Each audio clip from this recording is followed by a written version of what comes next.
Golden Page Library proudly presents the full audiobook of Black Beauty by Anna Sewell, relaxing version. Part 1. The first place that I can well remember was a large, pleasant meadow with a pond of clear water in it. Some shady trees leaned over it, and rushes and water lilies grew at the deep end. Over the hedge on one side, we looked into a plowed field, and on the other we looked over a gate at our master's house, which stood by the roadside. At the top of the meadow was a grove of fir trees, and at the bottom a running brook overhung by a steep bank. While I was young, I lived upon my mother's milk, as I could not eat grass. In the daytime I ran by her side, and at night I lay down close by her. When it was hot, we used to stand by the pond in the shade of the trees, and when it was cold, we had a nice warm shed near the grove. As soon as I was old enough to eat grass, my mother used to go out to work in the daytime and come back in the evening. There were 6 young colts in the meadow besides me. They were older than I was. Some were nearly as large as grown-up horses. I used to run with them and had great fun.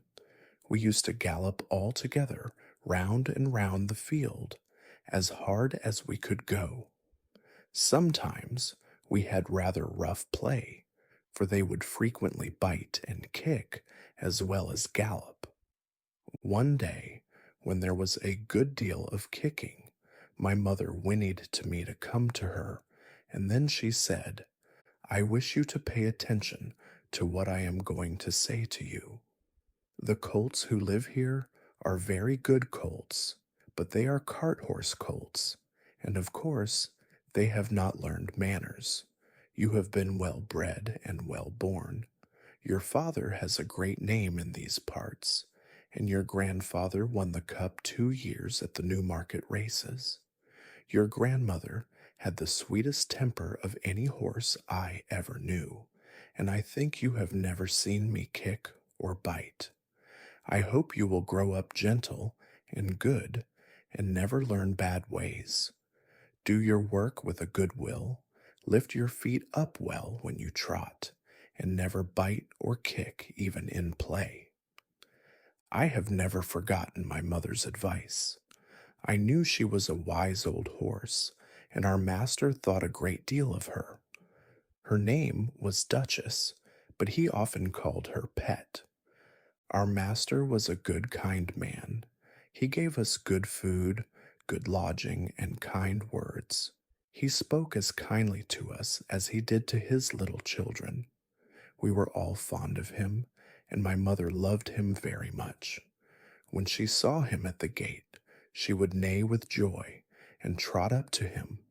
He would pat and stroke her and say, "Well, old pet, and how is your little darky?" I was a dull black, so he called me Darky. Then he would give me a piece of bread, which was very good, and sometimes he brought a carrot for my mother. All the horses would come to him, but I think we were his favorites. My mother always took him to the town on a market day in a light gig. There was a ploughboy, Dick, who sometimes came into our field to pluck blackberries from the hedge. When he had eaten all he wanted, he would have what he called fun with the colts, throwing stones and sticks at them to make them gallop. We did not much mind him, for we could gallop off, but sometimes a stone would hit and hurt us. One day he was at this game and did not know that the master was in the next field, but he was there, watching what was going on. Over the hedge he jumped in a snap, and catching Dick by the arm, he gave him such a box on the ear as made him roar with the pain and surprise. As soon as we saw the master, we trotted up nearer to see what went on. "Bad boy," he said, "bad boy, to chase the colts. This is not the first time, nor the second, but it shall be the last. There, take your money and go home. I shall not want you on my farm again. So we never saw Dick any more. Old Daniel, the man who looked after the horses, was just as gentle as our master, so we were well off. Before I was 2 years old, a circumstance happened which I have never forgotten. It was early in the spring. There had been a little frost in the night, and a light mist still hung over the woods and meadows. I and the other colts were feeding at the lower part of the field when we heard quite in the distance what sounded like the cry of dogs. The oldest of the colts raised his head, pricked his ears, and said, "There are the hounds," and immediately cantered off, followed by the rest of us to the upper part of the field, where we could look over the hedge and see several fields beyond. My mother and an old riding horse of our master's were also standing near, and seemed to know all about it. "They have found a hare," said my mother, "and if they come this way, we shall see the hunt." And soon the dogs were all tearing down the field of young wheat next to ours. I never heard such a noise as they made. They did not bark, nor howl, nor whine, but kept on a yo, yo, oh, yo, yo, oh, at the top of their voices. After them came a number of men on horseback, some of them in green coats, all galloping as fast as they could. The old horse snorted and looked eagerly after them, and we young colts wanted to be galloping with them, but they were soon away into the fields lower down. Here it seemed as if they had come to a stand. The dogs left off barking and ran about every way with their noses to the ground. "They have lost the scent," said the old horse. "Perhaps the hare will get off." "What hare?" I said. "Oh, I don't know what hare. Likely enough it may be one of our own hares out of the woods. Any hare they can find will do for the dogs and men to run after." And before long the dogs began their yo, yo, oh again, and back they came all together at full speed, making straight for our meadow, at the part where the high bank and hedge overhang the brook. "Now we shall see the hare," said my mother, and just then a hare wild with fright rushed by, and made for the woods. On came the dogs. They burst over the bank, leapt the stream, and came dashing across the field, followed by the huntsmen. 6 or 8 men leapt their horses clean over, close upon the dogs. The hare tried to get through the fence. It was too thick, and she turned sharp round to make for the road, but it was too late. The dogs were upon her with their wild cries. We heard one shriek, and that was the end of her. One of the huntsmen rode up and whipped off the dogs, who would soon have torn her to pieces. He held her up by the leg, torn and bleeding, and all the gentlemen seemed well pleased. As for me, I was so astonished that I did not at first see what was going on by the brook, but when I did look, there was a sad sight. 2 fine horses were down. One was struggling in the stream, and the other was groaning on the grass. One of the riders was getting out of the water, covered with mud. The other lay quite still. "His neck is broke," said my mother.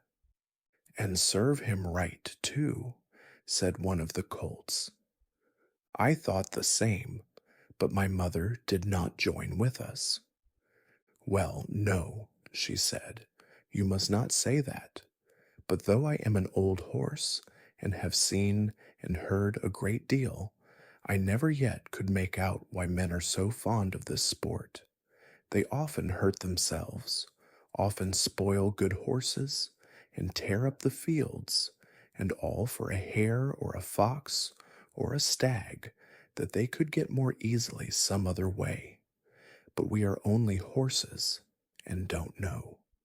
While my mother was saying this, we stood and looked on. Many of the riders had gone to the young man, but my master, who had been watching what was going on, was the first to raise him. His head fell back and his arms hung down, and everyone looked very serious. There was no noise now. Even the dogs were quiet and seemed to know that something was wrong. They carried him to our master's house. I heard afterward that it was young George Gordon, the squire's only son, a fine, tall young man, and the pride of his family. There was now riding off in all directions, to the doctor's, to the farrier's, and no doubt to Squire Gordon's, to let him know about his son. When Bond, the farrier, came to look at the black horse that lay groaning on the grass, he felt him all over and shook his head. One of his legs was broken. Then someone ran to our master's house and came back with a gun. Presently, there was a loud bang and a dreadful shriek, and then all was still. The black horse moved no more. My mother seemed much troubled. She said she had known that horse for years, and that his name was Rob Roy. He was a good horse, and there was no vice in him. She never would go to that part of the field afterward. Not many days after we heard the church bell tolling for a long time, and looking over the gate we saw a long, strange black coach that was covered with black cloth and was drawn by black horses. After that came another and another and another, and all were black, while the bell kept tolling, tolling. They were carrying young Gordon to the churchyard to bury him. He would never ride again. What they did with Rob Roy I never knew, but 'twas all for one little hair. I was now beginning to grow handsome. My coat had grown fine and soft, and was bright black. I had one white foot and a pretty white star on my forehead. I was thought very handsome. My master would not sell me till I was 4 years old. He said, lads ought not to work like men, and colts ought not to work like horses till they were quite grown up. When I was 4 years old, Squire Gordon came to look at me. He examined my eyes, my mouth, and my legs. He felt them all down, and then I had to walk and trot and gallop before him. He seemed to like me, and said, when he has been well broken in, he will do very well. My master said he would break me in himself, as he should not like me to be frightened or hurt, and he lost no time about it, for the next day he began. Everyone may not know what breaking in is, therefore I will describe it. It means to teach a horse to wear a saddle and bridle, and to carry on his back a man, woman, or child, to go just the way they wish, and to go quietly. Besides this, he has to learn to wear a collar, a crupper, and a breeching, and to stand still while they are put on. Then to have a cart, or a chaise fixed behind, so that he cannot walk or trot without dragging it after him, and he must go fast or slow, just as his driver wishes. He must never start at what he sees, nor speak to other horses, nor bite, nor kick, nor have any will of his own, but always do his master's will, even though he may be very tired or hungry. But the worst of all is, when his harness is once on, he may neither jump for joy, nor lie down for weariness. So you see, this breaking in is a great thing. I had, of course, long been used to a halter and a headstall, and to be led about in the fields and lanes quietly, but now I was to have a bit and bridle. My master gave me some oats as usual, and after a good deal of coaxing, he got the bit into my mouth, and the bridle fixed, but it was a nasty thing. Those who have never had a bit in their mouths cannot think how bad it feels.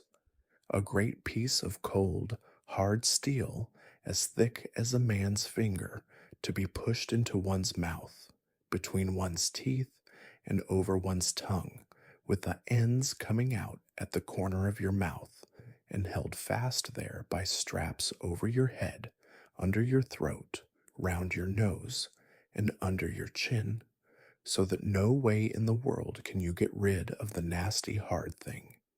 It is very bad. Yes, very bad. At least I thought so, but I knew my mother always wore one when she went out, and all horses did when they were grown up. And so, what with the nice oats, and what with my master's pats, kind words, and gentle ways, I got to wear my bit and bridle. Next came the saddle, but that was not half so bad. My master put it on my back very gently, while old Daniel held my head. He then made the girths fast under my body, patting and talking to me all the time. Then I had a few oats, then a little leading about, and this he did every day till I began to look for the oats and the saddle. At length, one morning, my master got on my back and rode me round the meadow on the soft grass. It certainly did feel queer, but I must say I felt rather proud to carry my master, and as he continued to ride me a little every day, I soon became accustomed to it. The next unpleasant business was putting on the iron shoes. That too was very hard at first. My master went with me to the smith's forge to see that I was not hurt or got any fright. The blacksmith took my feet in his hand, one after the other, and cut away some of the hoof. It did not pain me, so I stood still on 3 legs till he had done them all. Then he took a piece of iron the shape of my foot and clapped it on, and drove some nails through the shoe quite into my hoof, so that the shoe was firmly on. My feet felt very stiff and heavy, but in time I got used to it. And now, having got so far, my master went on to break me to harness. There were more new things to wear. First, a stiff, heavy collar just on my neck, and a bridle with great side pieces against my eyes called blinkers. And blinkers indeed they were, for I could not see on either side, but only straight in front of me. Next, there was a small saddle with a nasty, stiff strap that went right under my tail. That was the crupper. I hated the crupper. To have my long tail doubled up and poked through that strap was almost as bad as the bit. I never felt more like kicking, but of course I could not kick such a good master, and so in time I got used to everything and could do my work as well as my mother. I must not forget to mention one part of my training, which I have always considered a very great advantage. My master sent me for a fortnight to a neighboring farmer's, who had a meadow which was skirted on one side by the railway. Here were some sheep and cows, and I was turned in among them. I shall never forget the first train that ran by. I was feeding quietly near the pales which separated the meadow from the railway, when I heard a strange sound at a distance, and before I knew whence it came, with a rush and a clatter and a puffing out of smoke, a long black train of something flew by, and was gone almost before I could draw my breath. I turned and galloped to the further side of the meadow as fast as I could go, and there I stood snorting with astonishment and fear. In the course of the day many other trains went by, some more slowly. These drew up at the station close by, and sometimes made an awful shriek and groan before they stopped.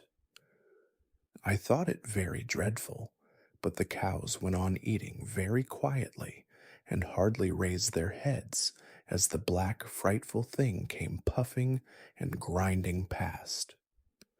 For the first few days I could not feed in peace, but as I found that this terrible creature never came into the field, or did me any harm, I began to disregard it, and very soon I cared as little about the passing of a train as the cows and sheep did.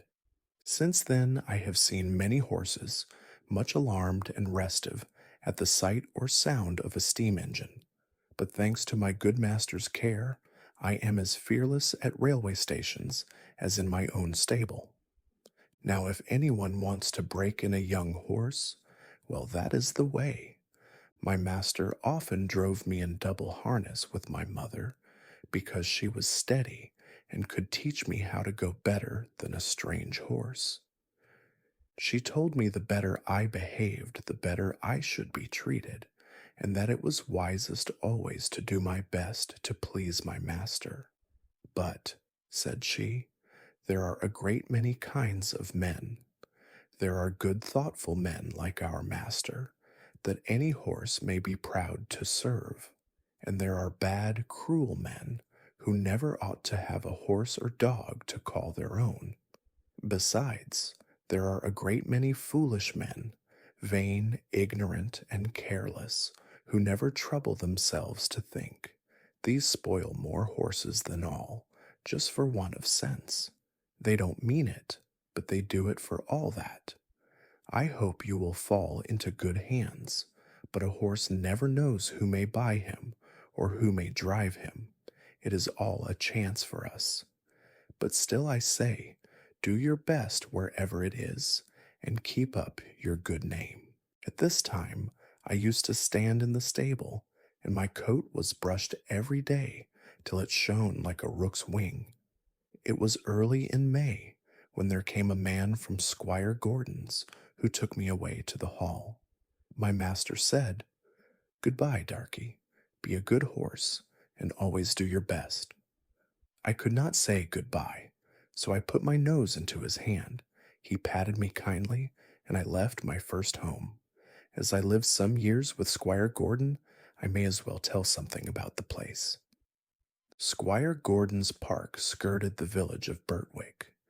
It was entered by a large iron gate, at which stood the first lodge, and then you trotted along on a smooth road between clumps of large old trees, then another lodge and another gate, which brought you to the house and the gardens.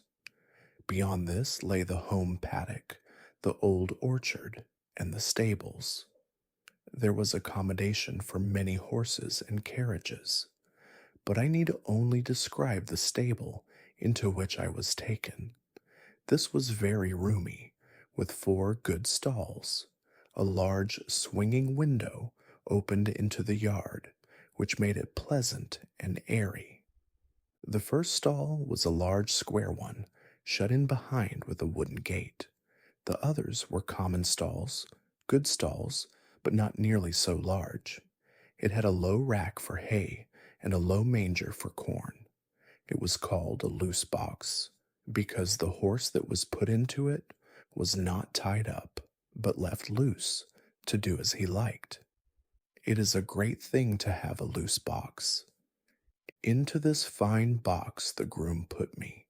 It was clean, sweet, and airy. I never was in a better box than that, and the sides were not so high, but that I could see all that went on through the iron rails that were at the top. He gave me some very nice oats. He patted me, spoke kindly, and then went away. When I had eaten my corn, I looked round. In the stall next to mine stood a little fat gray pony, with a thick mane and tail, a very pretty head, and a pert little nose. I put my head up to the iron rails at the top of my box, and said, "How do you do? What is your name?" He turned round as far as his halter would allow, held up his head, and said, "My name is Merrylegs. I am very handsome. I carry the young ladies on my back, and sometimes I take our mistress out in the low chair. They think a great deal of me, and so does James. Are you going to live next door to me in the box?" I said, "Yes." "Well then," he said, "I hope you are good-tempered, I do not like anyone next door who bites. Just then a horse's head looked over from the stall beyond. The ears were laid back, and the eye looked rather ill-tempered. This was a tall chestnut mare, with a long, handsome neck. She looked across to me and said, "So it is you who have turned me out of my box. It is a very strange thing for a colt like you to come and turns a lady out of her own home." "I beg your pardon," I said. "I have turned no one out. The man who brought me put me here, and I had nothing to do with it. And as to my being a colt, I am turned 4 years old and am grown up horse. I never had words yet with horse or mare, and it is my wish to live at peace." "Well," she said, "we shall see. Of course, I do not want to have words with a young thing like you." I said no more. In the afternoon, when she went out, Merrylegs told me all about it. "The thing is this," said Merrylegs.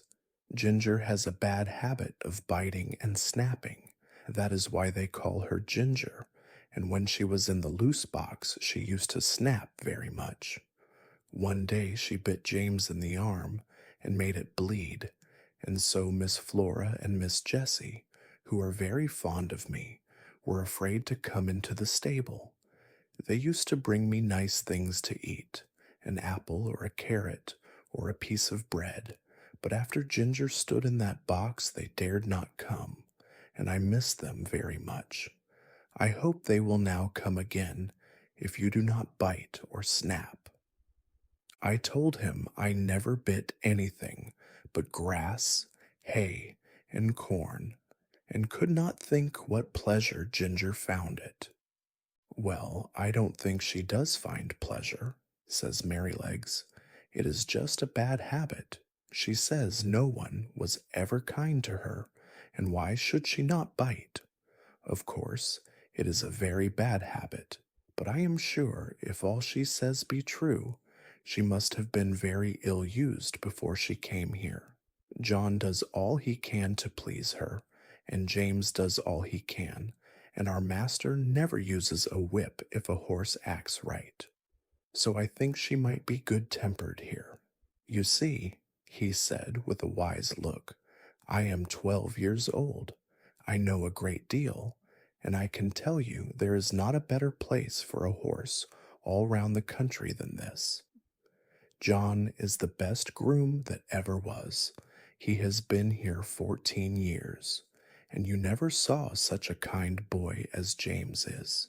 So that it is all Ginger's own fault that she did not stay in that box."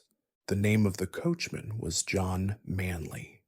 He had a wife and one little child, and they lived in the coachman's cottage, very near the stables.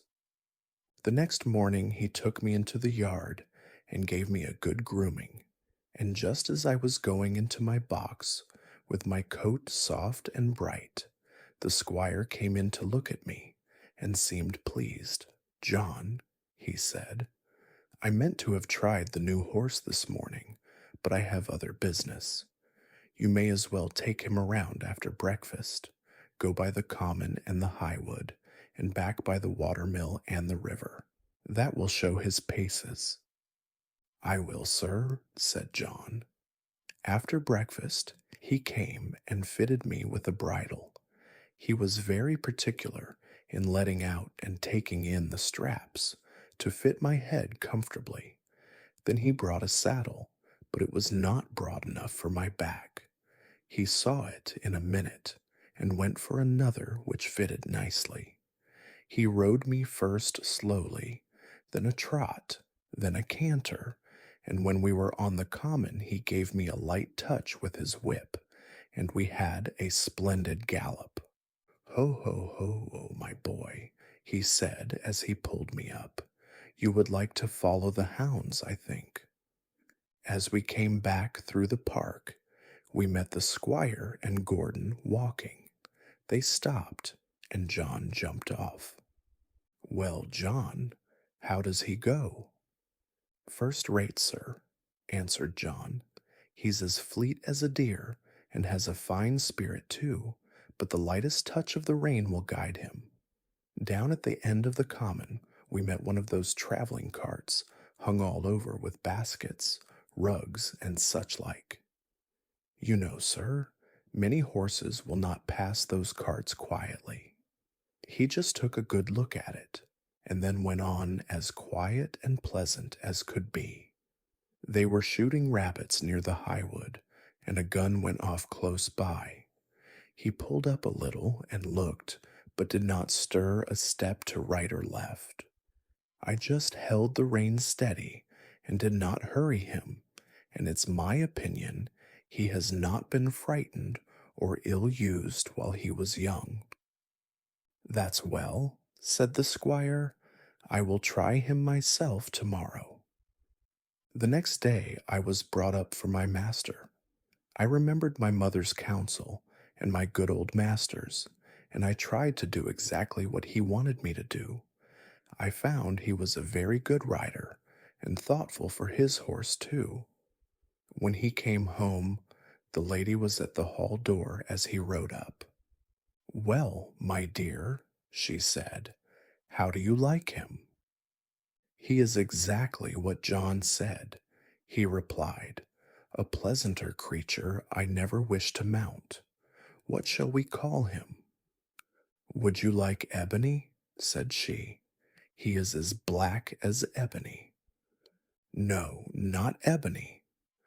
Will you call him Blackbird, like your uncle's old horse? No, he is far handsomer than old Blackbird ever was.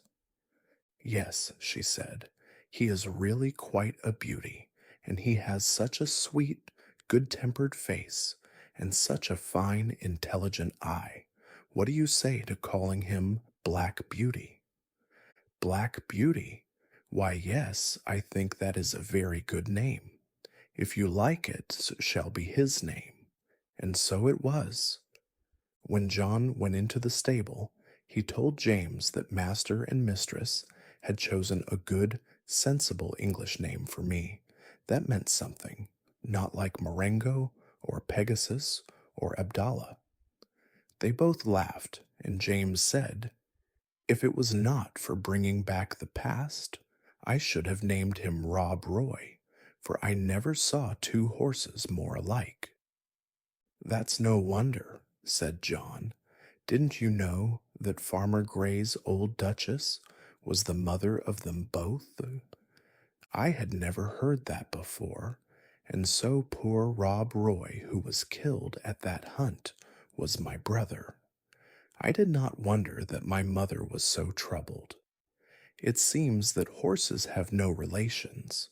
At least they never know each other after they are sold. John seemed very proud of me. He used to make my mane and tail almost as smooth as a lady's hair, and he would talk to me a great deal. Of course, I did not understand all he said, but I learned more and more to know what he meant and what he wanted me to do. I grew very fond of him. He was so gentle and kind.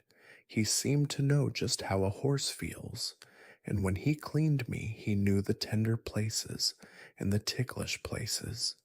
When he brushed my head, he went as carefully over my eyes as if they were his own, and never stirred up any ill temper.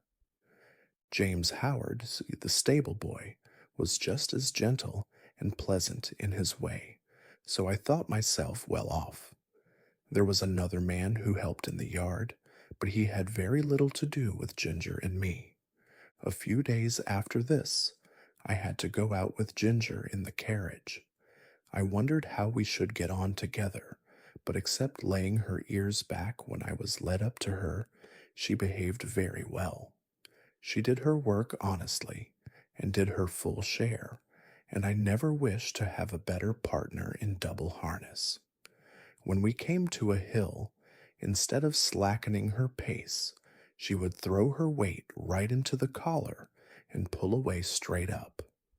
We had both the same sort of courage at our work, and John had oftener to hold us in than to urge us forward.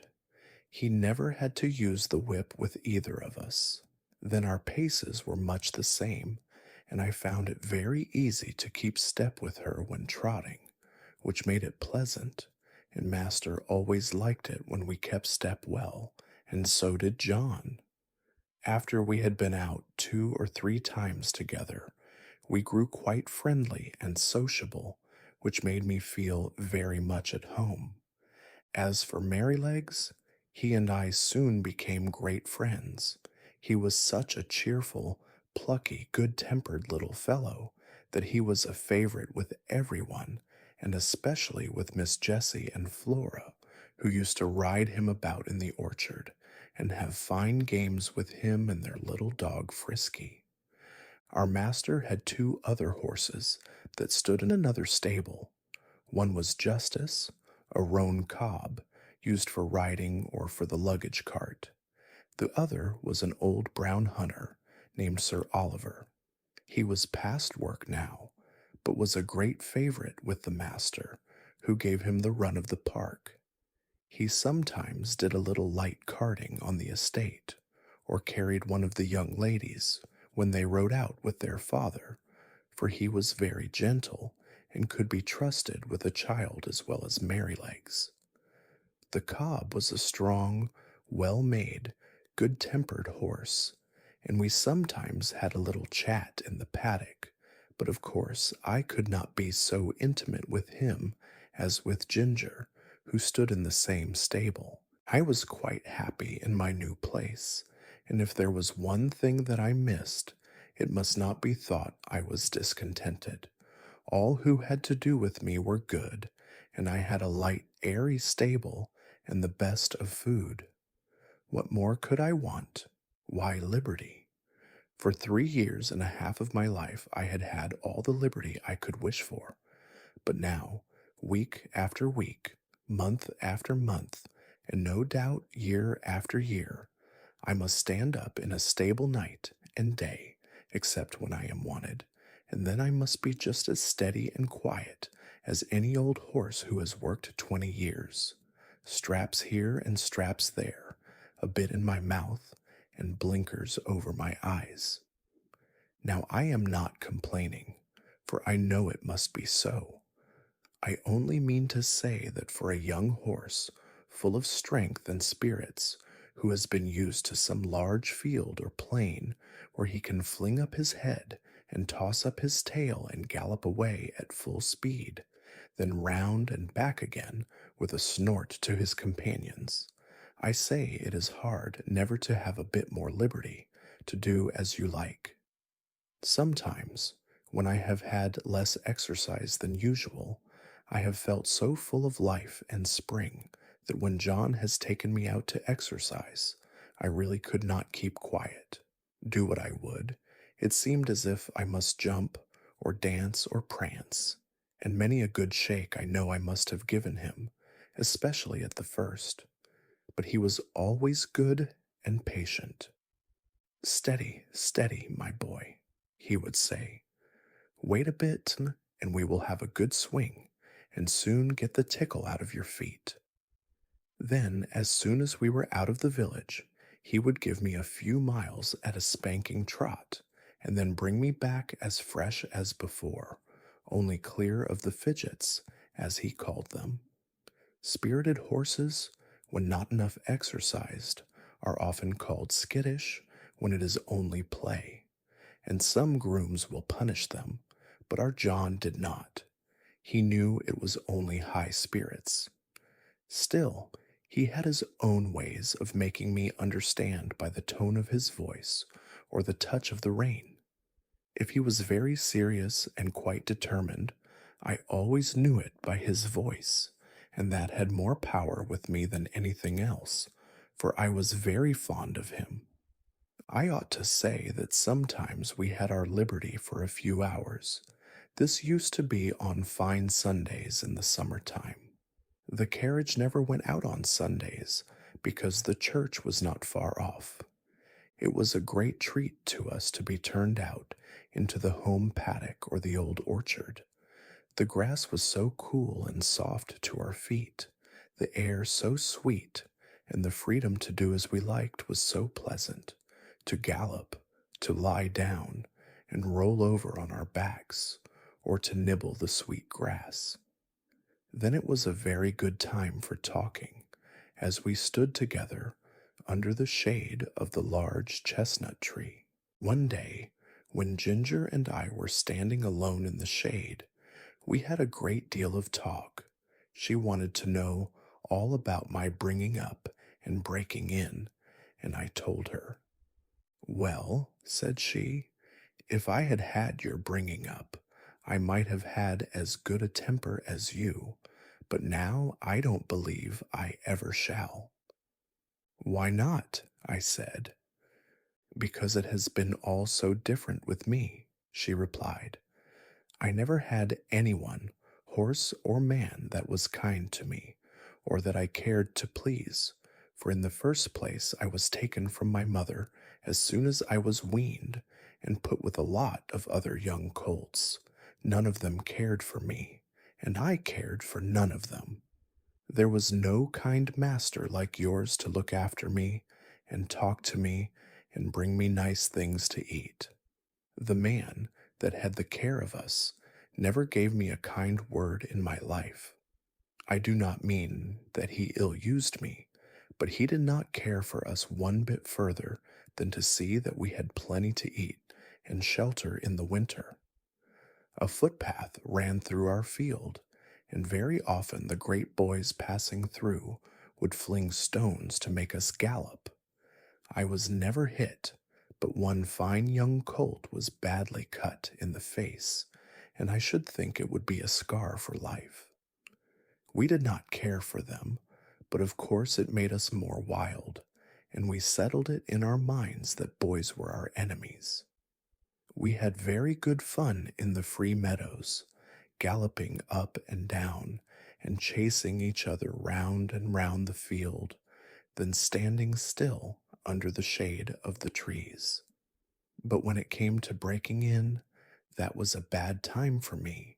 Several men came to catch me, and when at last they closed me in at one corner of the field, one caught me by the forelock, another caught me by the nose, and held it so tight I could hardly draw my breath. Then another took my under jaw in his hard hand and wrenched my mouth open, and so by force they got on the halter and the bar into my mouth.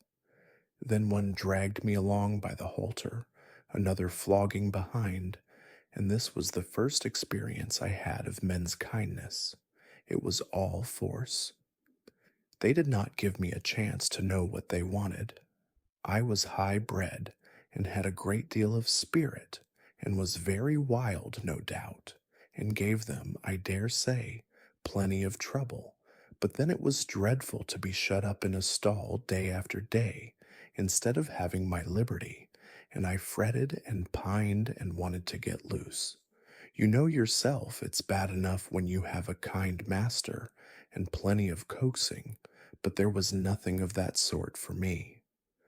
There was one, the old master rider, who I think could soon have brought me round, and could have done anything with me. But he had given up all the hard part of the trade to his son and to another experienced man, and he only came at times to oversee. His son was a strong, tall, bold man. They called him Samson, and he used to boast that he had never found a horse that could throw him. There was no gentleness in him, as there was in his father, but only hardness, a hard voice, a hard eye, a hard hand, and I felt from the first that what he wanted was to wear all the spirit out of me and just make me into a quiet, humble, obedient piece of horseflesh. Horseflesh? Yes, that is all that he thought about. And Ginger stamped her foot, as if the very thought of him made her angry. Then she went on. If I did not do exactly what he wanted, he would get put out, and make me run round with that long rein in the training field till he had tired me out.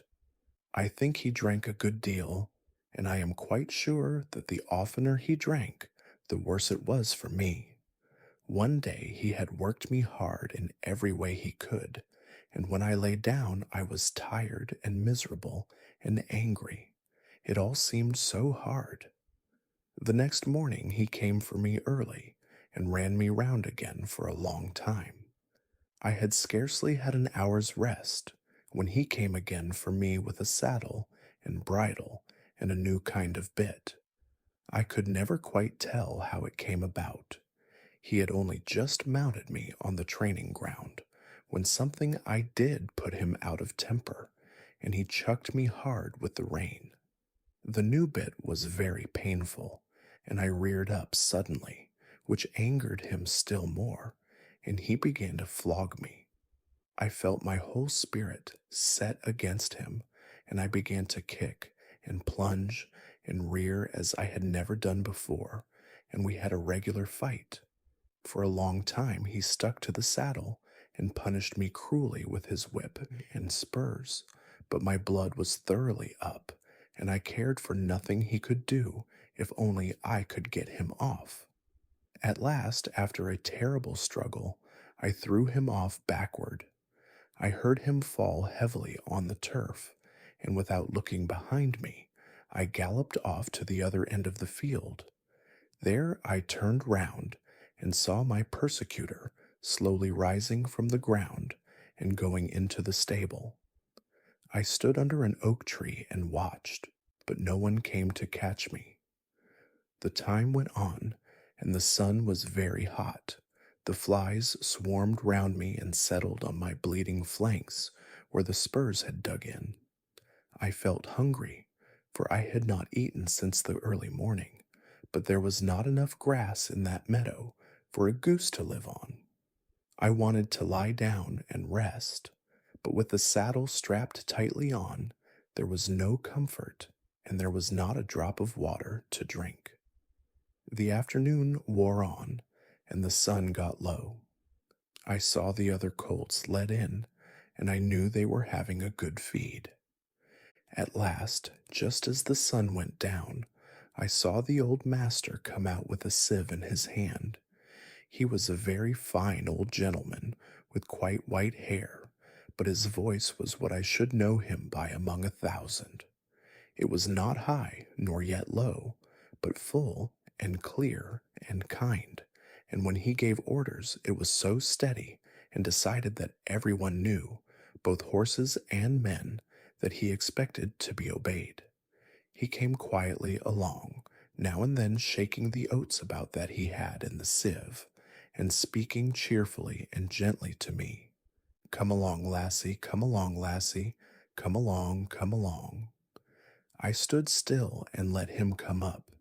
He held the oats to me, and I began to eat without fear. His voice took all my fear away. He stood by, patting and stroking me while I was eating, and seeing the clots of blood on my side, he seemed very vexed. Poor lassie, it was a bad business, a bad business. Then he quietly took the rein and led me to the stable.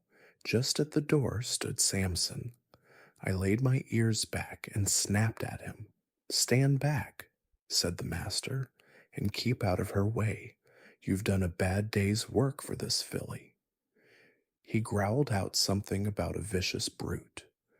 Hark ye, said the father, a bad-tempered man will never make a good-tempered horse. You've not learned your trade yet, Samson. Then he led me into my box, took off the saddle and bridle with his own hands, and tied me up. Then he called for a pail of warm water and a sponge, took off his coat, and while the stableman held the pail, he sponged my sides a good while, so tenderly that I was sure he knew how sore and bruised they were.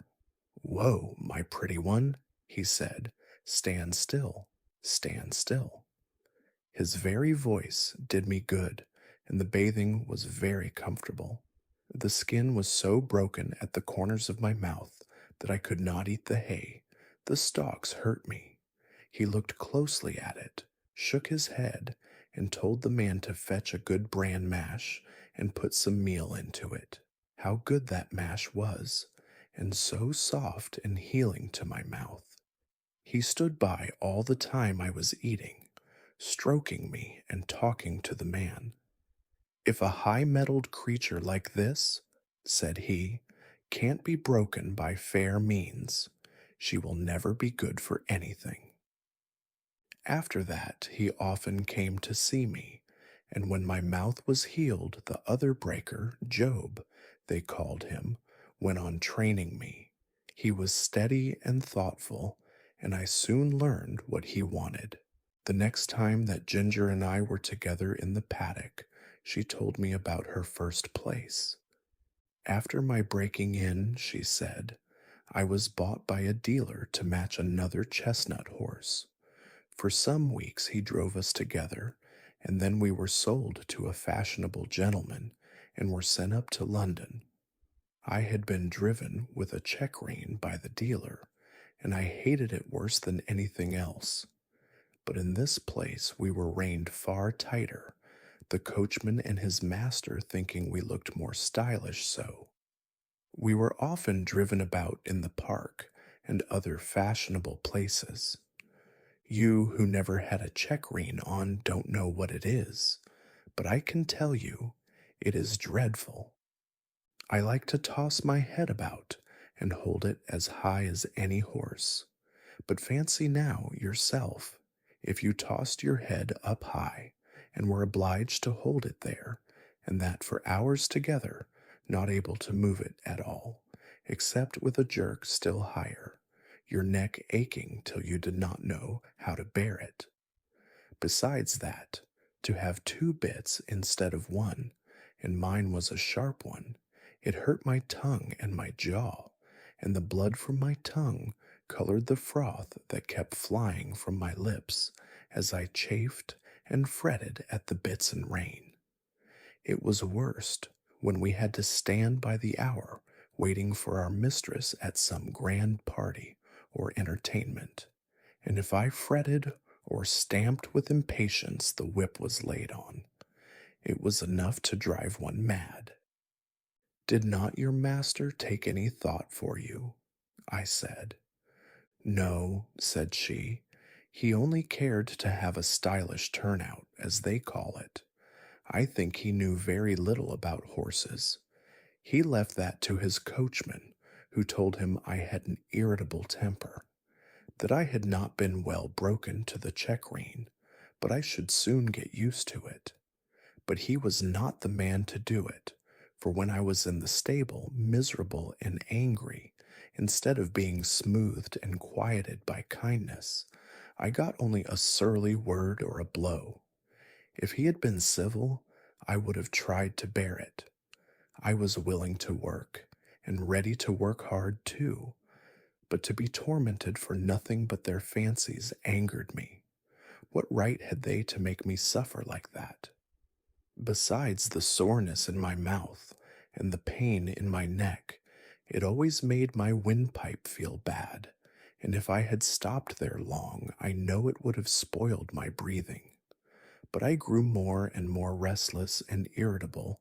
I could not help it, and I began to snap and kick when anyone came to harness me. For this the groom beat me, and one day, as they had just buckled us into the carriage and were straining my head up with that rein, I began to plunge and kick with all my might. I soon broke a lot of harness and kicked myself clear, so that was an end of that place. After this, I was sent to Tattersall's to be sold.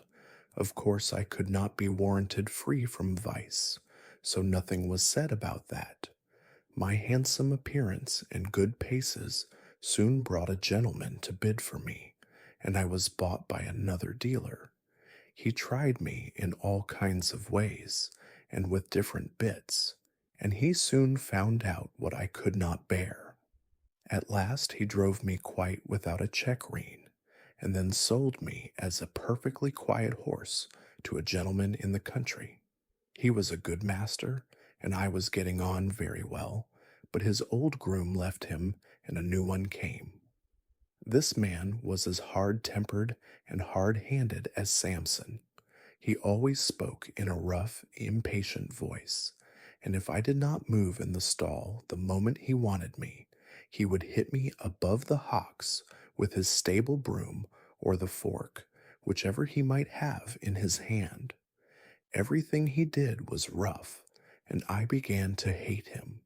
He wanted to make me afraid of him, but I was too high-mettled for that, and one day when he had aggravated me more than usual, I bit him, which of course put him in a great rage, and he began to hit me about the head with a riding whip. After that, he never dared to come into my stall again. Either my heels or my teeth were ready for him, and he knew it. I was quite quiet with my master, but of course he listened to what the man said, and so I was sold again. The same dealer heard of me, and said he thought he knew one place where I should do well. 'Twas a pity, he said, that such a fine horse should go to the bad for want of a real good chance. And the end of it was that I came here not long before you did. But I had then made up my mind that men were my natural enemies, and that I must defend myself. Of course, it is very different here, but who knows how long it will last? I wish I could think about things as you do, but I can't after all I have gone through. Well, I said, I think it would be a real shame if you were to bite or kick John or James. I don't mean to, she said, while they are good to me. I did bite James once pretty sharp, but John said, try her with kindness. And instead of punishing me as I expected, James came to me with his arm bound up and brought me a bran mash and stroked me, and I have never snapped at him since, and I won't either. I was sorry for Ginger, but of course I knew very little then, and I thought most likely she made the worst of it. However, I found that as the weeks went on, she grew much more gentle and cheerful, and had lost the watchful, defiant look that she used to turn on any strange person who came near her. And one day James said, I do believe that Mare is getting fond of me. She quite whinnied after me this morning when I had been rubbing her forehead. Aye, Jim, 'tis the Birtwick balls, said John. She'll be as good as Black Beauty by and by. Kindness is all the physic she wants, poor thing. Master noticed the change too, and one day when he got out of the carriage and came to speak to us, as he often did, he stroked her beautiful neck. Well, my pretty one, well, how do things go with you now? You are a good bit happier than when you came to us, I think. She put her nose up to him in a friendly, trustful way, while he rubbed it gently. We shall make a cure of her, John, he said. Yes, sir, she's wonderfully improved. She's not the same creature that she was. It's the Birtwick balls, sir, said John, laughing. This was a little joke of John's. He used to say that a regular course of the Birtwick horse balls would cure almost any vicious horse. These balls, he said, were made up of patience and gentleness, firmness and petting, 1 pound of each to be mixed up with half a pint of common sense, and given to the horse every day. Blomefield, the vicar, had a large family of boys and girls.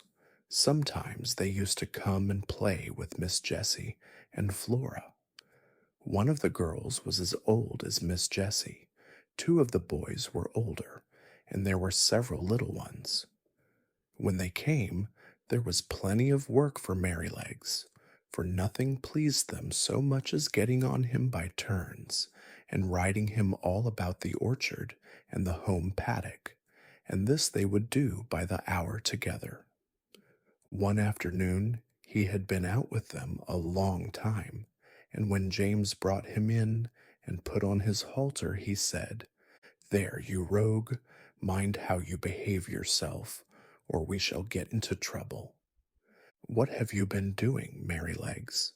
I asked. "Oh," said he, tossing his little head, "I have only been giving those young people a lesson. They did not know when they had had enough, nor when I had had enough. So I just pitched them off backward. That was the only thing they could understand." "What?" said I. "You threw the children off? I thought you did know better than that. Did you throw Miss Jessie or Miss Flora?" He looked very much offended and said, "Of course not. I would not do such a thing for the best oats that ever came into the stable.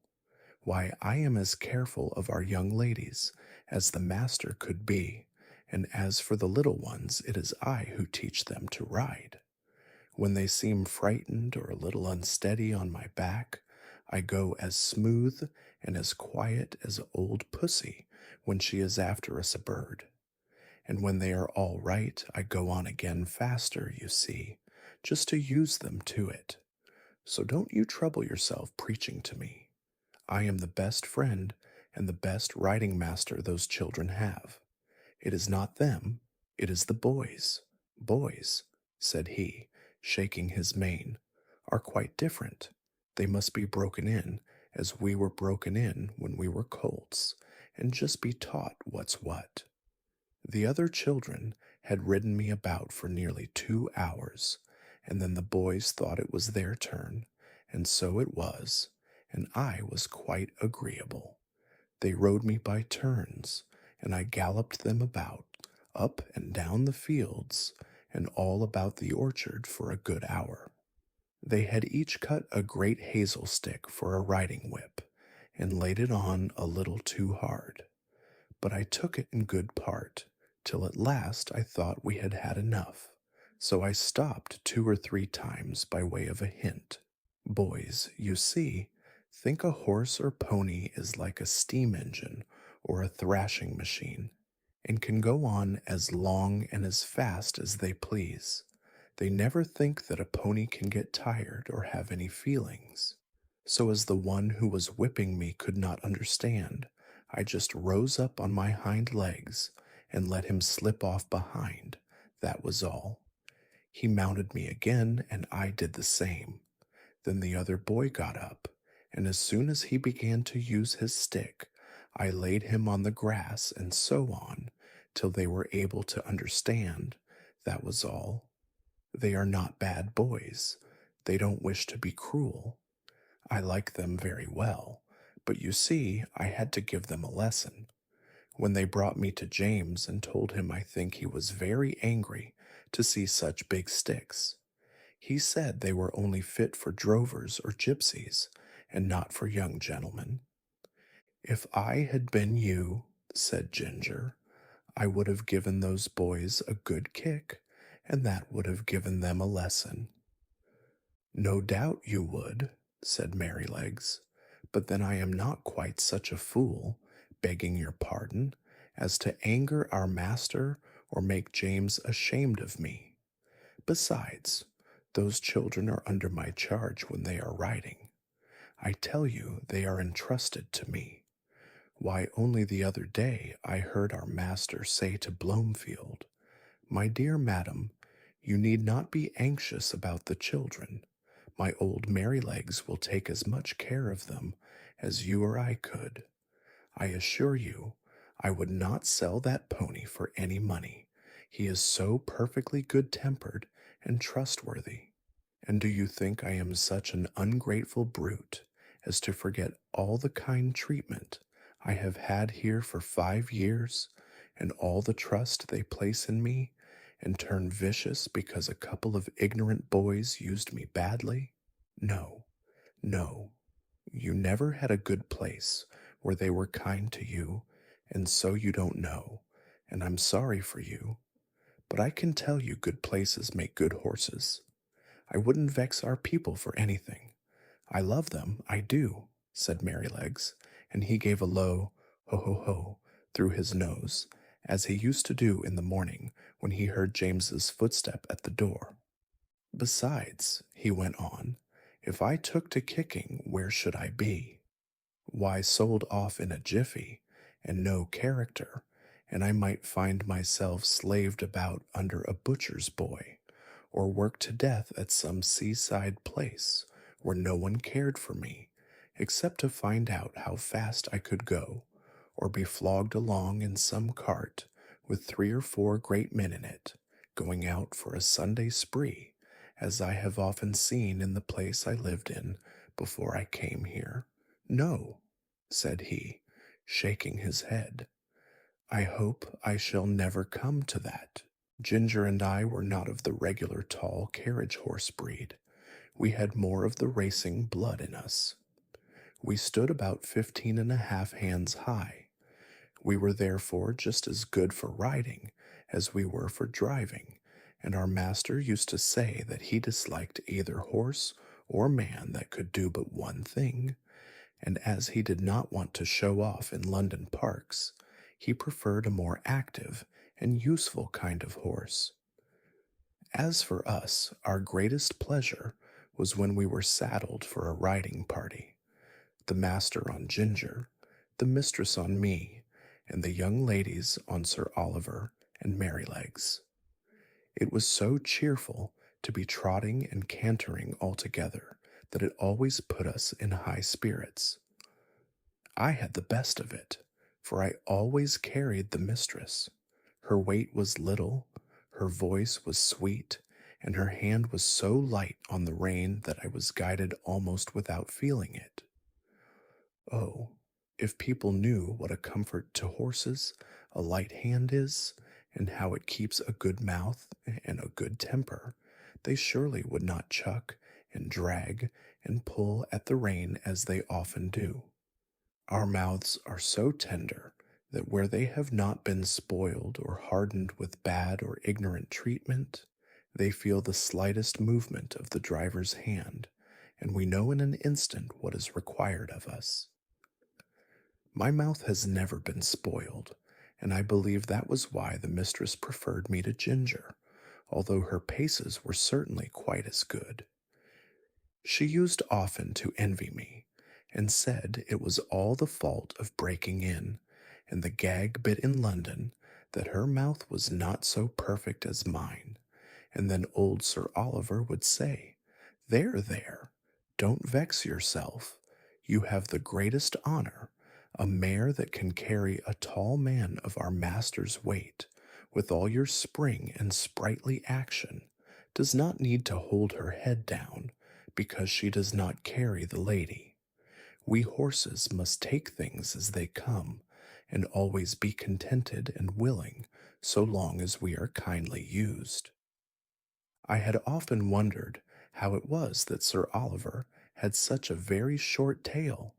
It really was only 6 or 7 inches long, with a tassel of hair hanging from it, and on one of our holidays in the orchard, I ventured to ask him by what accident it was that he had lost his tail. Accident, he snorted with a fierce look. It was no accident. It was a cruel, shameful, cold-blooded act. When I was young, I was taken to a place where these cruel things were done. I was tied up and made fast so that I could not stir, and then they came and cut off my long and beautiful tail through the flesh and through the bone and took it away. How dreadful! I exclaimed. Dreadful? Ah, it was dreadful.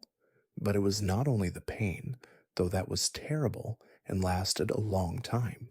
It was not only the indignity of having my best ornament taken from me, though that was bad, but it was this. How could I ever brush the flies off my sides and my hind legs any more? You who have tails, just whisk the flies off without thinking about it, and you can't tell what a torment it is to have them settle upon you and sting, and have nothing in the world to lash them off with. I tell you, It is a lifelong wrong and a lifelong loss, but thank heaven they don't do it now." "What did they do it for, then?" said Ginger. "For fashion," said the old horse with a stamp of his foot. "For fashion, if you know what that means.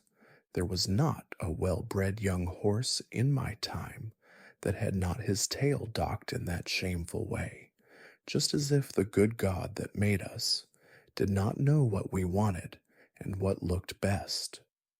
I suppose it is fashion that makes them strap our heads up with those horrid bits that I was tortured with in London," said Ginger.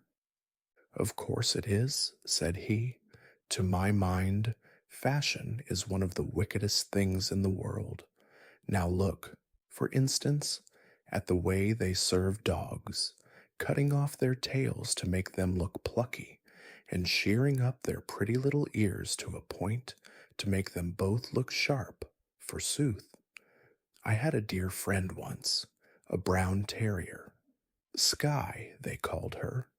She was so fond of me that she never would sleep out of my stall.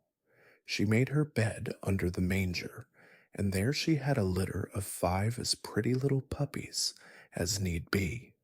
None were drowned, for they were a valuable kind, and how pleased she was with them.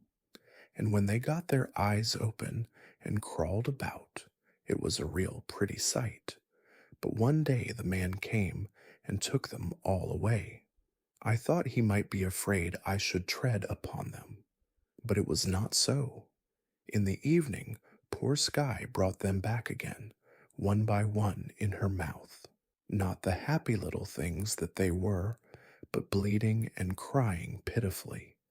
They had all had a piece of their tails cut off, and the soft flap of their pretty little ears was cut quite off. How their mother licked them, and how troubled she was, poor thing. I never forgot it.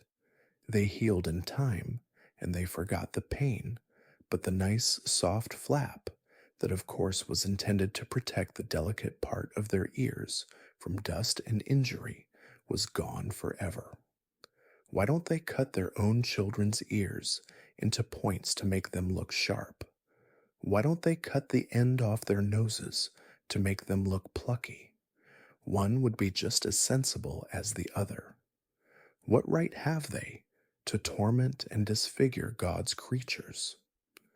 Sir Oliver, though he was so gentle, was a fiery old fellow, and what he said was all so new to me and so dreadful that I found a bitter feeling toward men rise up in my mind that I never had before. Of course, Ginger was very much excited. She flung up her head with flashing eyes and distended nostrils, declaring that men were both brutes and blockheads. "Who talks about blockheads?" said Merrylegs, who just came up from the old apple tree, where he had been rubbing himself against the low branch. "Who talks about blockheads? I believe that is a bad word." "Bad words were made for bad things," said Ginger, and she told him what Sir Oliver had said. "It is all true," said Merrylegs sadly, "and I've seen that about the dogs over and over again where I lived first, but we won't talk about it here. You know that, master, and John and James are always good to us, and talking against men in such a place as this doesn't seem fair or grateful, and you know there are good masters and good grooms beside ours, though of course ours are the best." This wise speech of good little Merrylegs, which we knew was quite true, cooled us all down, especially Sir Oliver, who was dearly fond of his master, and to turn the subject I said, "Can anyone tell me the use of blinkers?" "No," said Sir Oliver shortly, "because they are no use." "They are supposed," said Justice, the roan cob, in his calm way, "to prevent horses from shying and starting, and getting so frightened as to cause accidents." "Then what is the reason they do not put them on riding horses, especially on ladies' horses, said I. There is no reason at all, said he quietly, except the fashion. They say that a horse would be so frightened to see the wheels of his own cart or carriage coming behind him that he would be sure to run away. Although, of course, when he is ridden, he sees them all about him if the streets are crowded. I admit they do sometimes come too close to be pleasant, but we don't run away. We are used to it and understand it, and if we never had blinkers put on, we should never want them. We should see what was there and know what was what, and be much less frightened than by only seeing bits of things that we can't understand. Of course, there may be some nervous horses who have been hurt or frightened when they were young, who may be the better for them. But as I never was nervous, I can't judge. I consider, said Sir Oliver, that blinkers are dangerous things in the night. We horses can see much better in the dark than men can, and many an accident would never have happened if horses might have had the full use of their eyes.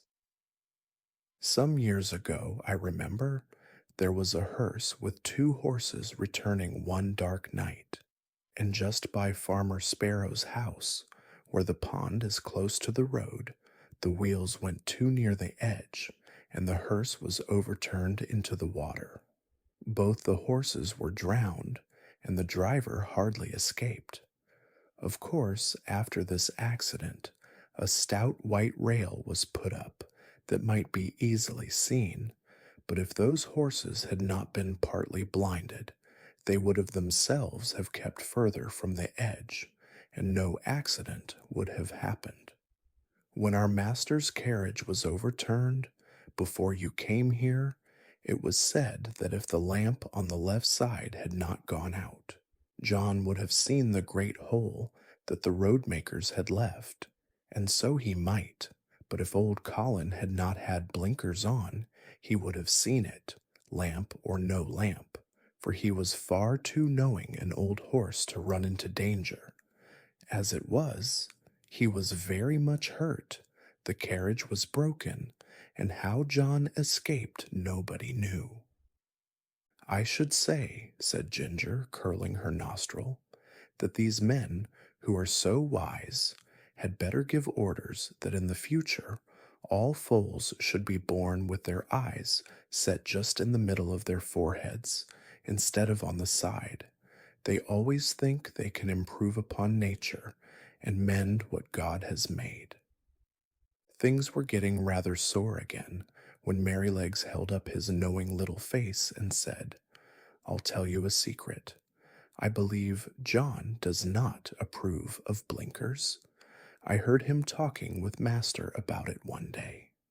The master said that if horses had been used to them, it might be dangerous in some cases to leave them off, and John said he thought it would be a good thing if all colts were broken in without blinkers, as was the case in some foreign countries. So let us cheer up and have a run to the other end of the orchard. I believe the wind has blown down some apples, and we might just as well eat them as the slugs.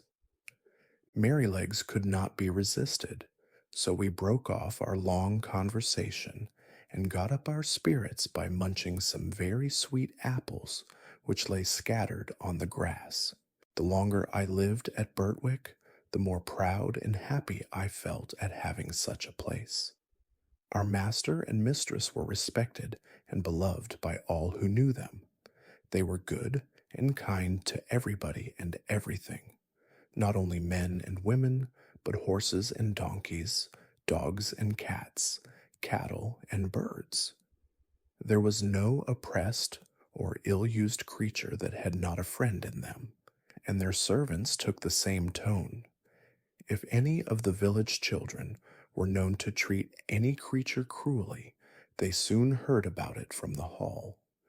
The squire and Farmer Gray had worked together, as they said, for more than 20 years to get check reins on the cart horses done away with, and in our parts you seldom saw them.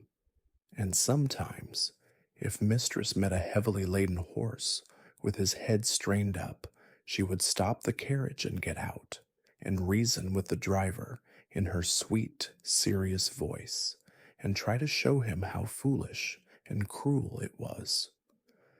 I don't think any man could withstand our mistress. I wish all ladies were like her.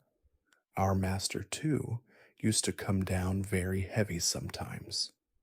I remember he was riding me toward home one morning when we saw a powerful man driving toward us in a light pony chaise, with a beautiful little bay pony with slender legs and a high-bred, sensitive head and face. Just as he came to the park gates, the little thing turned toward them. The man, without word or warning, wrenched the creature's head round with such a force and suddenness that he nearly threw it on its haunches. Recovering itself, it was going on when he began to lash it furiously. The pony plunged forward, but the strong, heavy hand held the pretty creature back with force almost enough to break its jaw, while the whip still cut into him. It was a dreadful sight to me, for I knew what fearful pain it gave that delicate little mouth. But master gave me the word, and we were up with him in a second. "Sawyer," he cried in a stern voice, "is that pony made of flesh and blood?" "Flesh and blood and temper," he said. "He's too fond of his own will, and that won't suit me." He spoke as if he was in a strong passion. He was a builder who had often been to the park on business. "And do you think," said master sternly, "that treatment like this will make him fond of your will?" "He had no business to make that turn. His road was straight on," said the man roughly. "You have often driven that pony up to my place," said master. "It only shows the creature's memory and intelligence. How did he know that you were not going there again? But that has little to do with it. I must say, Sawyer, that a more unmanly, brutal treatment of a little pony it was never my painful lot to witness, and by giving way to such passion you injure your own character as much, nay more, than you injure your horse. And remember, we shall all have to be judged according to our works, whether they be toward man or toward beast." Master rode me home slowly, and I could tell by his voice how the thing had grieved him. He was just as free to speak to gentlemen of his own rank as to those below him. For another day, when we were out, we met a Captain Langley, a friend of our master's. He was driving a splendid pair of grays in a kind of break. After a little conversation, the captain said, "What do you think of my new team, Douglas? You know, you are the judge of horses in these parts, and I should like your opinion." The master backed me a little, so as to get a good view of them. "They are an uncommonly handsome pair," he said, "and if they are as good as they look, I am sure you need not wish for anything better. But I see you still hold that pet scheme of yours for worrying your horses and lessening their power." "Oh, what do you mean?" said the other. "The check reins? Oh, ah, I know that's a hobby of yours. Well, the fact is, I like to see my horses hold their heads up." "So do I," said master, "as well as any man, but I don't like to see them held up. That takes all the shine out of it. Now, you are a military man, Langley, and no doubt like to see your regiment look well on parade, heads up and all that. But you would not take much credit for your drill if all your men had their heads tied to a backboard. It might not be much harm on parade, except to worry and fatigue them. But how would it be in a bayonet charge against the enemy when they want the free use of every muscle and all their strength thrown forward. I would not give much for their chance of victory, and it is just the same with horses. You fret and worry their tempers and decrease their power. You will not let them throw their weight against their work, and so they have to do too much with their joints and muscles, and of course it wears them up faster. You may depend upon it, horses were intended to have their heads free as men's are. And if we could act a little more according to common sense, and a good deal less according to fashion, we should find many things work easier. Besides, you know as well as I that if a horse makes a false step, he has much less chance of recovering himself if his head and neck are fastened back. And now, said the master, laughing, I have given my hobby a good trot out. Can't you make up your mind to mount him too, Captain? Your example would go a long way. I believe you are right in theory, said the other, and that's rather a hard hit about the soldiers, but well, I'll think about it. And so they parted. One day, late in the autumn, my master had a long journey to go on business. I was put into the dog cart, and John went with his master. I always liked to go in the dog cart. It was so light, and the high wheels ran along so pleasantly. There had been a great deal of rain, and now the wind was very high and blew the dry leaves across the road in a shower. We went along merrily till we came to the toll bar and the low wooden bridge.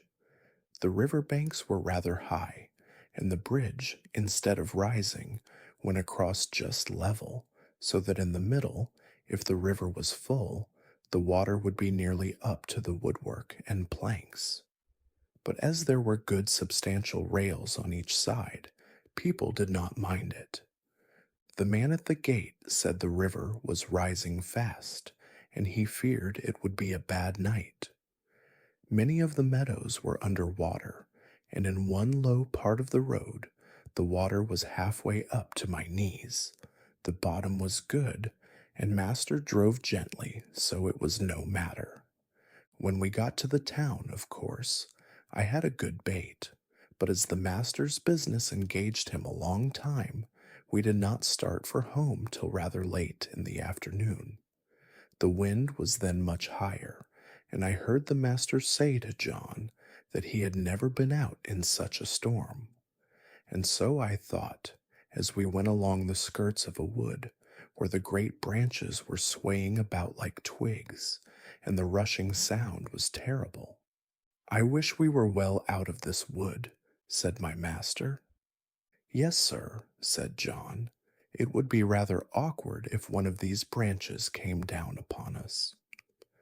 The words were scarcely out of his mouth when there was a groan and a crack and a splitting sound, and tearing, crashing down among the other trees came an oak torn up by the roots, and it fell right across the road just before us. I will never say I was not frightened, for I was. I stopped still, and I believe I trembled. Of course I did not turn round or run away. I was not brought up to that. John jumped out and was in a moment at my head. That was a very near touch, said my master. What's to be done now? Well, sir, we can't drive over that tree, nor yet get round it. There will be nothing for it but to go back to the 4 crossways, and that will be a good 6 miles before we get round to the wooden bridge again. It will make us late, but the horse is fresh. So back we went, and round by the crossroads, but by the time we got to the bridge, it was very nearly dark. We could just see that the water was over the middle of it. But as that happened sometimes when the floods were out, master did not stop. We were going along at a good pace, but the moment my feet touched the first part of the bridge, I felt sure there was something wrong. I dare not go forward, and I made a dead stop. "Go on, Beauty," said my master, and he gave me a touch with the whip, but I dare not stir. He gave me a sharp cut. I jumped, but I dare not go forward. "There's something wrong, sir," said John, and he sprang out of the dog cart and came to my head and looked all about. He tried to lead me forward. "Come on, Beauty, what's the matter?" Of course I could not tell him, but I knew very well that the bridge was not safe. Just then, the man at the toll gate on the other side ran out of the house, tossing a torch about like one mad. "Hoy, hoy, hoy! Hallo, stop!" he cried. "What's the matter?" shouted my master. "The bridge is broken in the middle, and part of it is carried away. If you come on, you'll be into the river." "Thank God," said my master. "You beauty," said John, and took the bridle and gently turned me round to the right-hand road by the riverside. The sun had set some time. The wind seemed to have lulled off after that furious blast which tore up the tree. It grew darker and darker, stiller and stiller. I trotted quietly along, the wheels hardly making a sound on the soft road. For a good while neither master nor John spoke, and then master began in a serious voice. I could not understand much of what they said, but I found they thought if I had gone on as the master wanted me, most likely the bridge would have given way under us, and horse, chaise, master, and man would have fallen into the river. And as the current was flowing very strongly, and there was no light and no help at hand, it was more than likely we should all have been drowned. Master said God had given men reason, by which they could find out things for themselves. But he had given animals knowledge which did not depend on reason, and which was much more prompt and perfect in its way, and by which they had often saved the lives of men. John had many stories to tell of dogs and horses, and the wonderful things they had done. He thought people did not value their animals half enough, nor make friends of them as they ought to do. I am sure he makes friends of them, if ever a man did. At last we came to the park gates, and found the gardener looking out for us. He said that mistress had been in a dreadful way ever since dark, fearing some accident had happened, and that she had sent James off on justice, the roan cob, toward the wooden bridge to make inquiry after us. We saw a light at the hall door and at the upper windows, and as we came up, mistress ran out, saying, "Are you really safe, my dear? Oh, I have been so anxious, fancying all sorts of things. Have you had no accident?" "No, my dear. But if your black beauty had not been wiser than we were, we should all have been carried down the river at the wooden bridge." I heard no more as they went into the house, and John took me to the stable. Oh, what a good supper he gave me that night! A good bran mash and some crushed beans with my oats, and such a thick bed of straw. And I was glad of it, for I was tired.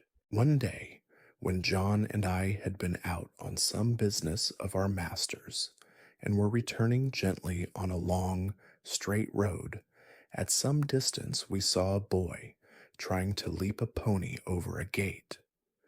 The pony would not take the leap, and the boy cut him with the whip, but he only turned off on one side. He whipped him again, but the pony turned off on the other side. Then the boy got off and gave him a hard thrashing and knocked him about the head. Then he got up again and tried to make him leap the gate, kicking him all the time shamefully, but still the pony refused. When we were nearly at the spot, The pony put down his head and threw up his heels and sent the boy neatly over into a broad, quickset hedge, and with the rein dangling from his head, he set off home at a full gallop. John laughed out quite loud. "Served him right," he said. "Oh, oh, oh," cried the boy as he struggled about among the thorns. "I say, come and help me out." "Thank ye," said John. "I think you are quite in the right place, and maybe a little scratching will teach you not to leap a pony over a gate that is too high for him." And so with that John rode off. "It may be," said he to himself, "that young fellow is a liar as well as a cruel one. We'll just go home by Farmer Bushby's beauty, and then if anybody wants to know you, and I can tell 'em, you see." So we turned off to the right, and soon came up to the stack yard, and within sight of the house. The farmer was hurrying out into the road, and his wife was standing at the gate, looking very frightened. "Have you seen my boy?" said Bushby as we came up. "He went out an hour ago on my black pony, and the creature has just come back without a rider." "I should think, sir," said John, "he had better be without a rider, unless he can be ridden properly." "What do you mean?" said the farmer. "Well, sir, I saw your son whipping and kicking and knocking that good little pony about shamefully because he would not leap a gate that was too high for him. The pony behaved well, sir, and showed no vice. But at last he just threw up his heels and tipped the young gentleman into the thorn hedge. He wanted me to help him out, but I hope you will excuse me, sir. I did not feel inclined to do so. There's no bones broken, sir. He'll only get a few scratches. I love horses, and it riles me to see them badly used. It is a bad plan to aggravate an animal till he uses his heels. The first time is not always the last." During this time the mother began to cry. "Oh, my poor Bill, I must go and meet him. He must be hurt." "You had better go into the house, wife," said the farmer. "Bill wants a lesson about this, and I must see that he gets it. This is not the first time, nor the second, that he has ill-used that pony, and I shall stop it. I am much obliged to you, Manly. Good evening." So we went on, John chuckling all the way home. Then he told James about it, who laughed and said, "Serve him right. I knew that boy at school. He took great airs on himself because he was a farmer's son. He used to swagger about and bully the little boys. Of course, we elder ones would not have any of that nonsense, and let him know that in the school and the playground, farmers' sons and laborers' sons were all alike. I well remember one day, just before afternoon school, I found him at the large window catching flies and pulling off their wings. He did not see me, and I gave him a box on the ears that laid him sprawling on the floor. Well, angry as I was almost frightened. He roared and bellowed in such a style. The boys rushed in from the playground, and the master ran in from the road to see who was being murdered. Of course I said fair and square at once what I had done, and why. Then I showed the master the flies, some crushed and some crawling about helpless, and I showed him the wings on the window-sill. I never saw him so angry before, but as Bill was still howling and whining, like the coward that he was, he did not give him any more punishment of that kind, but set him up on a stool for the rest of the afternoon, and said that he should not go out to play for that week. Then he talked to all the boys very seriously about cruelty, and said how hard-hearted and cowardly it was to hurt the weak and the helpless. But what stuck in my mind was this. He said that cruelty was the devil's own trademark, And if we saw anyone who took pleasure in cruelty, we might know who he belonged to, for the devil was a murderer from the beginning and a tormentor to the end. On the other hand, where we saw people who loved their neighbors and were kind to man and beast, we might know that was God's mark. Your master never taught you a truer thing, said John.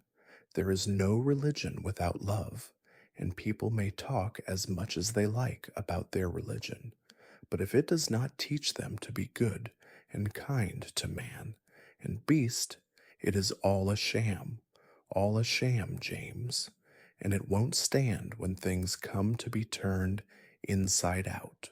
Early one morning in December, John had just led me into my box after my daily exercise and was strapping my cloth on, and James was coming in from the corn chamber with some oats when the master came into the stable.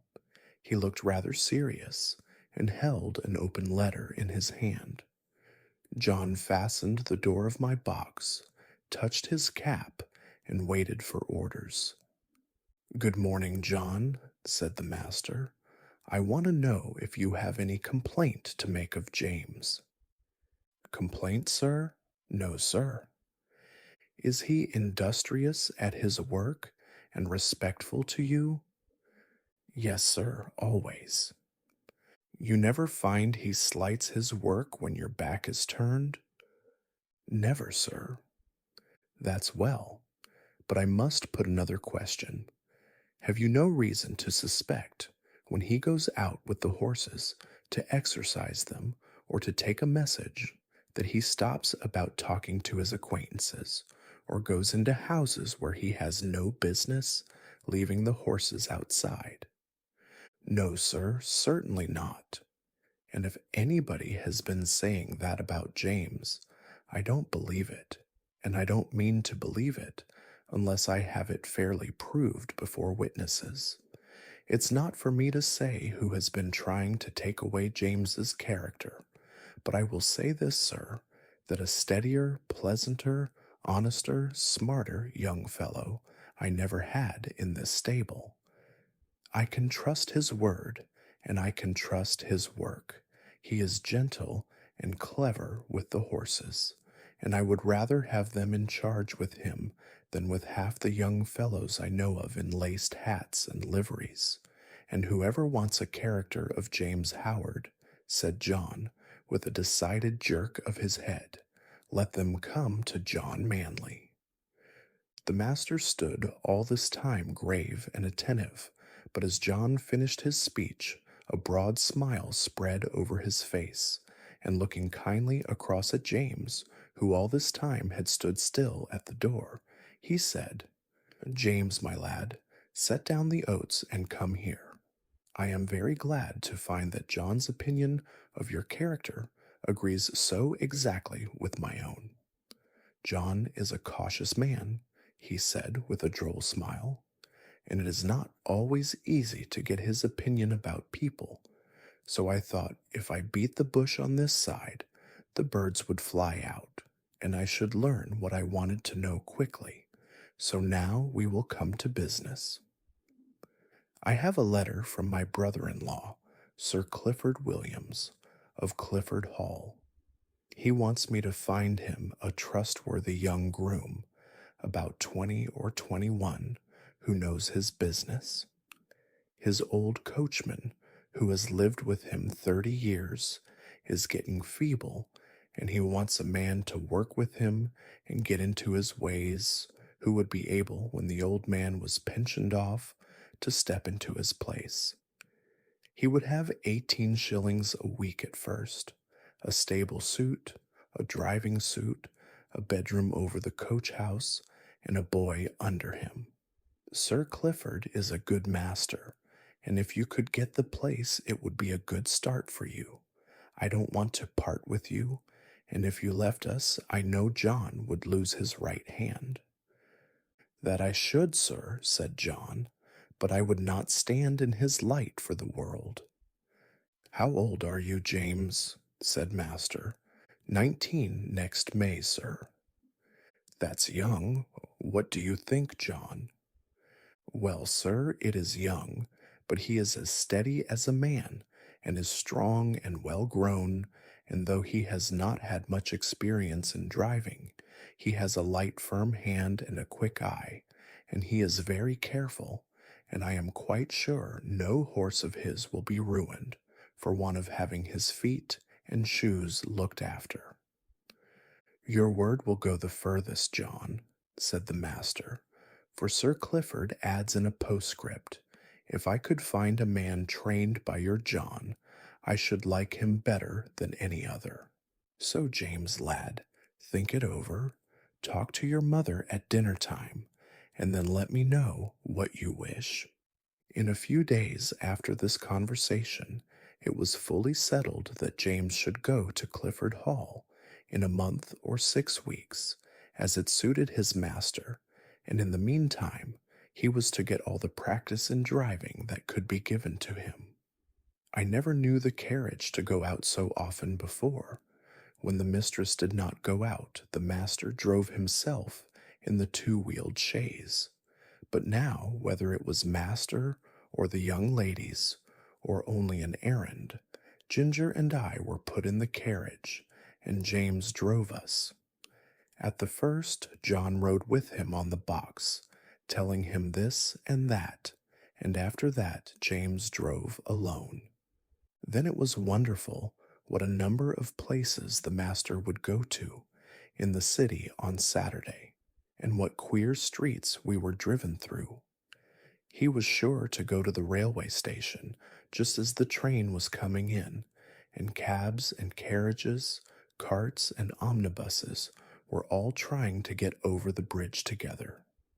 That bridge wanted good horses and good drivers when the railway bell was ringing, for it was narrow, and there was a very sharp turn up to the station, where it would not have been at all difficult for people to run into each other, if they did not look sharp and keep their wits about them. After this, it was decided by my master and mistress to pay a visit to some friends who lived about 46 miles from our home, and James was to drive them. The first day we traveled 32 miles. There were some long, heavy hills, but James drove so carefully and thoughtfully that we were not at all harassed.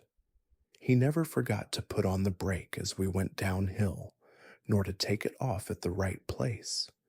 He kept our feet on the smoothest part of the road, and if the uphill was very long, he set the carriage wheels a little across the road so as not to run back, and gave us a breathing. All these little things help a horse very much, particularly if he gets kind words into the bargain. We stopped once or twice on the road, and just as the sun was going down, we reached the town where we were to spend the night. We stopped at the principal hotel, which was in the marketplace.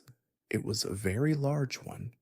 We drove under an archway into a long yard, at the further end of which were the stables and coach houses. 2 hostlers came to take us out.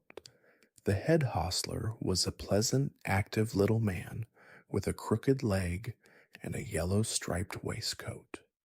I never saw a man unbuckle harness so quickly as he did, and with a pat and a good word, he led me to a long stable with 6 or 8 stalls in it, and 2 or 3 horses. The other man brought Ginger. James stood by while we were rubbed down and cleaned. I never was cleaned so lightly and quickly as by that little old man. When he had done, James stepped up and felt me over, as if he thought I could not be thoroughly done, but he found my coat as clean and smooth as silk. Well, he said, I thought I was pretty quick, and our John quicker still, but you do beat all I ever saw for being quick and thorough at the same time. Practice makes perfect, said the crooked little hostler, and 'twould be a pity if it didn't. 40 years' practice, and not perfect. Ha ha ha, that would be a pity. And as to being quick, why bless you, that is only a matter of habit. If you get into the habit of being quick, it is just as easy as being slow. Easier, I should say. In fact, it don't agree with my health to be hulking about over a job twice as long as it need take.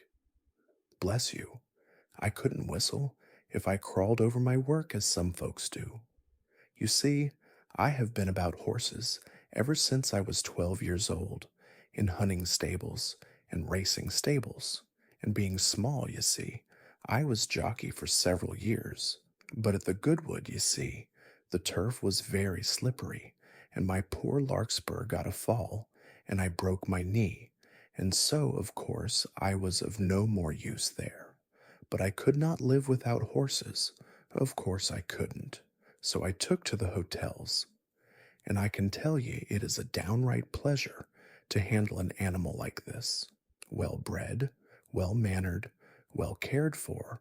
Bless ye, I can tell how a horse is treated.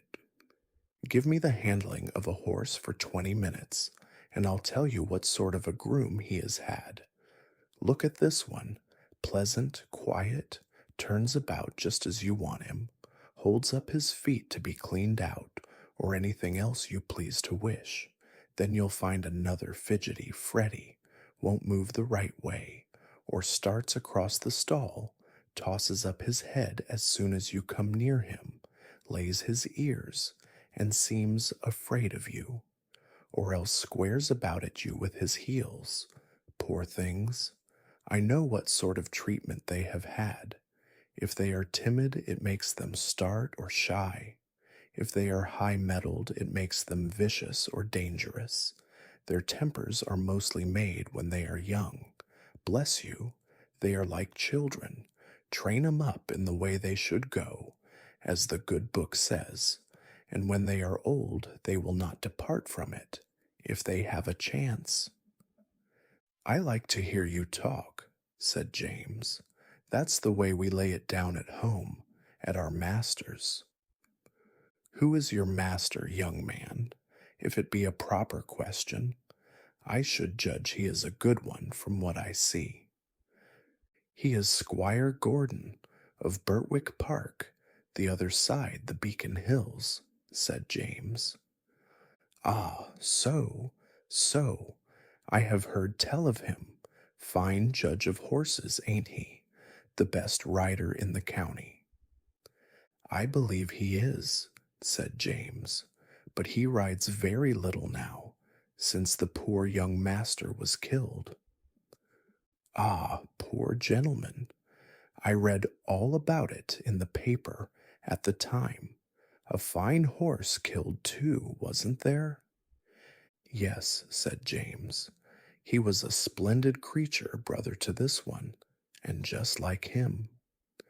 Pity, pity, said the old man. 'Twas a bad place to leap, if I remember.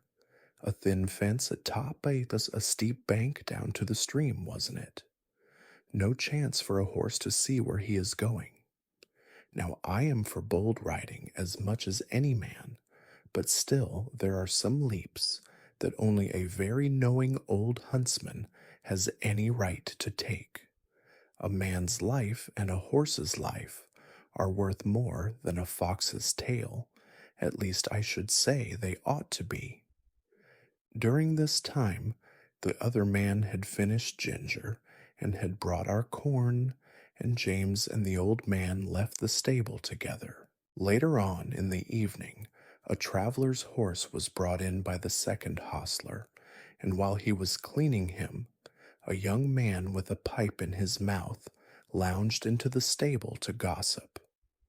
I say, Towler, said the hostler, just run up the ladder into the loft and put some hay down into this horse's rack, will you? Only lay down your pipe. All right, said the other, and went up through the trap-door, and I heard him step across the floor overhead and put down the hay. James came in to look at us the last thing, and then the door was locked. I cannot say how long I had slept, nor what time in the night it was, but I woke up very uncomfortable, though I hardly knew why. I got up. The air seemed all thick and choking. I heard Ginger coughing, and one of the other horses seemed very restless. It was quite dark, and I could see nothing, but the stable seemed full of smoke, and I hardly knew how to breathe. The trapdoor had been left open, and I thought that was the place it came through. I listened and heard a soft rushing sort of noise and a low crackling and snapping.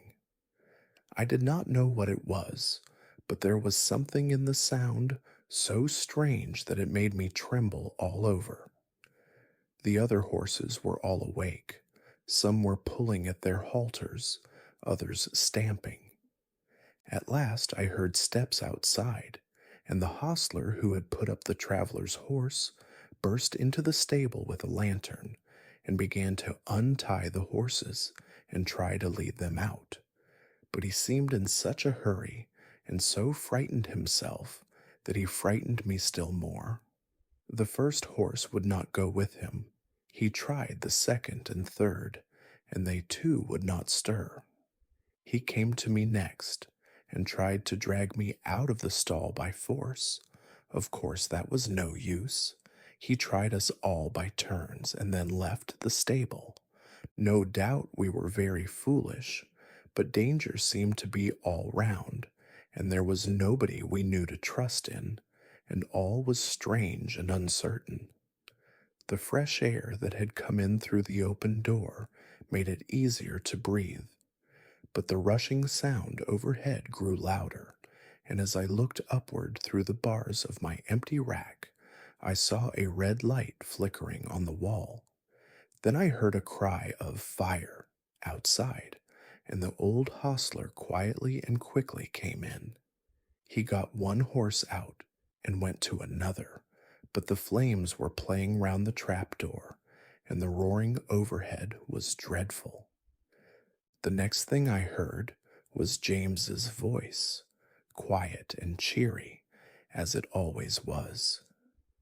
"Come, my beauties, it is time for us to be off, so wake up and come along." I stood nearest the door, so he came to me first, patting me as he came in. "Come, Beauty, on with your bridle, my boy. We'll soon be out of this smother." It was on in no time. Then he took the scarf off his neck and tied it lightly over my eyes, and patting and coaxing he led me out of the stable. Safe in the yard, he slipped the scarf off my eyes and shouted, "Here, somebody, take this horse while I go back for the other." A tall, broad man stepped forward and took me, and James darted back into the stable. I set up a shrill whinny as I saw him go. Ginger told me afterward that Winnie was the best thing I could have done for had she not heard me outside, she would never have had courage to come out. There was much confusion in the yard, the horses being got out of other stables, and the carriages and gigs being pulled out of houses and sheds, lest the flames should spread further. On the other side, the yard windows were thrown up, and people were shouting all sorts of things. But I kept my eye fixed on the stable door, where the smoke poured out thicker than ever, and I could see flashes of red light. Presently I heard above all the stir and din a loud, clear voice, which I knew was Master's. "James Howard, James Howard, are you there?"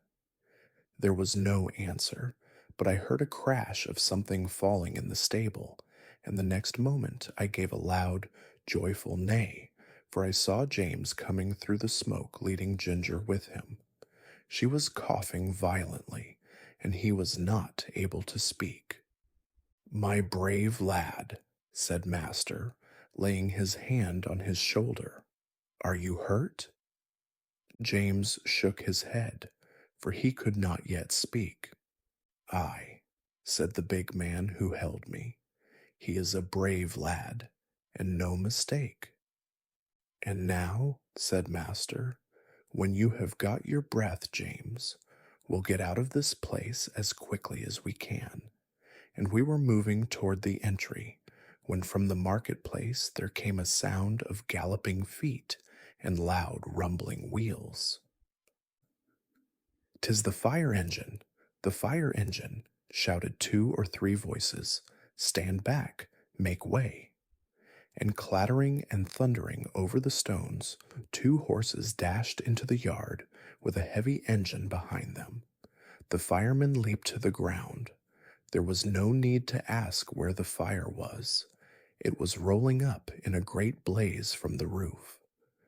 We got out as fast as we could into the broad, quiet marketplace. The stars were shining, and except the noise behind us, all was still. Master led the way to a large hotel on the other side, and as soon as the hostler came, he said, "James, I must now hasten to your mistress. I trust the horses entirely to you. Order whatever you think is needed." And with that, he was gone. The master did not run, but I never saw mortal man walk so fast as he did that night. There was a dreadful sound before we got into our stalls, the shrieks of those poor horses that were left burning to death in the stable. It was very terrible, and made both Ginger and me feel very bad. We, however, were taken in and well done by. The next morning the master came to see how we were and to speak to James. I did not hear much, for the hostler was rubbing me down, but I could see that James looked very happy, and I thought the mister was proud of him. Our mistress had been so much alarmed in the night that the journey was put off till the afternoon, so James had the morning on hand, and went first to the inn to see about our harness and the carriage, and then to hear more about the fire. When he came back, we heard him tell the hostler about it. At first, no one could guess how the fire had been caused, but at last a man said he saw Dick Towler go into the stable with a pipe in his mouth, and when he came out he had not one, and went to the tap for another. Then the under hostler said he had asked Dick to go up the ladder to put down some hay, but told him to lay down his pipe first. Dick denied taking the pipe with him, but no one believed him. I remember our John Manley's rule, never to allow a pipe in the stable, and thought it ought to be the rule everywhere. James said the roof and floor had all fallen in, and that only the black walls were standing. The 2 poor horses that could not be got out were buried under the burnt rafters and tiles. The rest of our journey was very easy, and a little after sunset we reached the house of my master's friend. We were taken into a clean, snug stable. There was a kind coachman who made us very comfortable, and who seemed to think a good deal of James when he heard about the fire. "There is one thing quite clear, young man," he said. "Your horses know who they can trust. It is one of the hardest things in the world to get horses out of a stable when there is either fire or flood. I don't know why they won't come out, but they won't. Not 1 in 20. We stopped 2 or 3 days at this place, and then returned home. All went well on the journey. We were glad to be in our own stable again, and John was equally glad to see us. Before he and James left us for the night, James said, "I wonder who is coming in my place." "Little Joe Green at the lodge," said John. "Little Joe Green? Why, he's a child." "He is 14 and a half," said John, "but he is such a little chap." "Yes, he is small, but he is quick and willing and kind-hearted too, and then he wishes very much to come, and his father would like it, and I know the master would like to give him the chance. He said if I thought he would not do, he would look out for a bigger boy. But I said I was quite agreeable to try him for 6 weeks. 6 weeks, said James. Why, it will be 6 months before he can be of much use. It will make you a deal of work, John. Well, said John with a laugh, work and I are very good friends. I never was afraid of work yet. You are a very good man, said James. I wish I may ever be like you.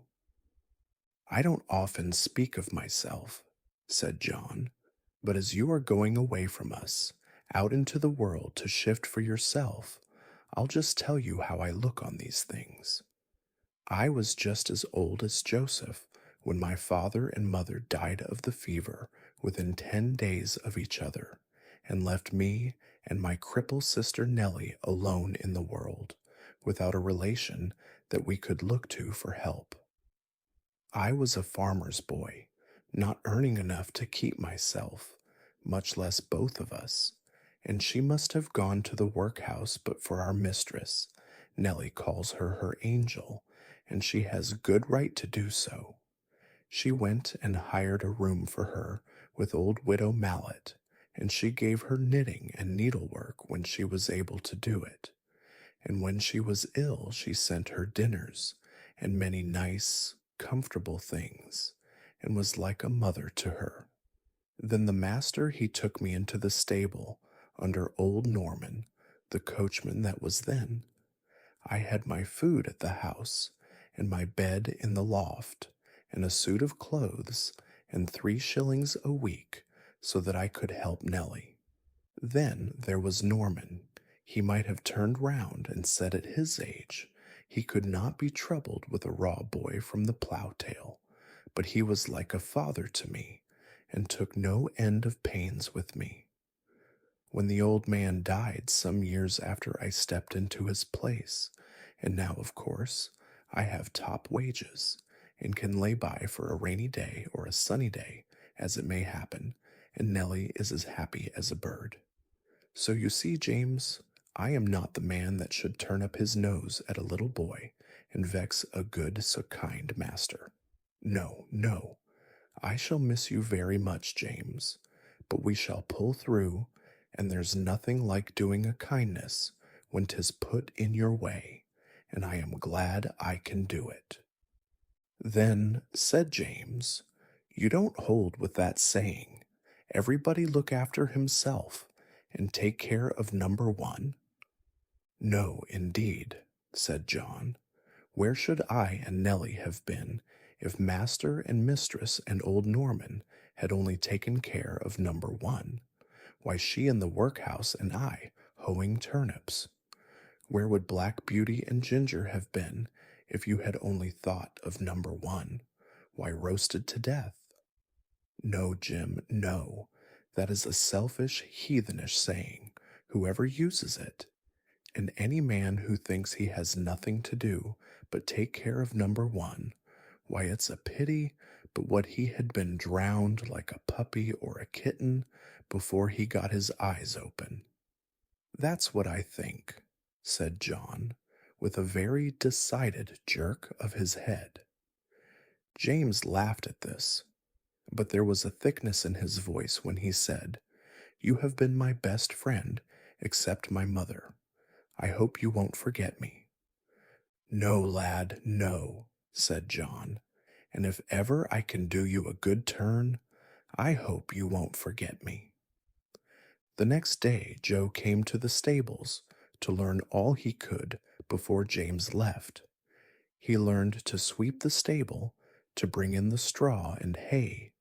He began to clean the harness and helped to wash the carriage. As he was quite too short to do anything in the way of grooming Ginger and me, James taught him upon Merrylegs, for he was to have full charge of him, under John. He was a nice little bright fellow, and always came whistling to his work. Merrylegs was a good deal put out at being mauled about, as he said, by a boy who knew nothing. But toward the end of the second week, he told me confidentially that he thought the boy would turn out well. At last the day came when James had to leave us. Cheerful as he always was, he looked quite downhearted that morning. You see, he said to John, I am leaving a great deal behind, my mother and Betsy, and you and a good master and mistress, and then the horses and my old Merrylegs. At the new place there will not be a soul that I shall know. If it were not that I shall get a higher place and be able to help my mother better, I don't think I should have made up my mind to it. It is a real pinch, John. Ay, James, lad, so it is. But I should not think much of you if you could leave your home for the first time and not feel it. Cheer up, you'll make friends there, and if you get on well, as I am sure you will, it will be a fine thing for your mother, and she will be proud enough that you have got into such a good place as that. So John cheered him up, but everyone was sorry to lose James. As for Merrylegs, he pined after him for several days, and went quite off his appetite. So John took him out several mornings with a leading rein, when he exercised me, and trotting and galloping by my side, got up the little fellow's spirits again, and he was soon all right. Joe's father would often come in and give a little help, as he understood the work, and Joe took a great deal of pains to learn, and John was quite encouraged about him. One night, a few days after James had left, I had eaten my hay and was lying down in my straw fast asleep, when I was suddenly roused by the stable bell ringing very loud. I heard the door of John's house open and his feet running up to the hall. He was back again in no time. He unlocked the stable door and came in, calling out, Wake up, Beauty. You must go well now if ever you did. And almost before I could think, he had got the saddle on my back and the bridle on my head. He just ran round for his coat, and then took me at a quick trot up to the hall door. The squire stood there with a lamp in his hand. Now, John, he said, ride for your life, that is for your mistress's life. There is not a moment to lose. Give this note to White. Give your horse a rest at the inn, and be back as soon as you can. John said, Yes, sir, and was on my back in a minute. The gardener who lived at the lodge had heard the bell ring, and was ready with the gate open, and away we went through the park, and through the village, and down the hill till we came to the toll gate. John called very loud and thumped upon the door. The man was soon out and flung open the gate. Now, said John, do you keep the gate open for the doctor? Here's the money. And off he went again. There was before us a long piece of level road by the riverside. John said to me, Now, Beauty, do your best. And so I did. I wanted no whip nor spur, and for 2 miles I galloped as fast as I could lay my feet to the ground. I don't believe that my old grandfather, who won the race at Newmarket, could have gone faster. When we came to the bridge, John pulled me up a little and patted my neck. Well done, Beauty. Good old fellow, he said. He would have let me go slower, but my spirit was up, and I was off again as fast as before. The air was frosty, the moon was bright, it was very pleasant. We came through a village, then through a dark wood, then uphill, then downhill, till after 8 miles run, we came to the town, through the streets, and into the marketplace. It was all quite still except the clatter of my feet on the stones. Everybody was asleep. The church clock struck 3 as we drew up at White's door. John rang the bell twice, and then knocked at the door like thunder. A window was thrown up, and White, in his nightcap, put his head out and said, What do you want? Gordon is very ill, sir. Master wants you to go at once. He thinks she will die if you cannot get there. Here is a note. Wait, he said, I will come. He shut the window and was soon at the door. The worst of it is, he said, that my horse has been out all day and is quite done up. My son has just been sent for, and he has taken the other. What is to be done? Can I have your horse? He has come at a gallop nearly all the way, sir, and I was to give him a rest here, but I think my master would not be against it, if you think fit, sir. All right, he said, I will soon be ready. John stood by me and stroked my neck. I was very hot. The doctor came out with his riding whip. You need not take that, sir, said John. Black Beauty will go till he drops. Take care of him, sir, if you can. I should not like any harm to come to him. No, no, John, said the doctor. I hope not. And in a minute we had left John far behind. I will not tell about our way back. The doctor was a heavier man than John, and not so good a rider. However, I did my very best. The man at the toll gate had it open. When we came to the hill, the doctor drew me up. Now, my good fellow, he said, take some breath. I was glad he did, for I was nearly spent, but that breathing helped me on, and soon we were in the park. Joe was at the lodge gate. My master was at the hall door, for he had heard us coming. He spoke not a word. The doctor went into the house with him, and Joe led me to the stable. I was glad to get home. My legs shook under me, and I could only stand and pant. I had not a dry hair on my body. The water ran down my legs, and I steamed all over, Joe used to say, like a pot on the fire. Poor Joe. He was young and small, and as yet he knew very little, and his father, who would have helped him, had been sent to the next village, but I am sure he did the very best he knew. He rubbed my legs and my chest, but he did not put my warm cloth on me. He thought I was so hot I should not like it. Then he gave me a pailful of water to drink. It was cold and very good, and I drank it all.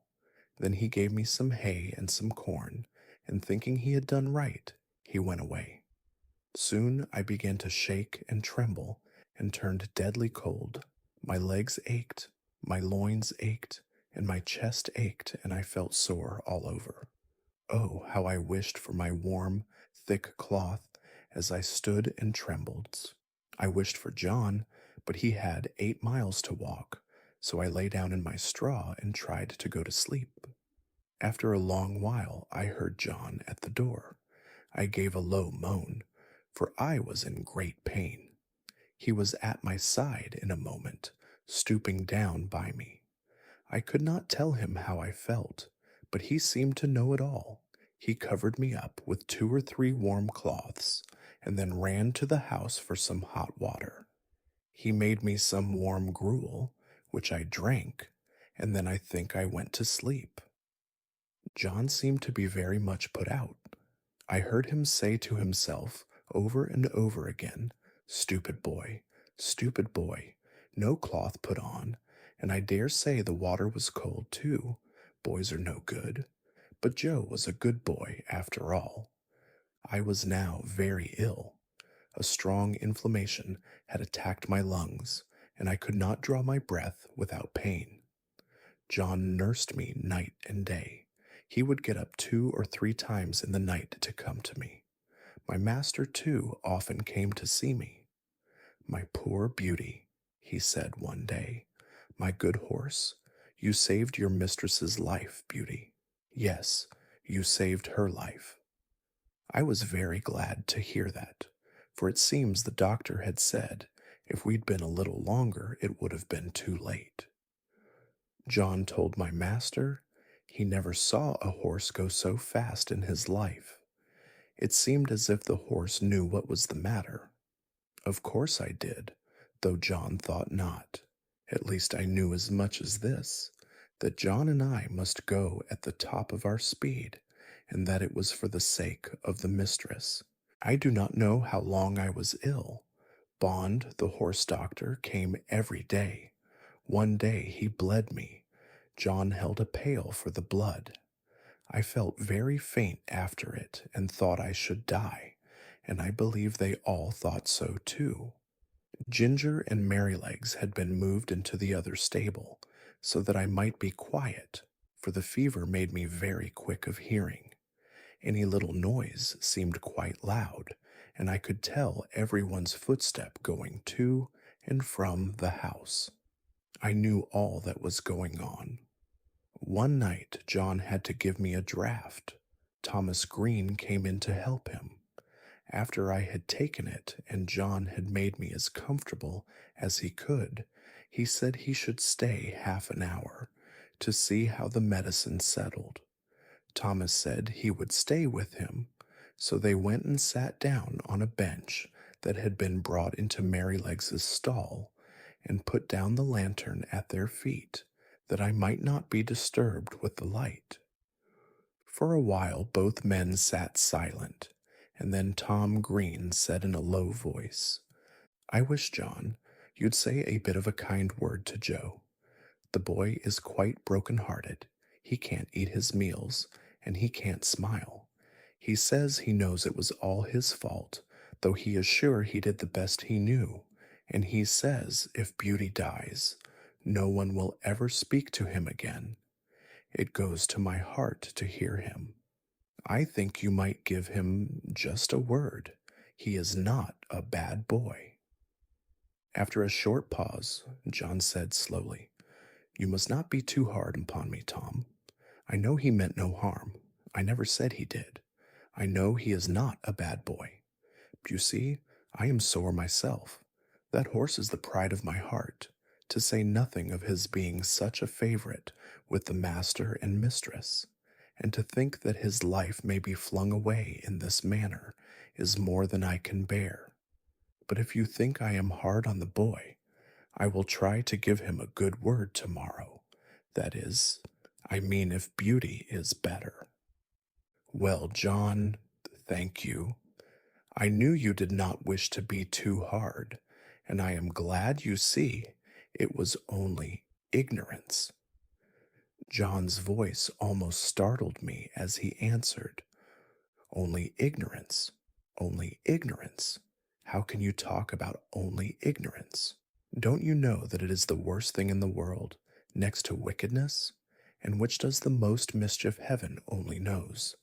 If people can say, 'Oh, I did not know, I did not mean any harm,' they think it is all right. I suppose Martha Mulwash did not mean to kill that baby when she dosed it with Dalby and soothing syrups, but she did kill it, and was tried for manslaughter." "And serve her right, too," said Tom. "A woman should not undertake to nurse a tender little child without knowing what is good and what is bad for it." "Bill Starkey," continued John, "did not mean to frighten his brother into fits when he dressed up like a ghost and ran after him in the moonlight. But he did, and that bright, same handsome little fellow, that might have been the pride of any mother's heart, is just no better than an idiot, and never will be, if he lives to be 80 years old. You were a good deal cut up yourself, Tom, 2 weeks ago, when those young ladies left your hothouse door open with a frosty east wind blowing right in. You said it killed a good many of your plants." "A good many," said Tom. "There was not one of the tender cuttings that was not nipped off. I shall have to strike all over again, and the worst of it is that I don't know where to go to get fresh ones. I was nearly mad when I came in and saw what was done." "And yet," said John, "I am sure the young ladies did not mean it. It was only ignorance." I heard no more of this conversation, for the medicine did well and sent me to sleep, and in the morning I felt much better. But I often thought of John's words when I came to know more of the world. Joe Green went on very well. He learned quickly and was so attentive and careful that John began to trust him in many things. But as I have said, he was small of his age, and it was seldom that he was allowed to exercise either Ginger or me. But it so happened one morning that John was out with Justice in the luggage cart, and the master wanted a note to be taken immediately to a gentleman's house about 3 miles distant, and sent his orders for Joe to saddle me and take it, adding the caution that he was to ride steadily. The note was delivered, and we were quietly returning when we came to the brick field. Here we saw a cart heavily laden with bricks. The wheels had stuck fast in the stiff mud of some deep ruts, and the carter was shouting and flogging the 2 horses unmercifully. Joe pulled up. It was a sad sight. There were the 2 horses straining and struggling with all their might to drag the cart out, but they could not move it. The sweat streamed from their legs and flanks, their sides heaved, and every muscle was strained, while the man fiercely pulling at the head of the 4 horse swore and lashed most brutally. "Hold hard," said Joe. "Don't go on flogging the horses like that. The wheels are so stuck that they cannot move the cart." The man took no heed, but went on lashing. "Stop, pray stop," said Joe. "I'll help you to lighten the cart. They can't move it now." "Mind your own business, you impudent young rascal, and I'll mind mine." The man was in a towering passion, and the worse for drink, and laid on the whip again. Joe turned my head, and the next moment we were going at a round gallop toward the house of the master brickmaker. I cannot say if John would have approved of our pace, but Joe and I were both of one mind, and so angry that we could not have gone slower. The house stood close by the roadside.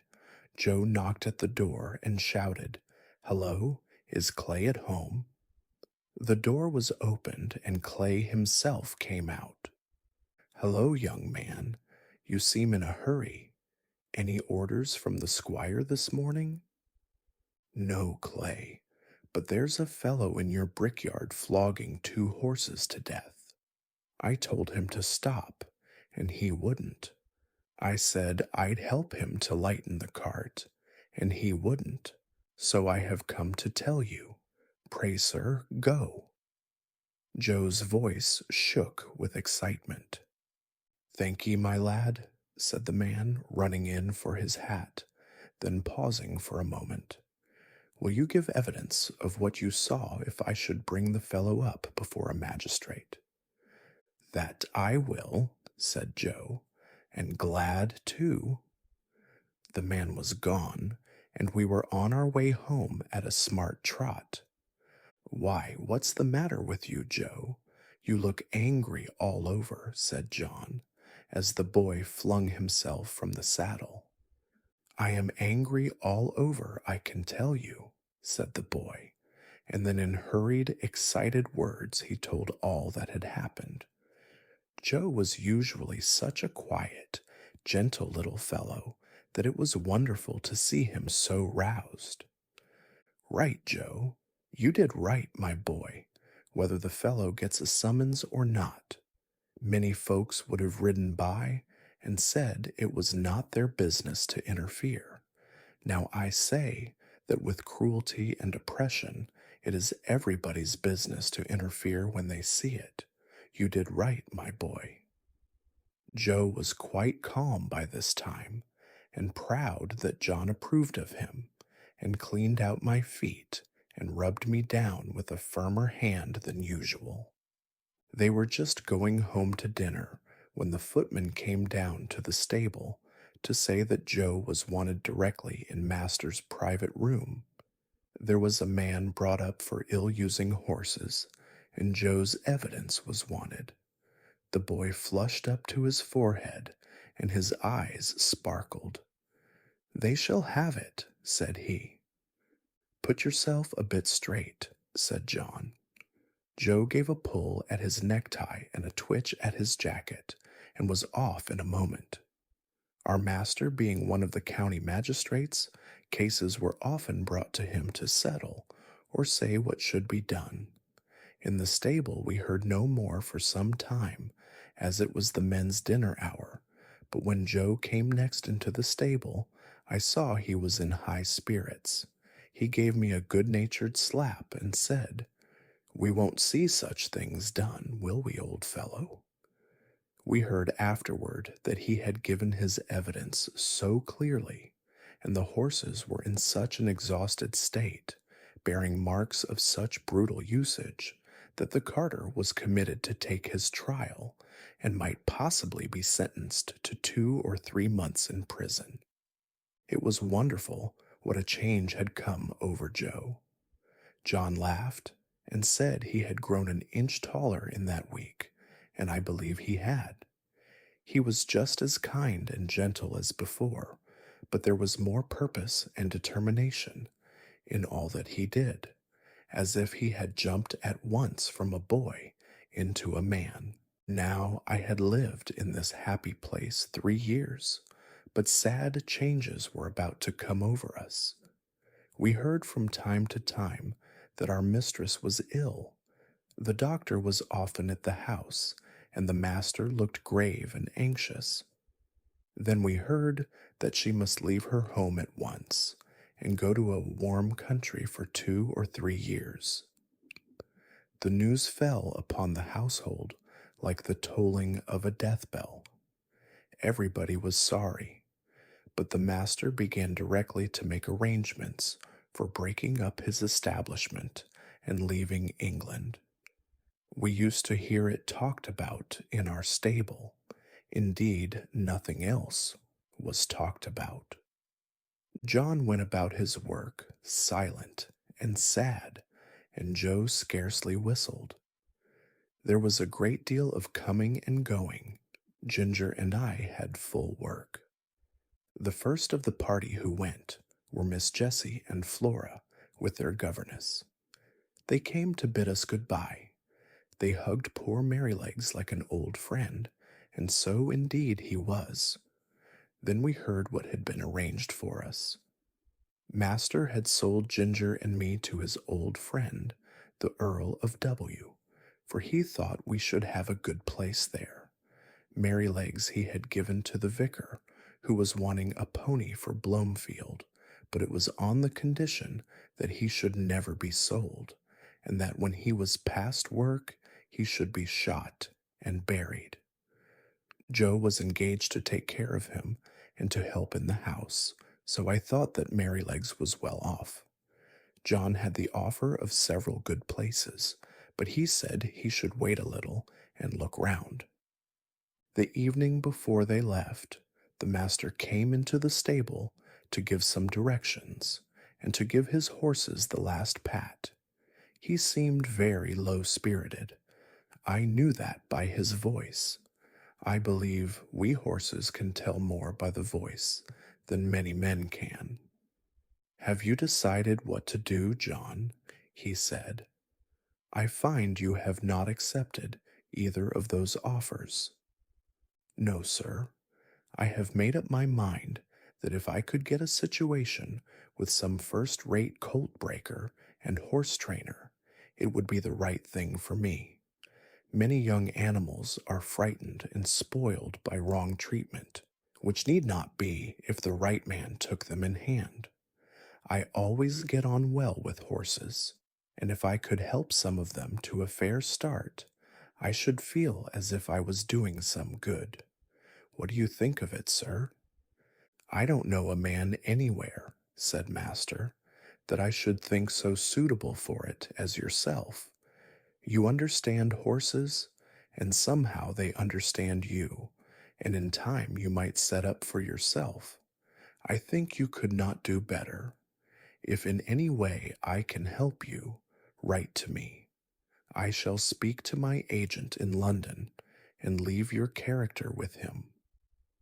Master gave John the name and address, and then he thanked him for his long and faithful service. But that was too much for John. Pray, don't, sir, I can't bear it. You and my dear mistress have done so much for me that I could never repay it. But we shall never forget you, sir, and please God, we may some day see mistress back again like herself. We must keep up hope, sir. Master gave John his hand, but he did not speak, and they both left the stable. The last sad day had come. The footman and the heavy luggage had gone off the day before, and there were only master and mistress and her maid. Ginger and I brought the carriage up to the hall door for the last time.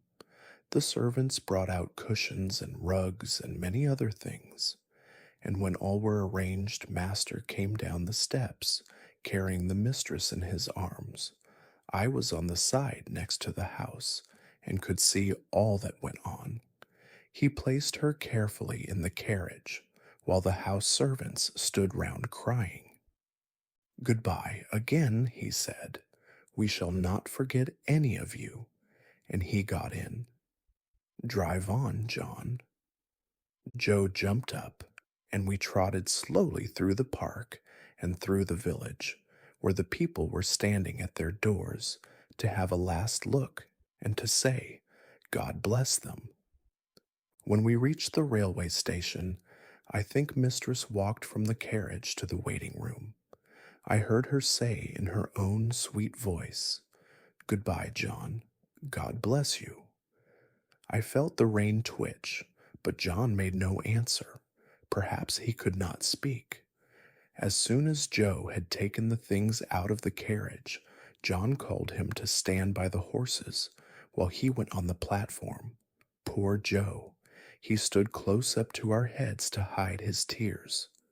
Very soon, the train came puffing up into the station. Then 2 or 3 minutes, and the doors were slammed to, the guard whistled, and the train glided away, leaving behind it only clouds of white smoke and some very heavy hearts. When it was quite out of sight, John came back. We shall never see her again, he said. Never. He took the reins, mounted the box, and with Joe drove slowly home. But it was not our home now. Part 2. The next morning after breakfast, Joe put Merrylegs into the mistress's low chaise to take him to the vicarage. He came first and said good-bye to us, and Merrylegs neighed to us from the yard. Then John put the saddle on Ginger and the leading rein on me, and rode us across the country about 15 miles to Earlshall Park, where the Earl of W's lived. There was a very fine house and a great deal of stabling. We went into the yard through a stone gateway, and John asked for York. It was some time before he came. He was a fine-looking, middle-aged man, and his voice said at once that he expected to be obeyed. He was very friendly and polite to John, and after giving us a slight look, he called a groom to take us to our boxes, and invited John to take some refreshment.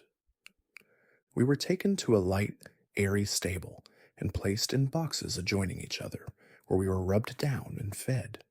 In about half an hour, John and York, who was to be our new coachman, came in to see us.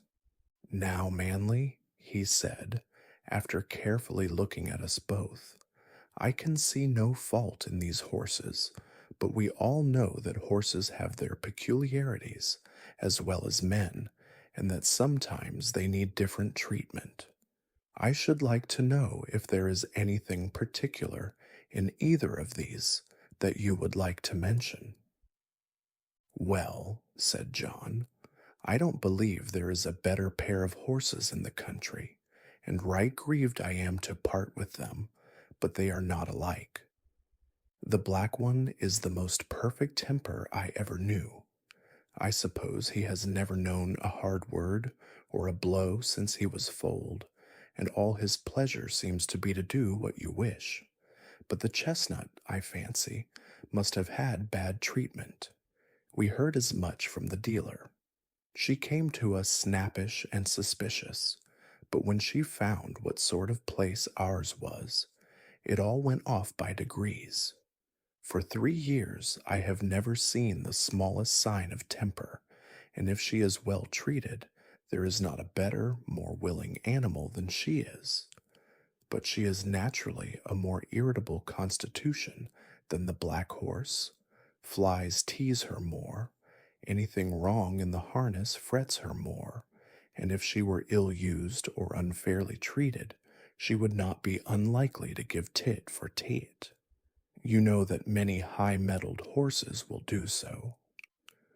Of course, said York, I quite understand. But you know it is not easy in stables like these to have all the grooms just what they should be. I do my best, and there I must leave it. I'll remember what you have said about the mare. They were going out of the stable when John stopped and said, I had better mention that we have never used the check-rein with either of them. The black horse never had one on, and the dealer said it was the gag bit that spoiled the other's temper. Well, said York, if they come here, they must wear the check-rein. I prefer a loose rein myself, and his lordship is always very reasonable about horses. But my lady, that's another thing. She will have style, and if her carriage horses are not reined up tight, she wouldn't look at them. I always stand out against the gag bit, and shall do so, but it must be tied up when my lady rides. I am sorry for it, very sorry, said John, but I must go now, or I shall lose the train. He came round to each of us to pat and speak to us for the last time. His voice sounded very sad. I held my face close to him.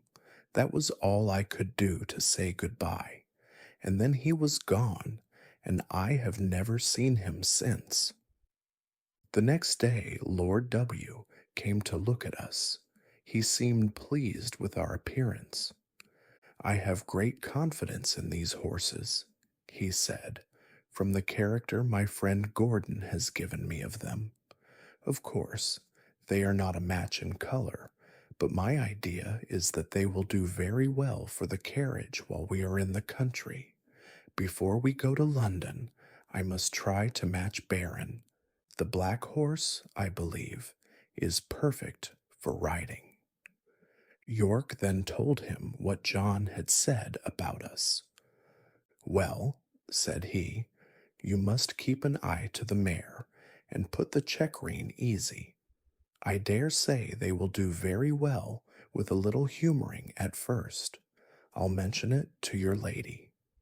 In the afternoon, we were harnessed and put in the carriage, and as the stable clock struck 3, we were led round to the front of the house. It was all very grand, and 3 or 4 times as large as the old house at Birtwick, but not half so pleasant, if a horse may have an opinion. 2 footmen were standing ready, dressed in drab livery, with scarlet breeches and white stockings. Presently we heard the rustling sound of silk as my lady came down the flight of stone steps. She stepped round to look at us. She was a tall, proud-looking woman, and did not seem pleased about something, but she said nothing, and got into the carriage. This was the first time of wearing a check-rein, and I must say, though it certainly was a nuisance not to be able to get my head down now and then, it did not pull my head higher than I was accustomed to carry it. I felt anxious about Ginger, but she seemed to be quiet and content. The next day at 3 o'clock, we were again at the door, and the footman as before. We heard the silk dress rustle, and the lady came down the steps, and in an imperious voice she said, York, you must put those horses' heads higher. They are not fit to be seen. York got down and said very respectfully, I beg your pardon, my lady, but these horses have not been reined up for 3 years, and my lord said it would be safer to bring them to it by degrees. But if your ladyship pleases, I can take them up a little more. Do so, she said. York came round to our heads and shortened the rein himself. One hole, I think. Every little makes a difference, be it for better or worse. And that day we had a steep hill to go up. Then I began to understand what I had heard of. Of course, I wanted to put my head forward and take the carriage up with a will, as we had been used to do.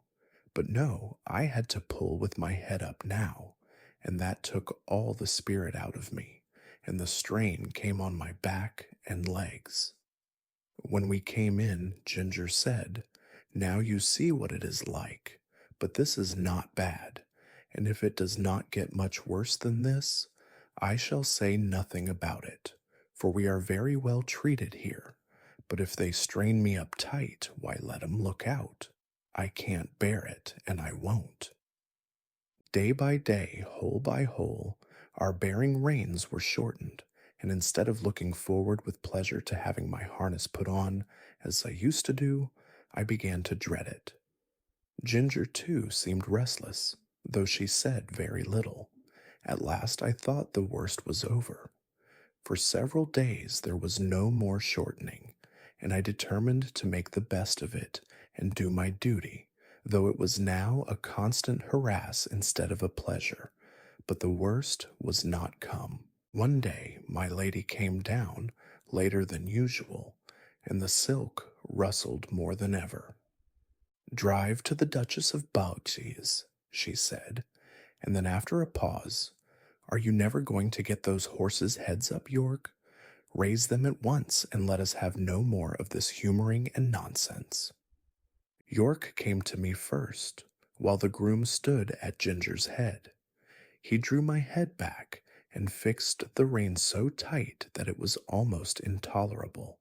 Then he went to Ginger, who was impatiently jerking her head up and down against the bit, as was her way now.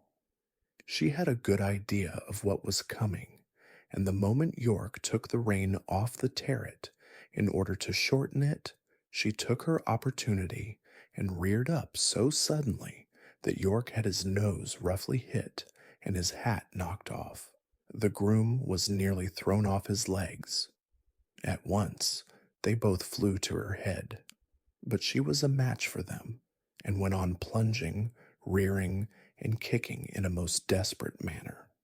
At last, she kicked right over the carriage pole and fell down, after giving me a severe blow on my near quarter. There is no knowing what further mischief she might have done had not York promptly sat himself down flat on her head to prevent her struggling, at the same time calling out, Unbuckle the black horse, run for the winch, and unscrew the carriage pole.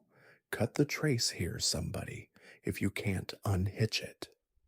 One of the footmen ran for the winch, and another brought a knife from the house.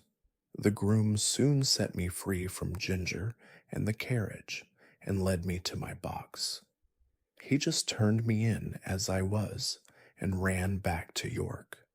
I was much excited by what had happened, and if I had ever been used to kick or rear, I am sure I should have done it then. But I never had, and there I stood, angry, sore in my leg, my head still strained up to the terret on the saddle, and no power to get it down. I was very miserable, and felt much inclined to kick the first person who came near me. Before long, however, Ginger was led in by 2 grooms, a good deal knocked about and bruised. York came with her and gave his orders, and then came to look at me. In a moment, he let down my head. Confound these check reins, he said to himself. I thought we should have some mischief soon. Master will be sorely vexed. But there, if a woman's husband can't rule her, of course a servant can't. So I wash my hands of it, and if she can't get to the Duchess's garden party, I can't help it. York did not say this before the men. He always spoke respectfully when they were by. Now he felt me all over, and soon found the place above my hock where I had been kicked. It was swelled and painful. He ordered it to be sponged with hot water, and then some lotion was put on. Lord W. was much put out when he learned what had happened. He blamed York for giving way to his mistress, to which he replied that in future he would much prefer to receive his orders only from his lordship. But I think nothing came of it, for things went on the same as before. I thought York might have stood up better for his horses, but perhaps I am no judge. Ginger was never put into the carriage again, but when she was well of her bruises, one of the Lord W.'s younger sons said he should like to have her. He was sure she would make a good hunter. As for me, I was obliged still to go in the carriage, and had a fresh partner called Max. He had always been used to the tight rein. I asked him how it was he bore it. Well, he said, I bear it because I must, but it is shortening my life, and it will shorten yours too if you have to stick to it. Do you think, I said, that our masters know how bad it is for us? I can't say, he replied, but the dealers and the horse doctors know it very well. I was at a dealer's once, who was training me and another horse to go as a pair. He was getting our heads up, as he said, a little higher and a little higher every day. A gentleman who was there asked him why he did so. Because, said he, people won't buy them unless we do. The London people always want their horses to carry their heads high and to step high. Of course, it is very bad for the horses, but then it is good for trade. The horses soon wear up or get diseased, and they come for another pair. That, said Max, is what he said in my hearing, and you can judge for yourself. What I suffered with that rein for 4 long months in my lady's carriage, it would be hard to describe, but I am quite sure that, had it lasted much longer, either my health or my temper would have given way. Before that, I never knew what it was to foam at the mouth, but now the action of the sharp bit on my tongue and jaw, and the constrained position of my head and throat, always caused me to froth at the mouth more or less. Some people think it very fine to see this, and say, what fine-spirited creatures. But it is just as unnatural for horses as for men to foam at the mouth. It is a sure sign of some discomfort, and should be attended to. Besides this, there was a pressure on my windpipe, which often made my breathing very uncomfortable. When I returned from my work, my neck and chest were strained and painful, my mouth and tongue tender, and I felt worn and depressed. In my old home, I always knew that John and my master were my friends. But here, although in many ways I was well treated, I had no friend. York might have known, and very likely did know, how that rein harassed me. But I suppose he took it as a matter of course that it could not be helped. At any rate, nothing was done to relieve me. Early in the spring, Lord W. and part of his family went up to London and took York with them. I and Ginger and some other horses were left at home for use, and the head groom was left in charge. The Lady Harriet, who remained at the hall, was a great invalid and never went out in the carriage, and the Lady Anne preferred riding on horseback with her brother or cousins. She was a perfect horsewoman and as gay and gentle as she was beautiful. She chose me for her horse and named me Black Auster. I enjoyed these rides very much in the clear cold air, sometimes with Ginger, sometimes with Lizzie. This Lizzie was a bright bay mare, almost thoroughbred, and a great favorite with the gentlemen on account of her fine action and lively spirit. But Ginger, who knew more of her than I did, told me she was rather nervous. There was a gentleman of the name of Blantyre staying at the hall. He always rode Lizzie, and praised her so much that one day Lady Anne ordered the side saddle to be put on her, and the other saddle on me. When we came to the door, the gentleman seemed very uneasy. "How is this?" he said. "Are you tired of your good Black Auster?" "Oh, no, not at all," she replied. "But I am amiable enough to let you ride him for once, and I will try your charming Lizzie. You must confess that in size and appearance she is far more like a lady's horse than my own favorite. Do let me advise you not to mount her," he said. "She is a charming creature, but she is too nervous for a lady. I assure you, she is not perfectly safe. Let me beg you to have the saddles changed."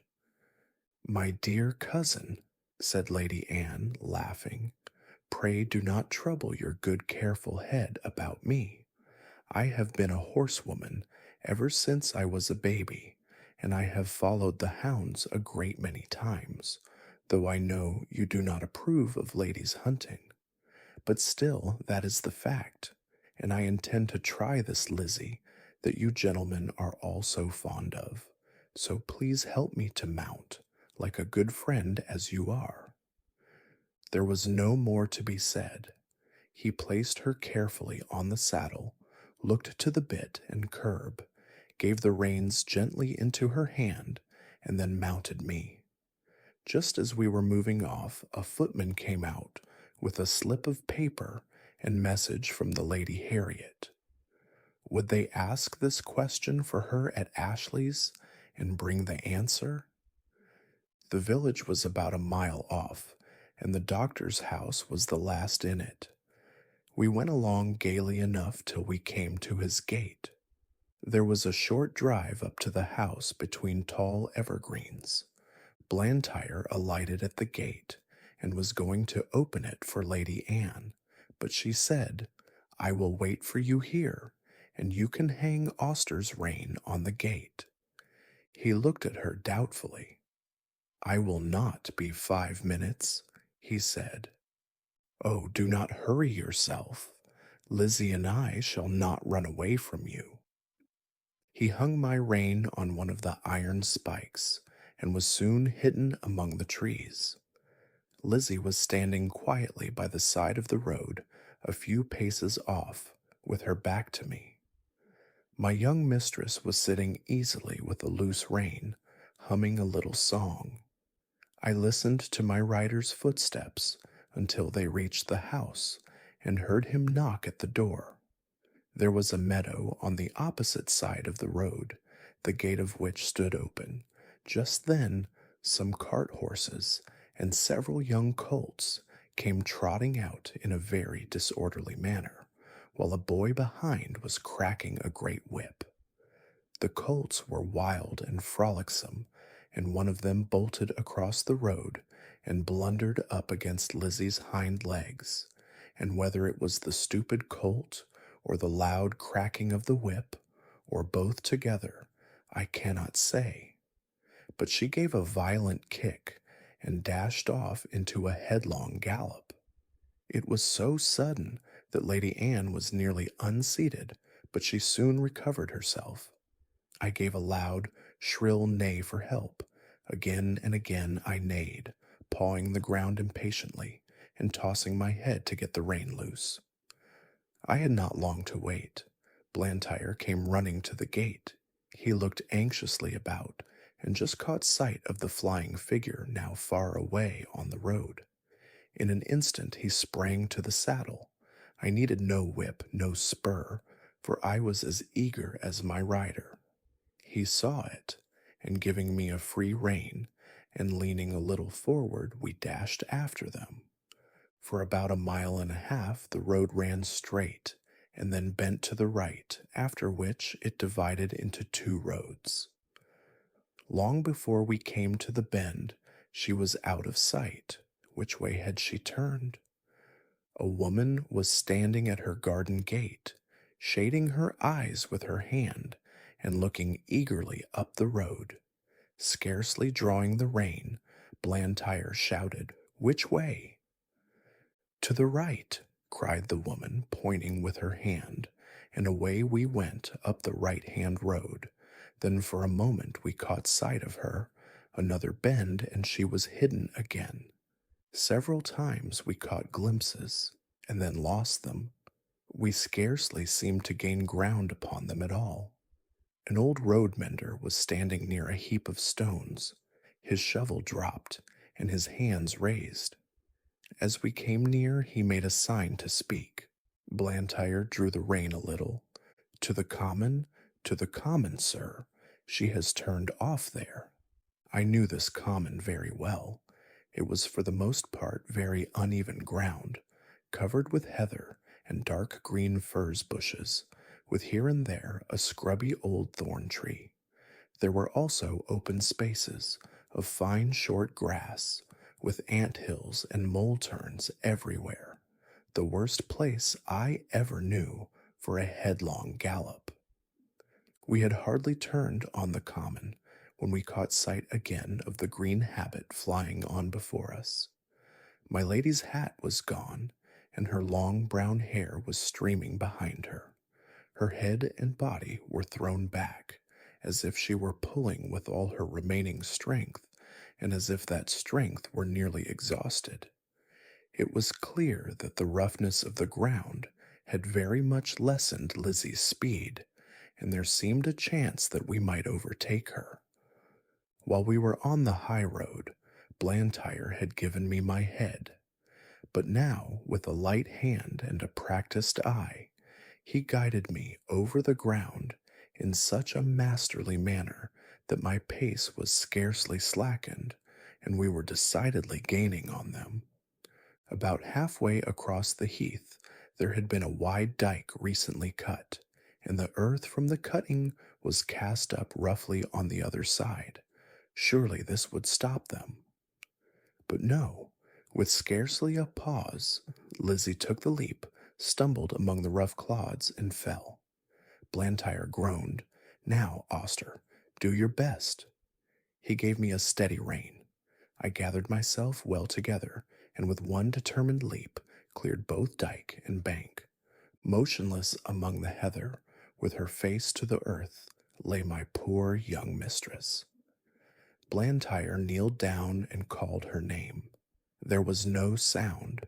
Gently he turned her face upward. It was ghastly white, and the eyes were closed. "Annie, dear Annie, do speak." But there was no answer.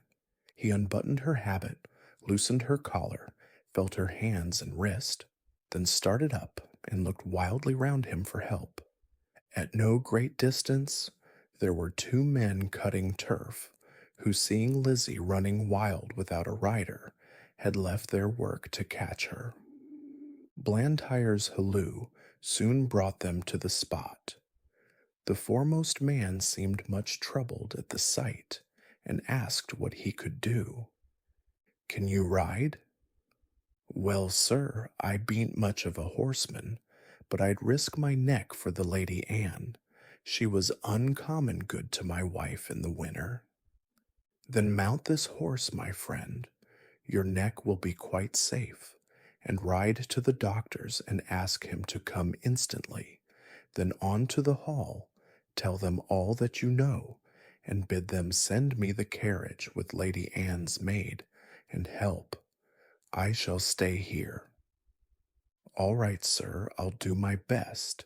and I pray God the dear young lady may open her eyes soon. Then seeing the other man, he called out, Here, Joe, run for some water, and tell my missus to come as quick as she can to the Lady Anne. He then somehow scrambled into the saddle, and with a gee up and a clap on my sides with both his legs, he started on his journey, making a little circuit to avoid the dike. He had no whip, which seemed to trouble him, but my pace soon cured that difficulty, and he found the best thing he could do was to stick to the saddle and hold me in, which he did manfully. I shook him as little as I could help, but once or twice on the rough ground he called out, Steady, whoa, steady. On the high road we were all right, and at the doctor's and the hall he did his errand like a good man and true. They asked him in to take a drop of something. No, no, he said. I'll be back to 'em again by a short-cut through the fields, and be there afore the carriage. There was a great deal of hurry and excitement after the news became known. I was just turned into my box. The saddle and bridle were taken off, and a cloth thrown over me. Ginger was saddled and sent off in great haste for Lord George, and I soon heard the carriage roll out of the yard. It seemed a long time before Ginger came back, and before we were left alone, and then she told me all that she had seen. I can't tell much, she said. We went a gallop nearly all the way, and got there just as the doctor rode up. There was a woman sitting on the ground, with the lady's head in her lap. The doctor poured something into her mouth, but all that I heard was, She is not dead. Then I was led off by a man to a little distance. After a while she was taken to the carriage, and we came home together.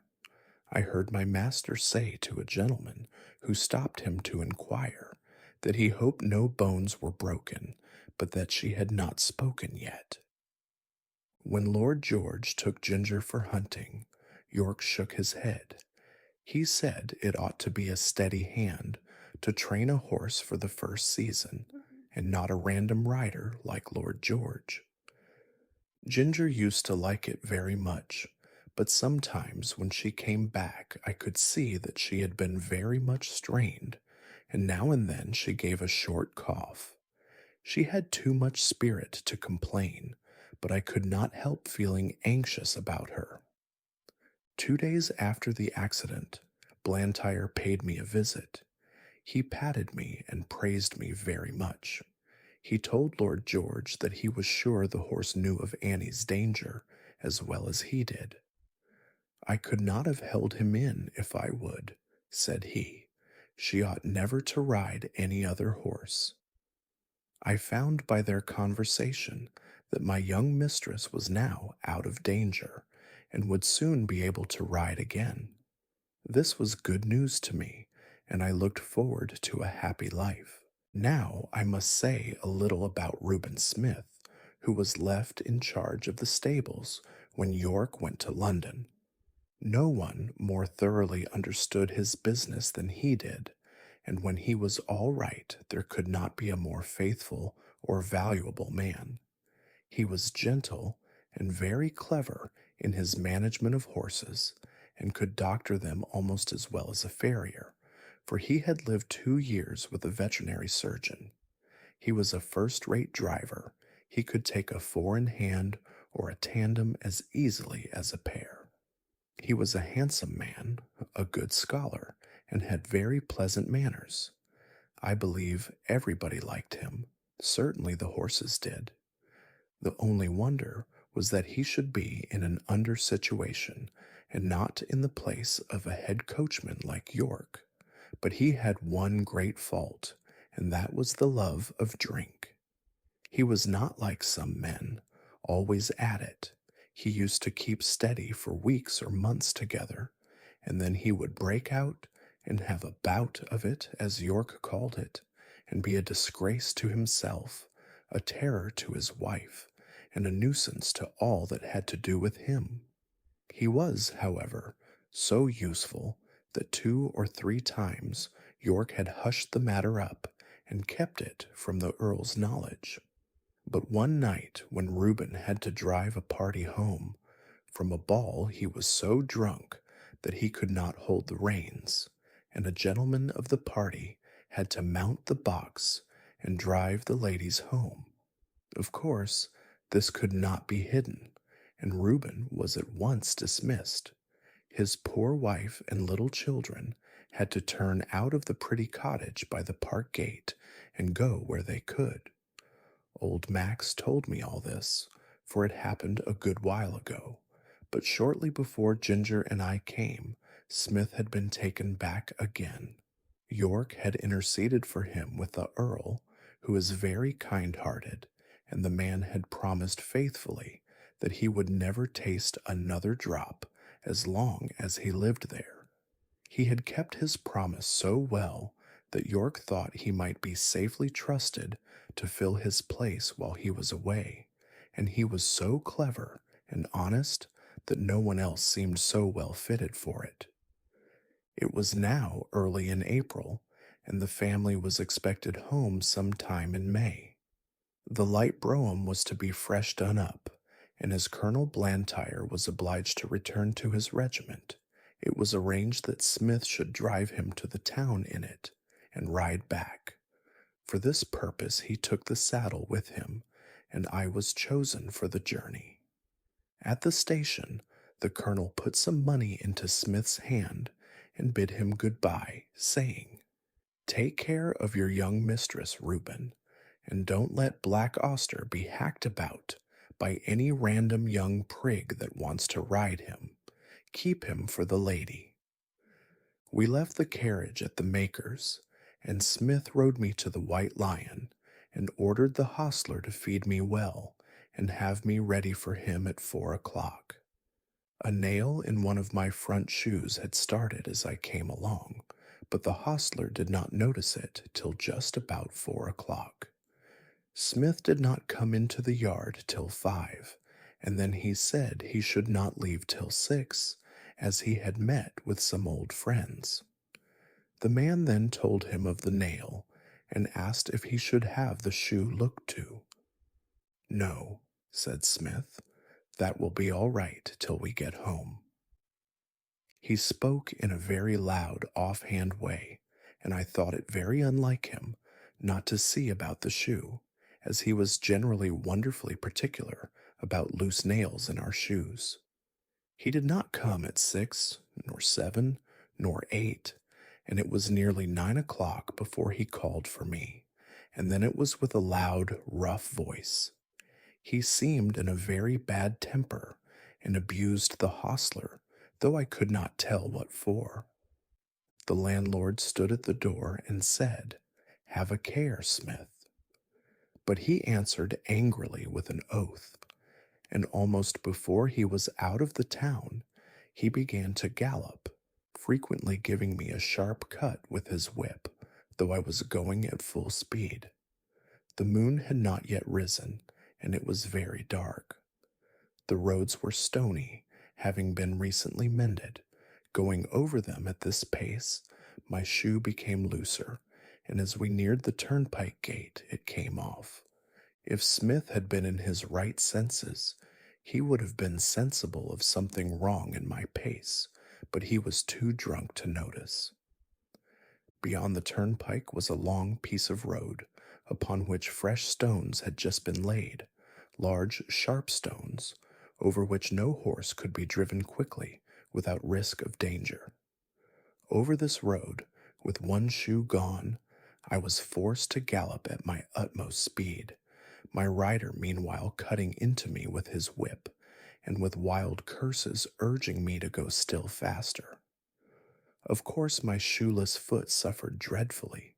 The hoof was broken and split down to the very quick, and the inside was terribly cut by the sharpness of the stones. This could not go on. No horse could keep his footing under such circumstances. The pain was too great. I stumbled and fell with violence on both my knees. Smith was flung off by my fall, and owing to the speed I was going at, he must have fallen with great force. I soon recovered my feet and limped to the side of the road where it was free from stones. The moon had just risen above the hedge, and by its light I could see Smith lying a few yards beyond me. He did not rise. He made one slight effort to do so, and then there was a heavy groan.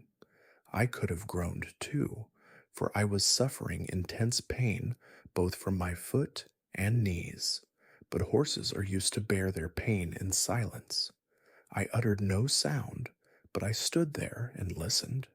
One more heavy groan from Smith, but though he now lay in the full moonlight, I could see no motion. I could do nothing for him nor myself, but oh, how I listened for the sound of horse, or wheels, or footsteps. The road was not much frequented, and at this time of the night we might stay for hours before help came to us. I stood watching and listening.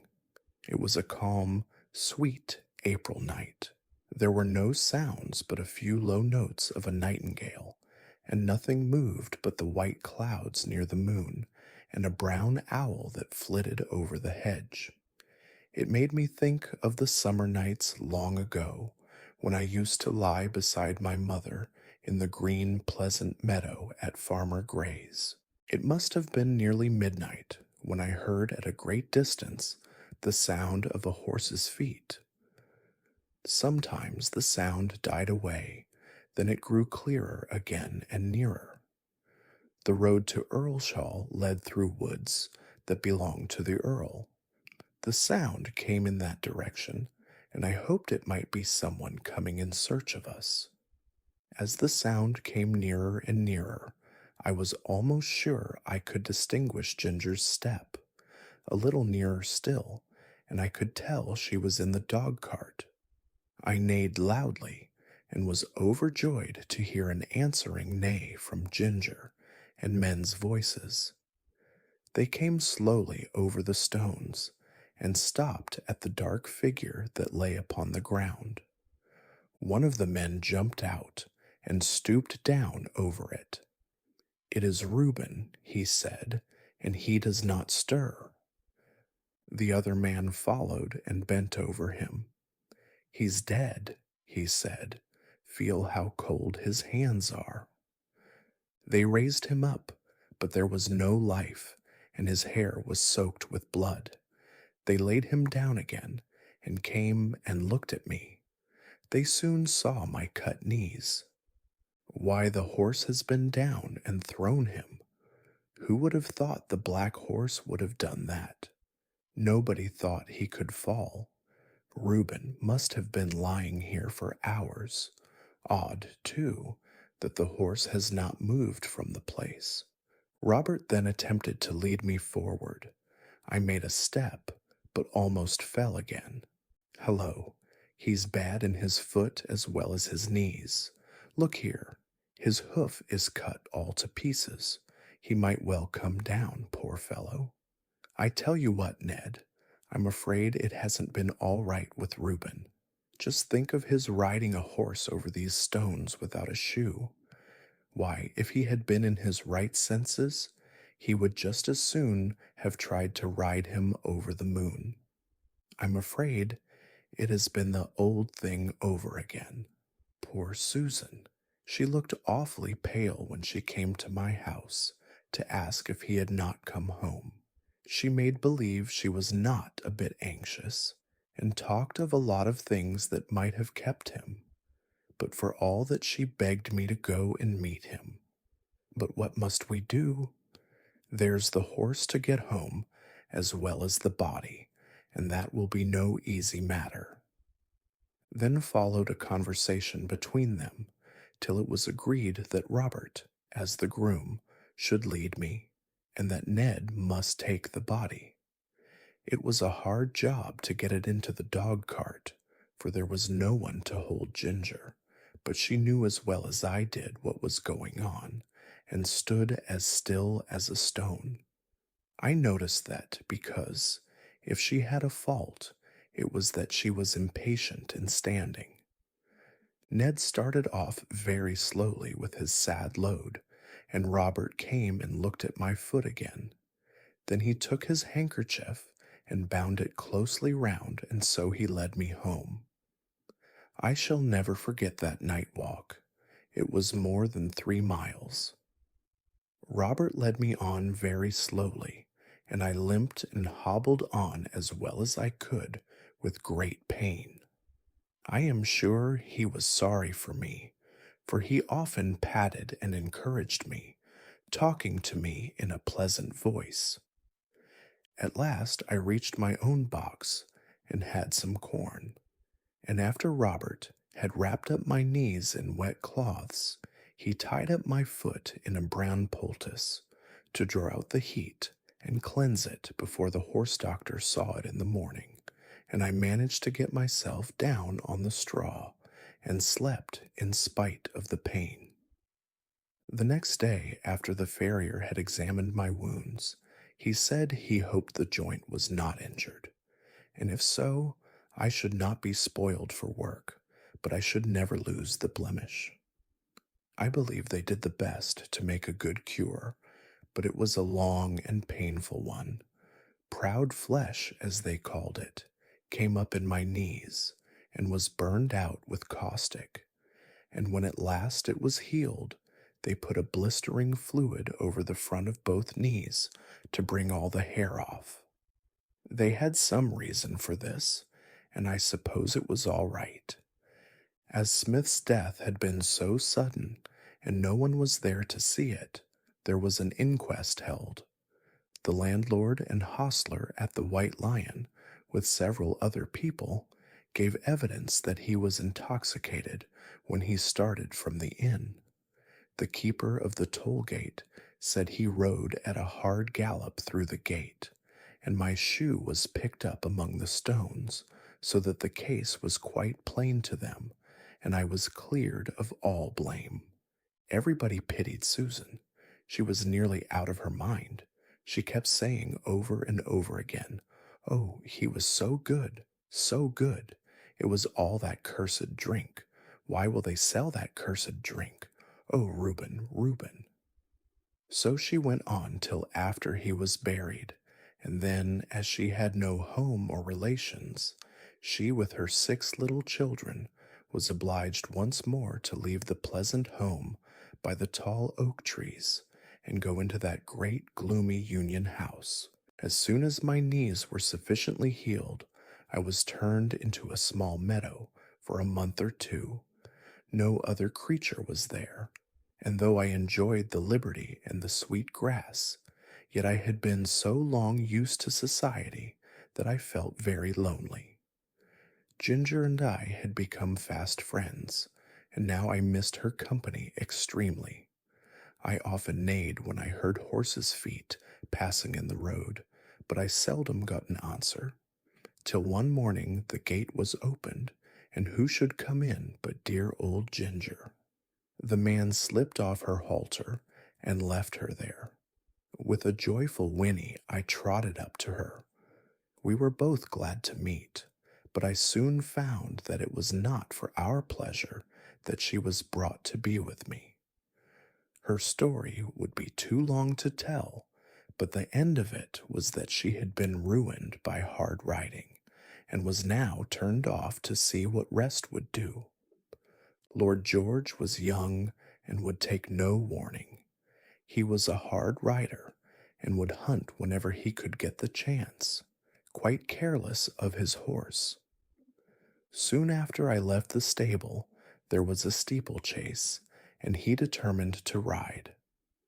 Though the groom told him she was a little strained and was not fit for the race, he did not believe it, and on the day of the race urged Ginger to keep up with the foremost riders.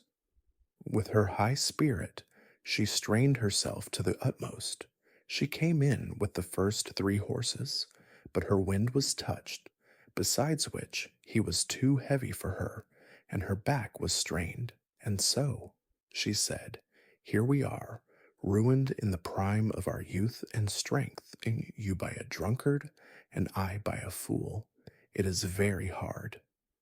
We both felt in ourselves that we were not what we had been. However, that did not spoil the pleasure we had in each other's company. We did not gallop about as we once did, but we used to feed and lie down together and stand for hours under one of the shady lime trees with our heads close to each other. And so we passed our time till the family returned from town. One day we saw the Earl come into the meadow, and York was with him. Seeing who it was, we stood still under our lime tree and let them come up to us. They examined us carefully. The Earl seemed much annoyed. "There is 300 pounds flung away for no earthly use," said he. "But what I care most for is that these horses of my old friend, who thought they would find a good home with me, are ruined. The mare shall have a 12 months' run, and we shall see what that will do for her.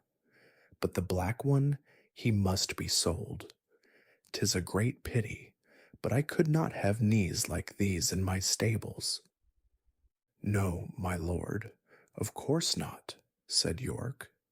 "But he might get a place where appearance is not of much consequence, and still be well treated. I know a man in Bath, the master of some livery stables, who often wants a good horse at a low figure. I know he looks well after his horses. The inquest cleared the horse's character, and your lordship's recommendation, or mine, would be sufficient warrant for him. You had better write to him, York. I should be more particular about the place than the money he would fetch." After this, they left us. "They'll soon take you away," said Ginger, "and I shall lose the only friend I have, and most likely we shall never see each other again. 'Tis a hard world." About a week after this, Robert came into the field with a halter, which he slipped over my head and led me away. There was no leave-taking of Ginger. We neighed to each other as I was led off, and she trotted anxiously along by the hedge, calling to me as long as she could hear the sound of my feet. Through the recommendation of York, I was bought by the master of the livery stables. I had to go by train, which was new to me, and required a good deal of courage the first time. But as I found the puffing, rushing, whistling, and more than all, the trembling of the horse box in which I stood did me no real harm, I soon took it quietly. When I reached the end of my journey, I found myself in a tolerably comfortable stable and well attended to. These stables were not so airy and pleasant as those I had been used to.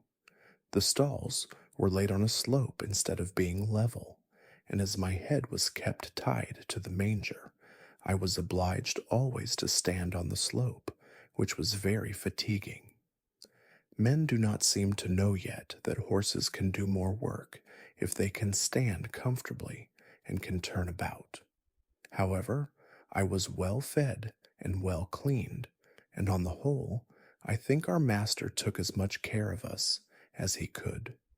He kept a good many horses and carriages of different kinds for hire.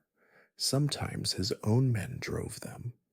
At others, the horse and chaise were let to gentlemen or ladies who drove themselves. Hitherto I had always been driven by people who at least knew how to drive, but in this place I was to get my experience of all the different kinds of bad and ignorant driving to which we horses are subjected. For I was a job horse, and was let out to all sorts of people who wished to hire me. And as I was good-tempered and gentle, I think I was oftener let out to the ignorant drivers than some of the other horses, because I could be depended upon. It would take a long time to tell of all the different styles in which I was driven, but I will mention a few of them. First, there were the tight rein drivers, men who seemed to think that all depended on holding the reins as hard as they could, never relaxing the pull on the horse's mouth or giving him the least liberty of movement. They are always talking about keeping the horse well in hand and holding a horse up, just as if a horse was not made to hold himself up. Some poor, broken down horses, whose mouths have been made hard and insensible by just such drivers as these, may perhaps find some support in it. But for a horse who can depend upon his own legs and who has a tender mouth and is easily guided, it is not only tormenting, but it is stupid. Then there are the loose rein drivers, who let the reins lie easily on our backs, and their own hand rest lazily on their knees. Of course, such gentlemen have no control over a horse if anything happens suddenly. If a horse shies, or starts, or stumbles, they are nowhere, and cannot help the horse or themselves till the mischief is done. Of course, for myself I had no objection to it, as I was not in the habit either of starting or stumbling, and had only been used to depend on my driver for guidance and encouragement. Still, one likes to feel the rein a little in going downhill, and likes to know that one's driver is not gone to sleep. Besides, a slovenly way of driving gets a horse into bad and often lazy habits, and when he changes hands, he has to be whipped out of them with more or less pain and trouble. Squire Gordon always kept us to our best paces and our best manners. He said that spoiling a horse and letting him get into bad habits was just as cruel as spoiling a child, and both had to suffer for it afterward.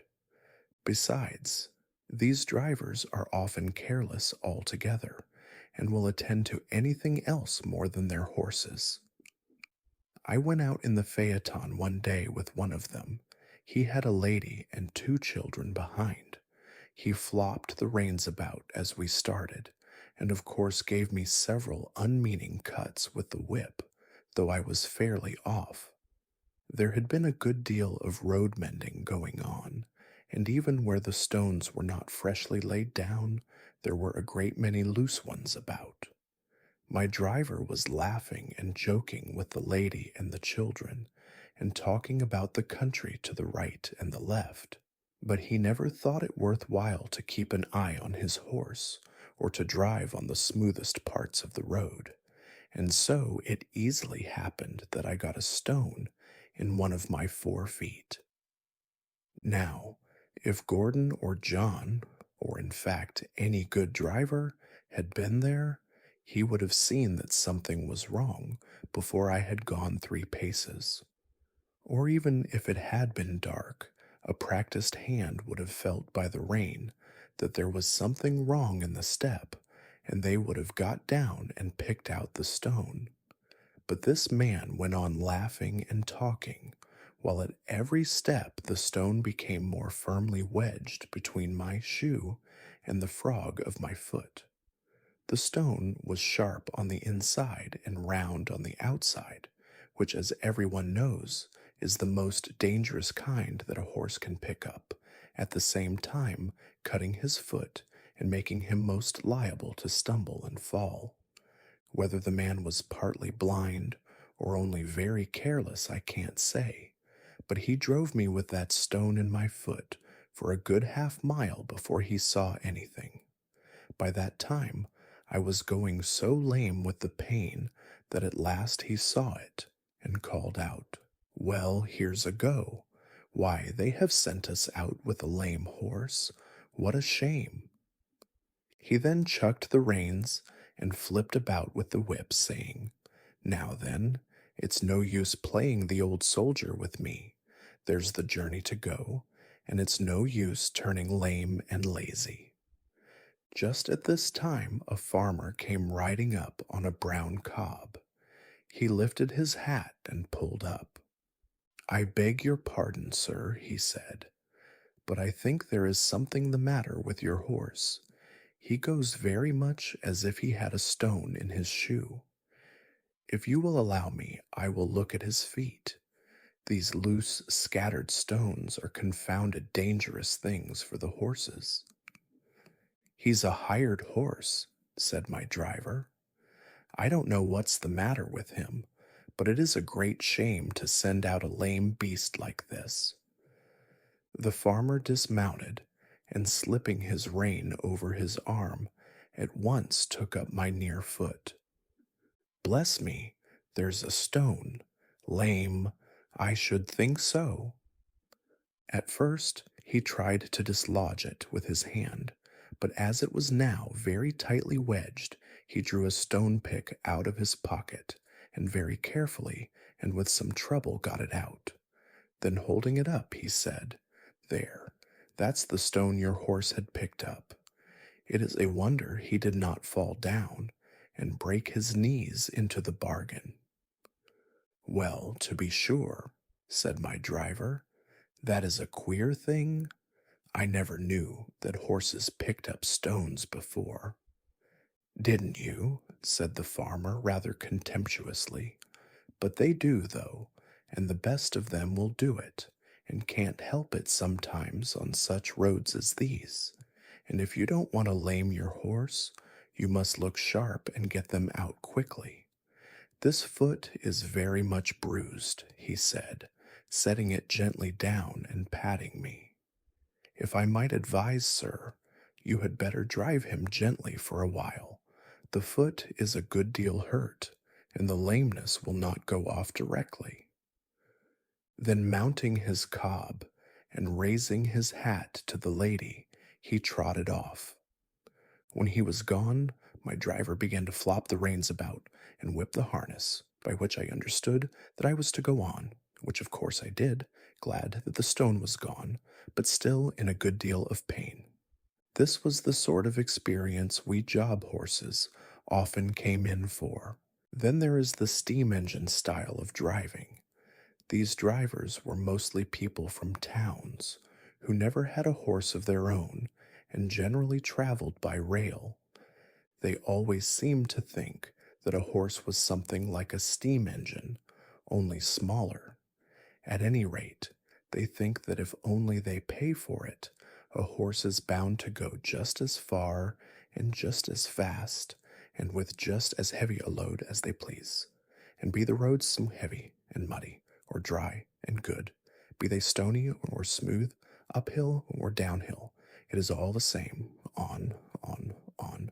One must go at the same pace, with no relief and no considerations. These people never think of getting out to walk up a steep hill. Oh no, they have paid to ride, and ride they will. The horse? Oh, he's used to it. What were horses made for if not to drag people uphill? Walk. A good joke indeed. And so the whip is plied, and the rein is chucked, and often a rough scolding voice cries out, Go along, you lazy beast. And then another slash of the whip, when all the time we are doing our very best to get along, uncomplaining and obedient, though often sorely harassed and downhearted. This steam engine style of driving wears us up faster than any other kind. I would far rather go 20 miles with a good considerate driver than I would go 10 with some of these. It would take less out of me. Another thing, they scarcely ever put on the brake, however steep the downhill may be, and thus bad accidents sometimes happen. Or if they do put it on, they often forget to take it off at the bottom of the hill, and more than once I have had to pull halfway up the next hill, with one of the wheels held by the brake, before my driver chose to think about it, and that is a terrible strain on a horse. Then these cockneys, instead of starting at an easy pace, as a gentleman would do, generally set off at full speed from the very stable yard, and when they want to stop, they first whip us, and then pull up so suddenly that we are nearly thrown on our haunches and our mouths jagged with the bit. They call that pulling up with a dash, and when they turn a corner, they do it as sharply as if there were no right side or wrong side of the road. I well remember one spring evening I and Rory had been out for the day. Rory was the horse that mostly went with me when a pair was ordered, and a good honest fellow he was. We had our own driver, and as he was always considerate and gentle with us, we had a very pleasant day. We were coming home at a good smart pace about twilight. Our road turned sharp to the left, but as we were close to the hedge on our own side, and there was plenty of room to pass, our driver did not pull us in. As we neared the corner, I heard a horse and two wheels coming rapidly down the hill toward us.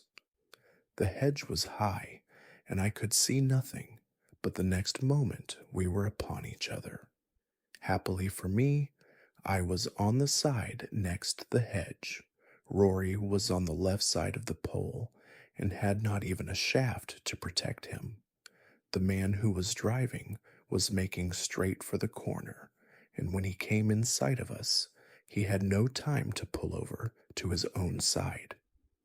The whole shock came upon Rory. The gig shaft ran right into the chest, making him stagger back with a cry that I shall never forget. The other horse was thrown upon his haunches, and one shaft broken. It turned out that it was a horse from our own stables, with the high-wheeled gig that the young men were so fond of.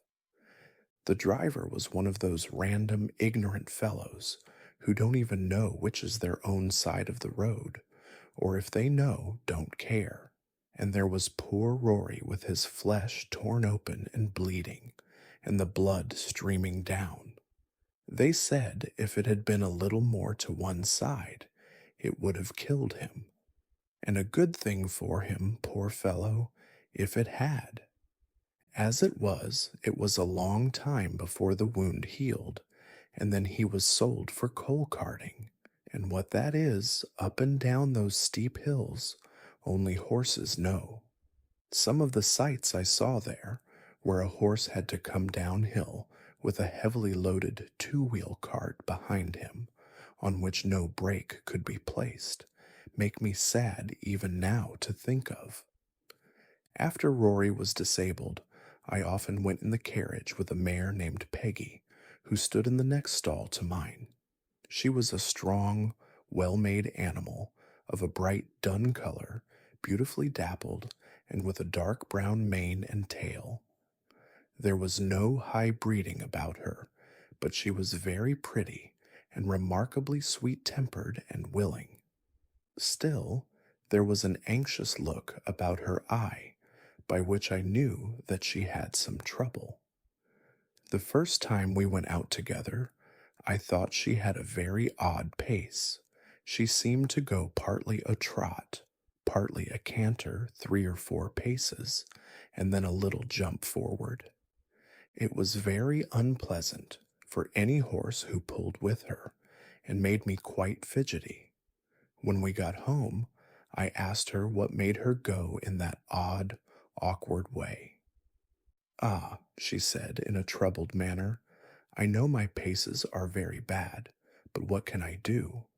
It really is not my fault. It is just because my legs are so short. I stand nearly as high as you, but your legs are a good 3 inches longer above your knee than mine, and of course you can take a much longer step and go much faster. You see, I did not make myself. I wish I could have done so. I would have had long legs then. All my troubles come from my short legs," said Peggy in a desponding tone. "But how is it," I said, "when you are so strong and good-tempered and willing?"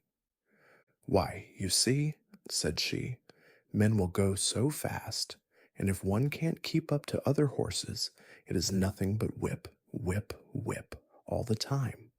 And so I have had to keep up as I could, and have got into this ugly shuffling pace.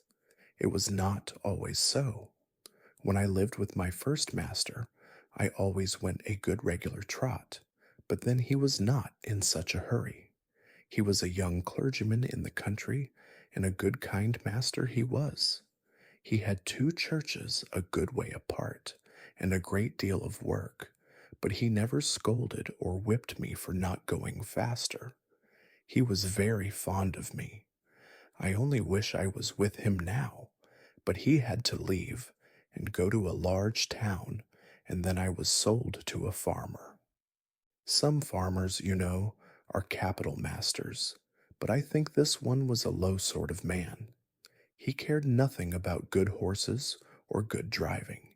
He only cared for going fast. I went as fast as I could, but that would not do, and he was always whipping. So I got into this way of making a spring forward to keep up. On market nights, he used to stay very late at the inn and then drive home at a gallop. One dark night he was galloping home as usual when all of a sudden the wheel came against some great heavy thing in the road and turned the gig over in a minute. He was thrown out and his arm broken, and some of his ribs, I think. At any rate, it was the end of my living with him, and I was not sorry. But you see, it will be the same everywhere for me, if men must go so fast. I wish my legs were longer. Poor Peggy. I was very sorry for her, and I could not comfort her, for I knew how hard it was upon slow-paced horses to be put with fast ones. All the whipping comes to their share, and they can't help it. She was often used in the phaeton, and was very much liked by some of the ladies, because she was so gentle, and some time after this, she was sold to two ladies who drove themselves and wanted a safe, good horse. I met her several times out in the country, going a good steady pace, and looking as gay and contented as a horse could be. I was very glad to see her, for she deserved a good place. After she left us, another horse came in her stead. He was young, and had a bad name for shying and starting, by which he had lost a good place. I asked him what made him shy. Well, I hardly know, he said. I was timid when I was young, and was a good deal frightened several times, and if I saw anything strange, I used to turn and look at it. You see, with our blinkers, one can't see or understand what a thing is, unless one looks round. And then my master always gave me a whipping, which of course made me start on, and did not make me less afraid. I think if he would have let me just look at things quietly and see that there was nothing to hurt me, it would have been all right, and I should have got used to them. One day an old gentleman was riding with him, and a large piece of white paper or rag blew across just on one side of me. I shied and started forward. My master, as usual, whipped me smartly, but the old man cried out, "You're wrong, you're wrong. You should never whip a horse for shying. He shies because he is frightened, and you only frighten him more and make the habit worse." So I suppose all men don't do so. I am sure I don't want to shy for the sake of it. But how should one know what is dangerous and what is not if one is never allowed to get used to anything? I am never afraid of what I know. Now I was brought up in a park where there were deer. Of course I knew them as well as I did a sheep or a cow, but they are not common, and I know many sensible horses who are frightened at them, and who kick up quite a shindy before they will pass a paddock where there are deer. I knew what my companion said was true, and I wished that every young horse had as good masters as Farmer Gray and Squire Gordon. Of course, we sometimes came in for good driving here. I remember one morning I was put into the light gig and taken to a house in Pulteney Street. Two gentlemen came out, The taller of them came round to my head. He looked at the bit and bridle and just shifted the collar with his hand to see if it fitted comfortably. Do you consider this horse wants a curb? He said to the hostler. Well, said the man, I should say he would go just as well without. He has an uncommon good mouth, and though he has a fine spirit, he has no vice. But we generally find people like the curb. I don't like it, said the gentleman. Be so good as to take it off and put the rein in at the cheek. An easy mouth is a great thing on a long journey, is it not, old fellow? He said, patting my neck. Then he took the reins, and they both got up. I can remember now how quietly he turned me round, and then with a light feel of the rein, and drawing the whip gently across my back, we were off. I arched my neck and set off at my best pace. I found I had someone behind me who knew how a good horse ought to be driven. It seemed like old times again, and made me feel quite gay. This gentleman took a great liking to me, and after trying me several times with the saddle, he prevailed upon my master to sell me to a friend of his, who wanted a safe, pleasant horse for riding. And so it came to pass that in the summer I was sold to Barry. My new master was an unmarried man. He lived at Bath and was much engaged in business. His doctor advised him to take horse exercise, and for this purpose he bought me. He hired a stable a short distance from his lodgings and engaged a man named Filcher as groom. My master knew very little about horses, but he treated me well, and I should have had a good and easy place, but for circumstances of which he was ignorant. He ordered the best hay with plenty of oats, crushed beans, and bran with vetches, or rye grass as the man might think needful. I heard the master give the order, so I knew there was plenty of good food, and I thought I was well off. For a few days all went on well. I found that my groom understood his business. He kept the stable clean and airy, and he groomed me thoroughly, and was never otherwise than gentle. He had been an hostler in one of the great hotels in Bath. He had given that up, and now cultivated fruit and vegetables for the market, and his wife bred and fattened poultry and rabbits for sale. After a while, it seemed to me that my oats came very short. I had the beans, but bran was mixed with them instead of oats, of which there were very few, certainly not more than a quarter of what there should have been. In 2 or 3 weeks, this began to tell upon my strength and spirits. The grass food, though very good, was not the thing to keep up my condition without corn. However, I could not complain, nor make known my wants. So it went on for about 2 months, and I wondered that my master did not see that something was the matter. However, one afternoon he rode out into the country to see a friend of his, a gentleman farmer, who lived on the road to Wells. This gentleman had a very quick eye for horses, and after he had welcomed his friend, he said, casting his eye over me, "It seems to me, Barry, that your horse does not look so well as he did when you first had him. Has he been well?"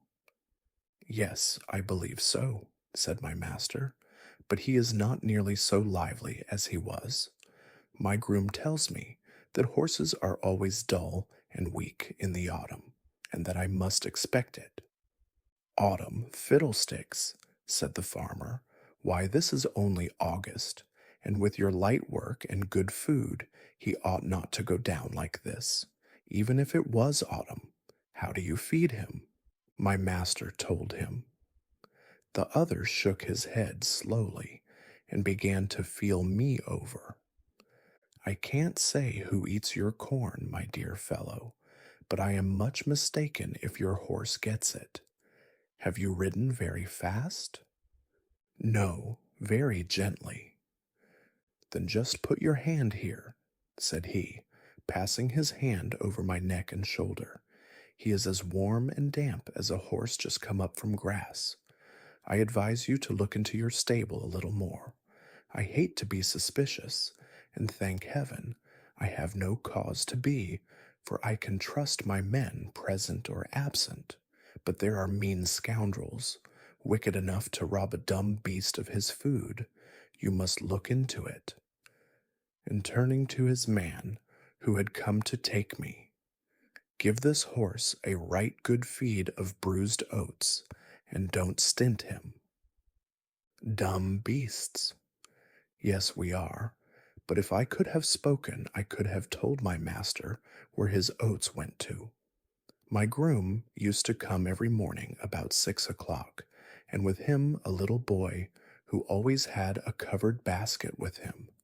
He used to go with his father into the harness room where the corn was kept, and I could see them, when the door stood ajar, fill a little bag with oats out of the bin, and then he used to be off. 5 or 6 mornings after this, just as the boy had left the stable, the door was pushed open, and a policeman walked in, holding the child tight by the arm. Another policeman followed and locked the door on the inside, saying, "Show me the place where your father keeps his rabbit's food." The boy looked very frightened and began to cry, but there was no escape, and he led the way to the corn bin.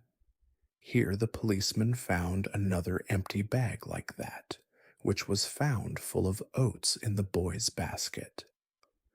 Filcher was cleaning my feet at the time, but they soon saw him, and though he blustered a good deal, they walked him off to the lockup, and his boy with him. I heard afterward that the boy was not held to be guilty, but the man was sentenced to prison for 2 months. My master was not immediately suited, but in a few days my new groom came. He was a tall, good-looking fellow enough, but if ever there was a humbug in the shape of a groom, Alfred Smirk was the man. He was very civil to me, and never used me ill. In fact, he did a great deal of stroking and patting when his master was there to see it. He always brushed my mane and tail with water, and my hoofs with oil before he brought me to the door, to make me look smart. But as to cleaning my feet, or looking to my shoes, or grooming me thoroughly, he thought no more of that than if I had been a cow. He left my bit rusty, my saddle damp, and my crupper stiff. Alfred Smirk considered himself very handsome. He spent a great deal of time about his hair, whiskers, and necktie before a little looking-glass in the harness room. When his master was speaking to him, it was always, "Yes, sir," touching his hat at every word, and everyone thought he was a very nice young man, and that Barry was very fortunate to meet with him. I should say he was the laziest, most conceited fellow I ever came near. Of course, it was a great thing not to be ill-used, but then a horse wants more than that. I had a loose box, and might have been very comfortable if he had not been too indolent to clean it out. He never took all the straw away, and the smell from what lay underneath was very bad, while the strong vapors that rose made my eyes smart and inflame, and I did not feel the same appetite for my food. One day his master came in and said, "Alfred, the stable smells rather strong. Should not you give that stall a good scrub, and throw down plenty of water?" "Well, sir," he said, touching his cap, "I'll do so if you please, sir, but it is rather dangerous, sir, throwing down water in a horse's box. They are very apt to take cold, sir. I should not like to do him an injury, but I'll do it if you please, sir." Well, said his master, I should not like him to take cold, but I don't like the smell of this stable. Do you think the drains are all right? Well, sir, now you mention it, I think the drain does sometimes send back a smell. There may be something wrong, sir. Then send for the bricklayer and have it seen to, said his master. Yes, sir, I will. The bricklayer came and pulled up a great many bricks, but found nothing amiss. So he put down some lime and charged the master 5 shillings, and the smell in my box was as bad as ever. But that was not all. Standing as I did on a quantity of moist straw, my feet grew unhealthy and tender, and the master used to say, I don't know what is the matter with this horse. He goes very fumble-footed. I am sometimes afraid he will stumble. Yes, sir, said Alfred. I have noticed the same myself when I have exercised him. Now the fact was that he hardly ever did exercise me, and when the master was busy, I often stood for days together without stretching my legs at all, and yet being fed just as high as if I were at hard work. This often disordered my health, and made me sometimes heavy and dull, but more often restless and feverish. He never even gave me a meal of green food or a bran mash, which would have cooled me, for he was altogether as ignorant as he was conceited. And then, instead of exercise or change of food, I had to take horse balls and draughts, which, beside the nuisance of having them poured down my throat, used to make me feel ill and uncomfortable. One day my feet were so tender that trotting over some fresh stones with my master on my back, I made 2 such serious stumbles that as he came down Lansdowne into the city, he stopped at the farrier's and asked him to see what was the matter with me. The man took up my feet one by one and examined them.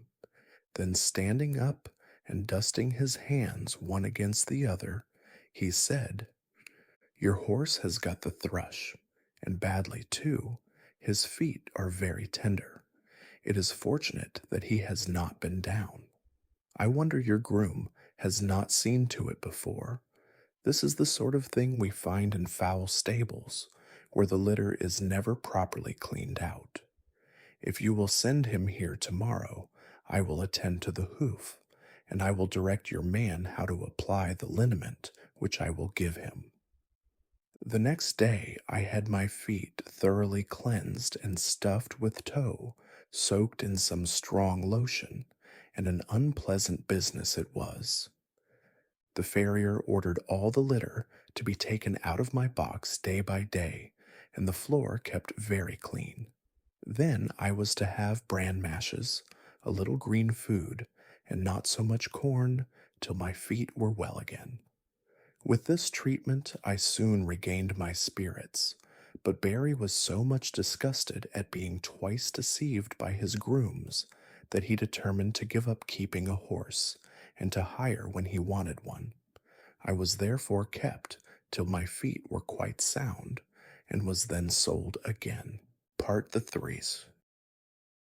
No doubt a horse fair is a very amusing place to those who have nothing to lose.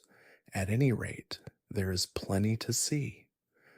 Long strings of young horses out of the country, fresh from the marshes, and droves of shaggy little Welsh ponies, no higher than Merrylegs, and hundreds of cart horses of all sorts, some of them with their long tails braided up and tied with scarlet cord, and a good many like myself, handsome and high-bred, but fallen into the middle class through some accident or blemish, unsoundness of wind, or some other complaint.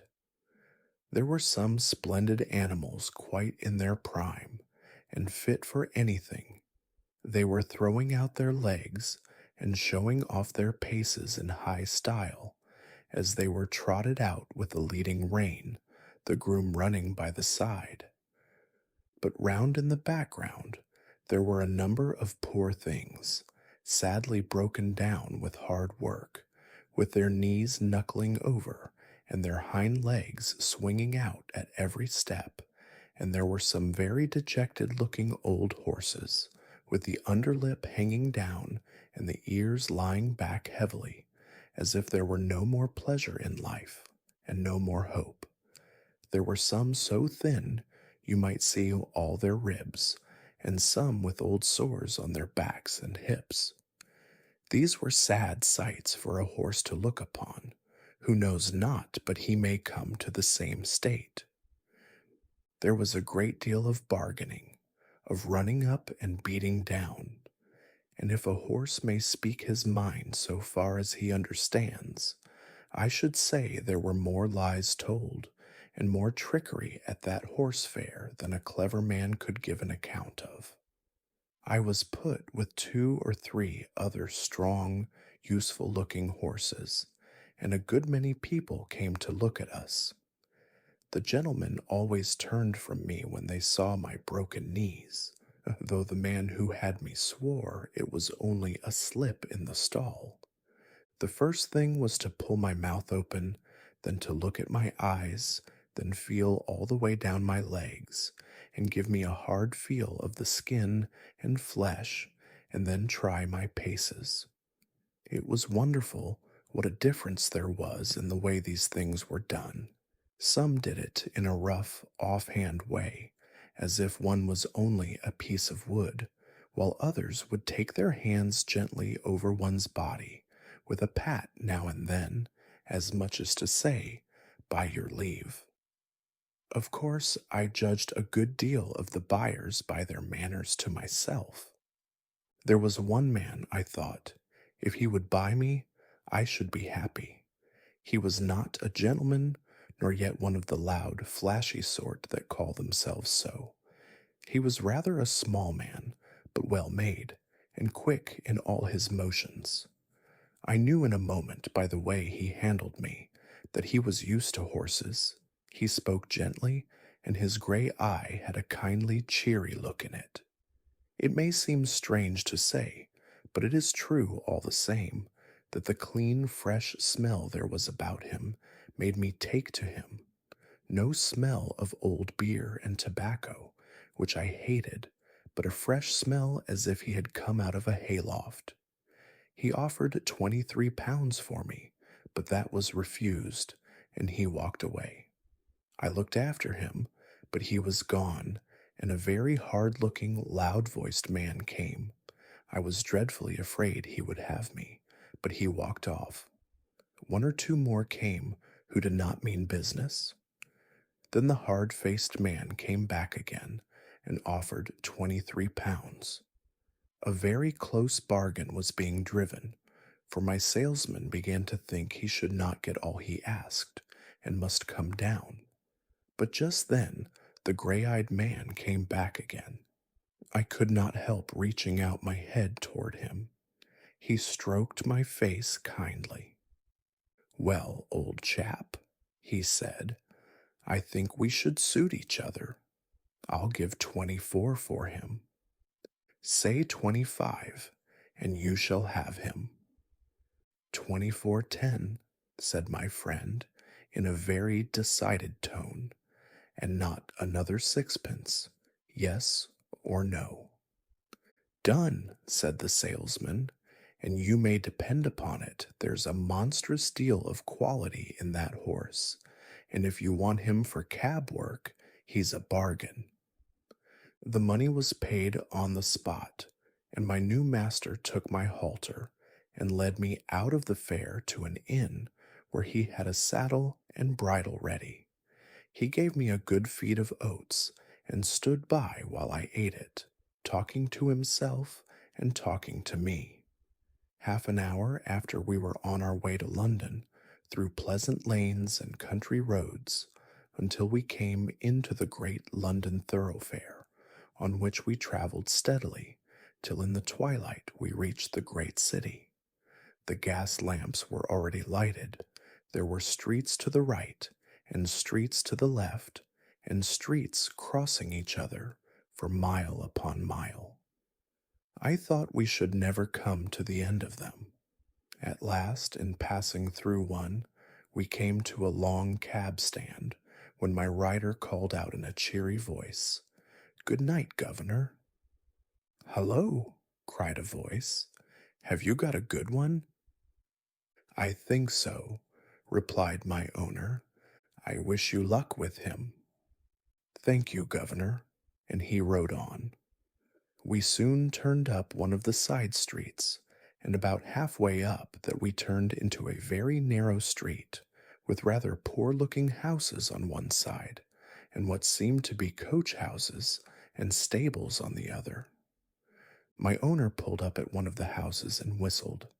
The door flew open, and a young woman, followed by a little girl and boy, ran out. There was a very lively greeting as my rider dismounted. "Now then, Harry, my boy, open the gates, and Mother will bring us the lantern." The next minute they were all standing round me in a small stable yard. "Is he gentle, Father?" "Yes, Dolly, as gentle as your own kitten. Come and pat him." At once the little hand was patting about all over my shoulder without fear. How good it felt! "Let me get him a bran mash while you rub him down," said the mother. "Do, Polly. It's just what he wants, and I know you've got a beautiful mash ready for me." "Sausage dumpling and apple turnover," shouted the boy, which set them all laughing. I was led into a comfortable, clean-smelling stall with plenty of dry straw, and after a capital supper I lay down, thinking I was going to be happy. Jeremiah Barker was my new master's name, but as everyone called him Jerry, I shall do the same. Polly, his wife, was just as good a match as a man could have.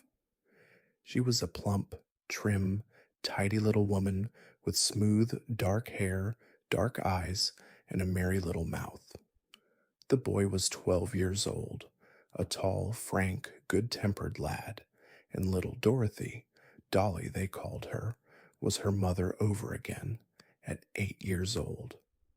They were all wonderfully fond of each other. I never knew such a happy, merry family before or since.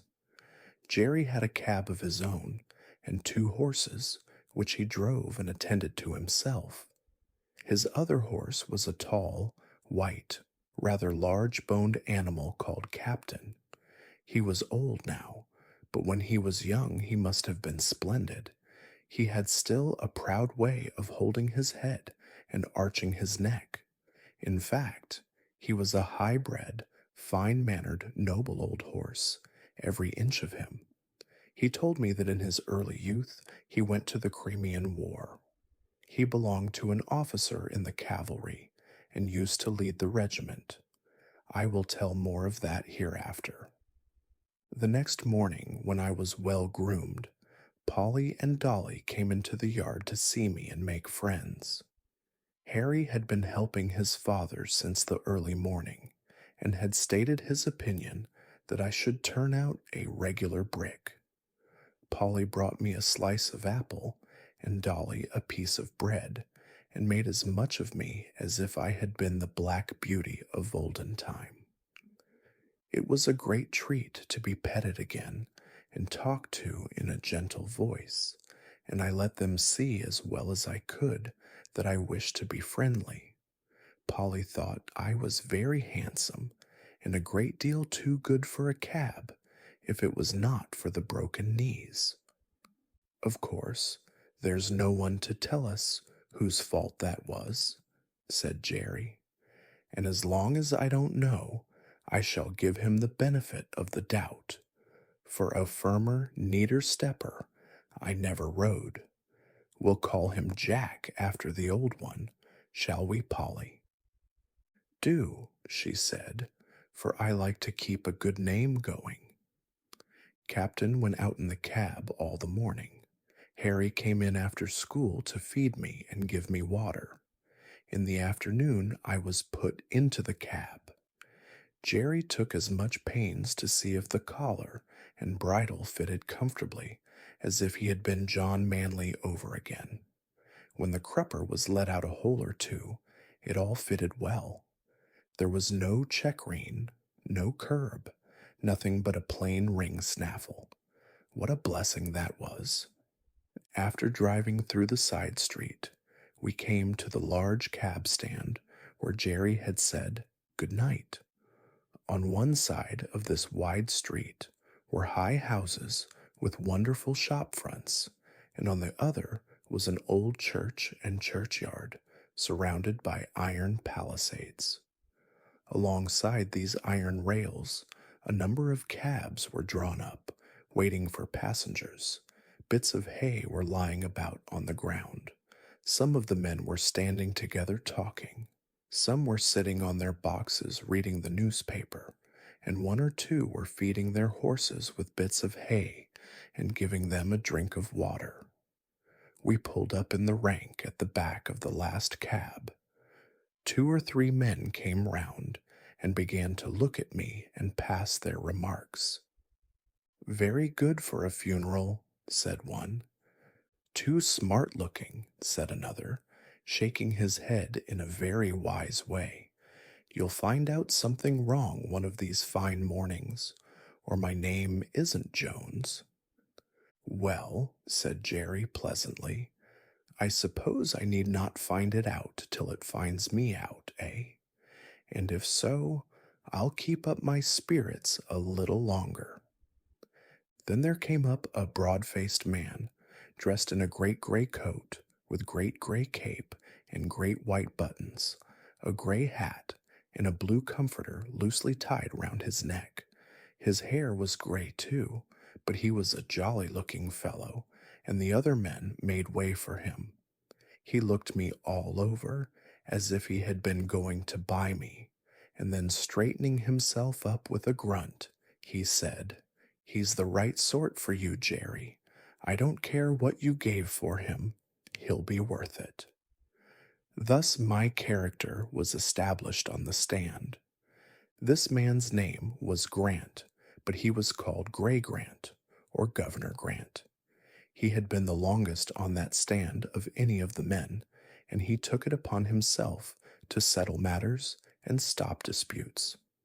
He was generally a good-humored, sensible man, but if his temper was a little out, as it was sometimes when he had drunk too much, nobody liked to come too near his fist, for he could deal a very heavy blow. The first week of my life as a cab horse was very trying.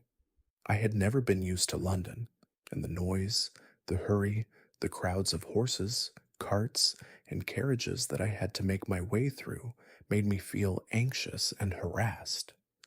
But I soon found that I could perfectly trust my driver, and then I made myself easy and got used to it. Jerry was as good a driver as I had ever known, and what was better, he took as much thought for his horses as he did for himself. He soon found out that I was willing to work and do my best, and he never laid the whip on me unless it was gently drawing the end of it over my back when I was to go on. But generally I knew this quite well by the way in which he took up the reins, and I believe his whip was more frequently stuck up by his side than in his hand. In a short time, I and my master understood each other as well as horse and man can do. In the stable, too, he did all that he could for our comfort. The stalls were the old-fashioned style, too much on the slope, but he had 2 movable bars fixed across the back of our stalls, so that at night, and when we were resting, he just took off our halters and put up the bars, and thus we could turn about and stand whichever way we pleased, which is a great comfort. Jerry kept us very clean, and gave us as much change of food as he could, and always plenty of it. And not only that, but he always gave us plenty of clean fresh water, which he allowed to stand by us both, night and day, except, of course, when we came in warm. Some people say that a horse ought not to drink all he likes, but I know if we are allowed to drink when we want it, we drink only a little at a time, and it does us a great deal more good than swallowing down half a bucketful at a time, because we have been left without till we are thirsty and miserable. Some grooms will go home to their beer and leave us for hours with our dry hay and oats and nothing to moisten them. Then, of course, we gulp down too much at once, which helps to spoil our breathing and sometimes chills our stomachs. But the best thing we had here was our Sundays for rest. We worked so hard in the week that I do not think we could have kept up to it but for that day. Besides, we had then time to enjoy each other's company. It was on these days that I learned my companion's history. Captain had been broken in and trained for an army horse. His first owner was an officer of cavalry going out to the Crimean War. He said he quite enjoyed the training with all the other horses, trotting together, turning together, to the right hand or the left, halting at the word of command, or dashing forward at full speed at the sound of the trumpet or signal of the officer. He was, when young, a dark, dappled iron gray, and considered very handsome. His master, a young, high-spirited gentleman, was very fond of him, and treated him from the first with the greatest care and kindness. He told me he thought the life of an army horse was very pleasant, but when it came to being sent abroad over the sea in a great ship, he almost changed his mind. That part of it, said he, was dreadful. Of course, we could not walk off the land into the ship, so they were obliged to put strong straps under our bodies, and then we were lifted off our legs in spite of our struggles, and were swung through the air over the water to the deck of the great vessel. There we were placed in small, close stalls, and never for a long time saw the sky, or were able to stretch our legs. The ship sometimes rolled about in high winds, and we were knocked about and felt bad enough. However, at last it came to an end, and we were hauled up and swung over again to the land. We were very glad, and snorted and neighed for joy when we once more felt firm ground under our feet. We soon found that the country we had come to was very different from our own, and that we had many hardships to endure besides the fighting. But many of the men were so fond of their horses that they did everything they could to make them comfortable in spite of snow, wet, and all things out of order. But what about the fighting? Said I. Was not that worse than anything else? Well, said he, I hardly know. We always liked to hear the trumpet sound and to be called out, and were impatient to start off, though sometimes we had to stand for hours, waiting for the word of command, and when the word was given, we used to spring forward as gaily and eagerly as if there were no cannonballs, bayonets, or bullets. I believe so long as we felt our rider firm in the saddle and his hand steady on the bridle, not one of us gave way to fear, not even when the terrible bombshells whirled through the air and burst into 1,000 pieces. I, with my noble master, went into many actions together without a wound, and though I saw horses shot down with bullets, pierced through with lances, and gashed with fearful saber cuts, though we left them dead on the field, or dying in the agony of their wounds, I don't think I feared for myself. My master's cheery voice, as he encouraged his men, made me feel as if he and I could not be killed. I had such perfect trust in him that while he was guiding me, I was ready to charge up to the very cannon's mouth. I saw many brave men cut down, many fall mortally wounded from their saddles. I had heard the cries and groans of the dying. I had cantered over ground slippery with blood, and frequently had to turn aside to avoid trampling on wounded man or horse. But until one dreadful day, I had never felt terror. That day I shall never forget. Here old Captain paused for a while and drew a long breath. I waited, and he went on.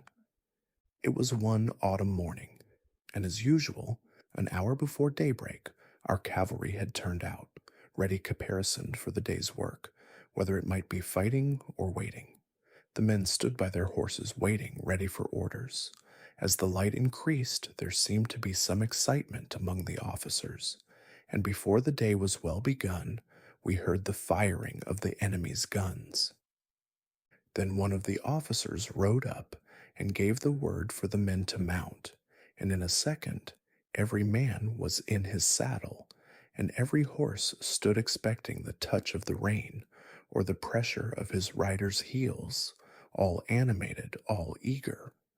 But still we had been trained so well that except by the champing of our bits and the restive tossing of our heads from time to time, it could not be said that we stirred. My dear master and I were at the head of the line, and as all sat motionless and watchful, he took a little stray lock of my mane, which had turned over on the wrong side, laid it over on the right, and smoothed it down with his hand. Then patting my neck, he said, "We shall have a day of it today, Bayard, my beauty, but we'll do our duty as we have done." He stroked my neck that morning more, I think, than he had ever done before, quietly on and on, as if he were thinking of something else. I loved to feel his hand on my neck, and arched my crest proudly and happily. But I stood very still, for I knew all his moods, and when he liked me to be quiet, and when gay. I cannot tell all that happened on that day, but I will tell of the last charge that we made together. It was across a valley right in front of the enemy's cannon. By this time, we were well used to the roar of heavy guns, the rattle of musket fire, and the flying of shot near us. But never had I been under such a fire as we rode through on that day. From the right, from the left, and from the front, shot and shell poured in upon us. Many a brave man went down, many a horse fell, flinging his rider to the earth. Many a horse without a rider ran wildly out of the ranks. Then, terrified at being alone, with no hand to guide him, came pressing in among his old companions, to gallop with them to the charge. Fearful as it was, no one stopped, no one turned back. Every moment the ranks were thinned, but as our comrades fell, we closed in to keep them together, and instead of being shaken or staggered in our pace, our gallop became faster and faster as we neared the cannon. My master, my dear master, was cheering on his comrades with his right arm raised on high, when one of the balls whizzing close to my head struck him. I felt him stagger with the shock, though he uttered no cry. I tried to check my speed, but the sword dropped from his right hand, the rond fell loose from the left, and sinking backward from the saddle, he fell to the earth. The other riders swept past us, and by the force of their charge, I was driven from the spot. I wanted to keep my place by his side, and not leave him under that rush of horses' feet, but it was in vain. And now, without a master or a friend, I was alone on that great slaughter ground. Then fear took hold on me, and I trembled as I had never trembled before. And I too, as I had seen other horses do, tried to join in the ranks and gallop with them. But I was beaten off by the swords of the soldiers. Just then a soldier, whose horse had been killed under him, caught at my bridle and mounted me. And with this new master, I was again going forward. But our gallant company was cruelly overpowered, and those who remained alive after the fierce fight for the guns came galloping back over the same ground. Some of the horses had been so badly wounded that they could scarcely move from the loss of blood. Other noble creatures were trying on 3 legs to drag themselves along, and others were struggling to rise on their 4 feet when their hind legs had been shattered by shot. After the battle, the wounded men were brought in and the dead were buried. And what about the wounded horses? I said. Were they left to die? No, the army farriers went over the field with their pistols and shot all that were ruined. Some that had only slight wounds were brought back and attended to, but the greater part of the noble, willing creatures that went out that morning never came back. In our stables there was only about 1 in 4 that returned. I never saw my dear master again. I believe he fell dead from the saddle. I never loved any other master so well. I went into many other engagements, but was only once wounded, and then not seriously. And when the war was over, I came back again to England, as sound and strong as when I went out. I said, I have heard people talk about war as if it was a very fine thing. Ah, said he, I should think they never saw it. No doubt it is very fine when there is no enemy, when it is just exercise and parade and sham fight. Yes, it is very fine then. But when thousands of good brave men and horses are killed or crippled for life, it has a very different look. Do you know what they fought about? Said I. No, he said. That is more than a horse can understand, but the enemy must have been awfully wicked people, if it was right to go all that way over the sea on purpose to kill them. I never knew a better man than my new master. He was kind and good, and as strong for the right as John Manly, and so good-tempered and merry that very few people could pick a quarrel with him. He was very fond of making little songs and singing them to himself. One he was very fond of was this: Come, father and mother, and sister and brother, come all of you, turn to and help one another. And so they did. Harry was as clever at stable work as a much older boy, and always wanted to do what he could. Then Polly and Dolly used to come in the morning to help with the cab, to brush and beat the cushions, and rub the glass, while Jerry was giving us a cleaning in the yard, and Harry was rubbing the harness. There used to be a great deal of laughing and fun between them, and it put Captain and me in much better spirits than if we had heard scolding and hard words. They were always early in the morning, for Jerry would say, If you in the morning throw minutes away, you can't pick them up in the course of a day. You may hurry and scurry, and flurry and worry, you've lost them forever, forever and aye. He could not bear any careless loitering and waste of time, and nothing was so near making him angry as to find people who were always late, wanting a cab horse to be driven hard to make up for their idleness. One day 2 wild-looking young men came out of a tavern close by the stand and called Jerry. Here, cabby, look sharp. We are rather late. Put on the steam, will you, and take us to the Victoria in time for the 1 o'clock train. You shall have a shilling extra. I will take you at the regular pace, gentlemen. Shillings don't pay for putting on the steam like that. Larry's cab was standing next to ours.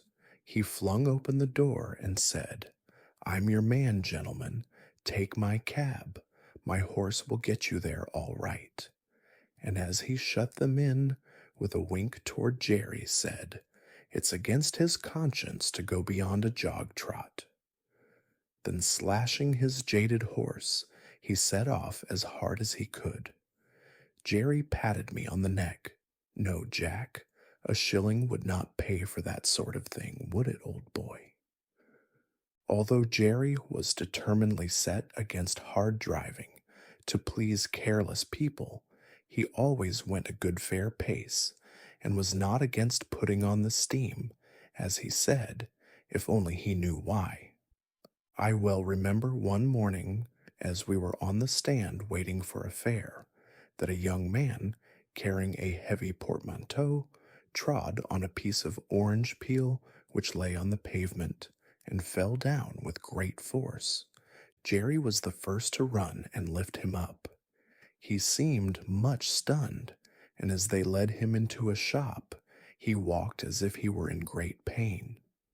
Jerry, of course, came back to the stand, but in about 10 minutes one of the shopmen called him, so we drew up to the pavement. "Can you take me to the Southeastern Railway?" said the young man. "This unlucky fall has made me late, I fear, but it is of great importance that I should not lose the 12 o'clock train. I should be most thankful if you could get me there in time, and will gladly pay you an extra fare." "I'll do my very best," said Jerry heartily, "if you think you are well enough, sir," for he looked dreadfully white and ill. "I must go," he said earnestly. "Please to open the door, and let us lose no time." The next minute Jerry was on the box, with a cheery chirrup to me, and a twitch of the rein that I well understood. "Now then, Jack, my boy," said he, "spin along. We'll show them how we can get over the ground, if we only know why." It is always difficult to drive fast in the city in the middle of the day, when the streets are full of traffic, but we did what could be done, and when a good driver and a good horse, who understand each other, are of one mind, it is wonderful what they can do. I had a very good mouth, that is, I could be guided by the slightest touch of the rein, and that is a great thing in London, among carriages, omnibuses, carts, vans, and trucks, cabs, and great wagons creeping along at a walking pace, some going one way, some another, some going slowly, others wanting to pass them. Omnibuses stopping short every few minutes to take up a passenger, obliging the horse that is coming behind to pull up too, or to pass and get before them. Perhaps you try to pass, but just then something else comes dashing in through the narrow opening, and you have to keep in behind the omnibus again. Presently you think you see a chance, and manage to get to the front, going so near the wheels on each side that half an inch nearer, and they would scrape. Well, you get along for a bit, but soon find yourself in a long train of carts and carriages, all obliged to go at a walk. Perhaps you come to a regular block-up, and have to stand still for minutes together, till something clears out into a side street, or the policeman interferes. You have to be ready for any chance, to dash forward if there be an opening, and be quick as a rat dog to see if there be room, and if there be time, lest you get your own wheels locked or smashed, or the shaft of some other vehicle run into your chest or shoulder. All this is what you have to be ready for. If you want to get through London fast in the middle of the day, it wants a deal of practice. Jerry and I were used to it, and no one could beat us at getting through when we were set upon it. I was quick and bold, and could always trust my driver. Jerry was quick and patient at the same time, and could trust his horse, which was a great thing too. He very seldom used the whip. I knew by his voice and his click, click when he wanted to get on fast, and by the rein where I was to go, so there was no need for whipping. But I must go back to my story. The streets were very full that day, but we got on pretty well as far as the bottom of Cheapside, where there was a block for 3 or 4 minutes. The young man put his head out and said anxiously, "I think I had better get out and walk. I shall never get there if this goes on." "I'll do all that can be done, sir," said Jerry. "I think we shall be in time. This block-up cannot last much longer, and your luggage is very heavy for you to carry, sir." Just then the cart in front of us began to move on, and then we had a good turn. In and out we went, as fast as horseflesh could do it, and for a wonder had a good clear time on London Bridge, for there was a whole train of cabs and carriages, all going our way at a quick trot, perhaps wanting to catch that very train. At any rate, we whirled into the station with many more, just as the great clock pointed to 8 minutes to 12 o'clock. "Thank God, we are in time," said the young man, "and thank you too, my friend, and your good horse. You have saved me more than money can ever pay for. Take this extra half-crown." "No, sir, no. Thank you all the same. So glad we hit the time, sir. But don't stay now, sir, the bell is ringing. Here, porter, take this gentleman's luggage, Dover line 12 o'clock train. That's it." And without waiting for another word, Jerry wheeled me round to make room for other cabs that were dashing up at the last minute, and drew up on one side till the crush was past. "So glad," he said, "so glad." Poor young fellow.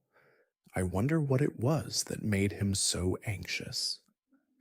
Jerry often talked to himself quite loud enough for me to hear when we were not moving.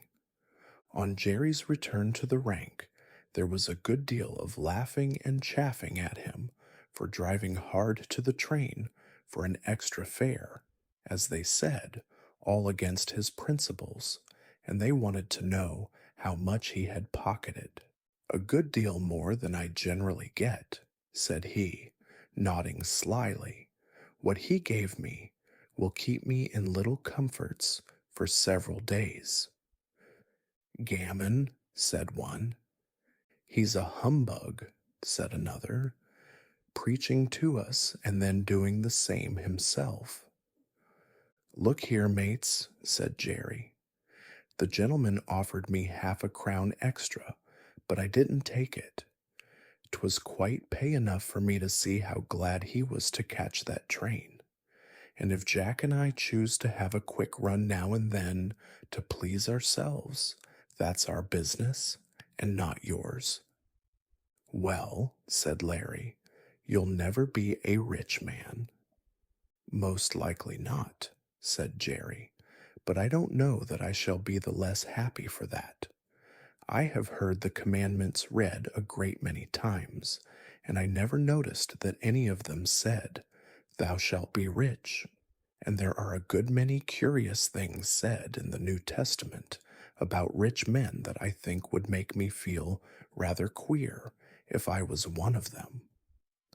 "If you ever do get rich," said Governor Gray, looking over his shoulder across the top of his cab, "you'll deserve it, Jerry, and you won't find a curse come with your wealth. As for you, Larry, you'll die poor. You spend too much in whipcord." "Well," said Larry, "what is a fellow to do if his horse won't go without it?" "You never take the trouble to see if he will go without it. Your whip is always going as if you had the Vitus's dance in your arm, and if it does not wear you out, it wears your horse out. You know you are always changing your horses. And why? Because you never give them any peace or encouragement. Well, I have not had good luck, said Larry. That's where it is. And you never will, said the governor. Good luck is rather particular who she rides with, and mostly prefers those who have got common sense and a good heart. At least that is my experience. Governor Gray turned round again to his newspaper, and the other men went to their cabs. One morning, as Jerry had just put me into the shafts and was fastening the traces, a gentleman walked into the yard. Your servant, sir, said Jerry. Good morning, Barker, said the gentleman. I should be glad to make some arrangements with you for taking Briggs regularly to church on Sunday mornings. We go to the new church now, and that is rather further than she can walk. Thank you, sir, said Jerry, but I have only taken out a 6 days license, and therefore I could not take a fare on a Sunday. It would not be legal. Oh, said the other, I did not know yours was a 6 days cab, but of course it would be very easy to alter your license. I would see that you did not lose by it. The fact is, Briggs very much prefers you to drive her. I should be glad to oblige the lady, sir, but I had a 7 days license once, and the work was too hard for me and too hard for my horses. Year in and year out, not a day's rest, and never a Sunday with my wife and children, and never able to go to a place of worship, which I had always been used to do before I took to the driving box. So for the last 5 years, I have only taken a 6 days license, and I find it better all the way round. Well, of course, replied Briggs, it is very proper that every person should have rest and be able to go to church on Sundays, but I should have thought you would not have minded such a short distance for the horse, and only once a day. You would have all the afternoon and evening for yourself, and we are very good customers, you know. Yes, sir, that is true, and I am grateful for all favors, I am sure, and anything that I could do to oblige you or the lady, I should be proud and happy to do. But I can't give up my Sundays, sir, indeed I can't. I read that God made man, and he made horses and all the other beasts, and as soon as he had made them, he made a day of rest, and bade that all should rest 1 day in 7. And I think, sir, he must have known what was good for them, and I am sure it is good for me. I am stronger and healthier altogether, now that I have a day of rest. The horses are fresh too, and do not wear up nearly so fast. The 6 day drivers all tell me the same, and I have laid by more money in the savings bank than ever I did before. And as for the wife and children, sir, why, heart alive, they would not go back to the 7 days for all they could see. Oh, very well, said the gentleman. Don't trouble yourself, Barker, any further. I will inquire somewhere else. And he walked away. Well, says Jerry to me, we can't help it, Jack, old boy. We must have our Sundays. Polly, he shouted, Polly, come here. She was there in a minute. What is it all about, Jerry? Why, my dear, Briggs wants me to take Briggs to church every Sunday morning. I say I have only a 6 days license. He says, get a 7 days license, and I'll make it worth your while. And you know, Polly, they are very good customers to us. Briggs often goes out shopping for hours, or making calls, and then she pays down fair and honorable like a lady. There's no beating down or making 3 hours into 2 hours and a half, as some folks do. And it is easy work for the horses, not like tearing along to catch trains for people that are always a quarter of an hour too late. And if I don't oblige her in this matter, It is very likely we shall lose them altogether. What do you say, little woman? I say, Jerry, says she, speaking very slowly. I say, if Briggs would give you a sovereign every Sunday morning, I would not have you a 7 days cabman again. We have known what it was to have no Sundays, and now we know what it is to call them our own. Thank God, you earn enough to keep us, though it is sometimes close work to pay for all the oats and hay, the license and the rent besides. But Harry will soon be earning something, and I would rather struggle on harder than we do than go back to those horrid times when you hardly had a minute to look at your own children, and we never could go to a place of worship together or have a happy, quiet day. God forbid that we should ever turn back to those times. That's what I say, Jerry. And that is just what I told Briggs, my dear, said Jerry, and what I mean to stick to. So don't go and fret yourself, Polly, for she had begun to cry. I would not go back to the old times if I earned twice as much. So that is settled, little woman. Now cheer up, and I'll be off to the stand. 3 weeks had passed away after this conversation, and no order had come from Briggs, so there was nothing but taking jobs from the stand. Jerry took it to heart a good deal, for of course the work was harder for horse and man, but Polly would always cheer him up and say, "Never mind, father, never mind. Do your best, and leave the rest. 'Twill all come right some day or night." It soon became known that Jerry had lost his best customer, and for what reason.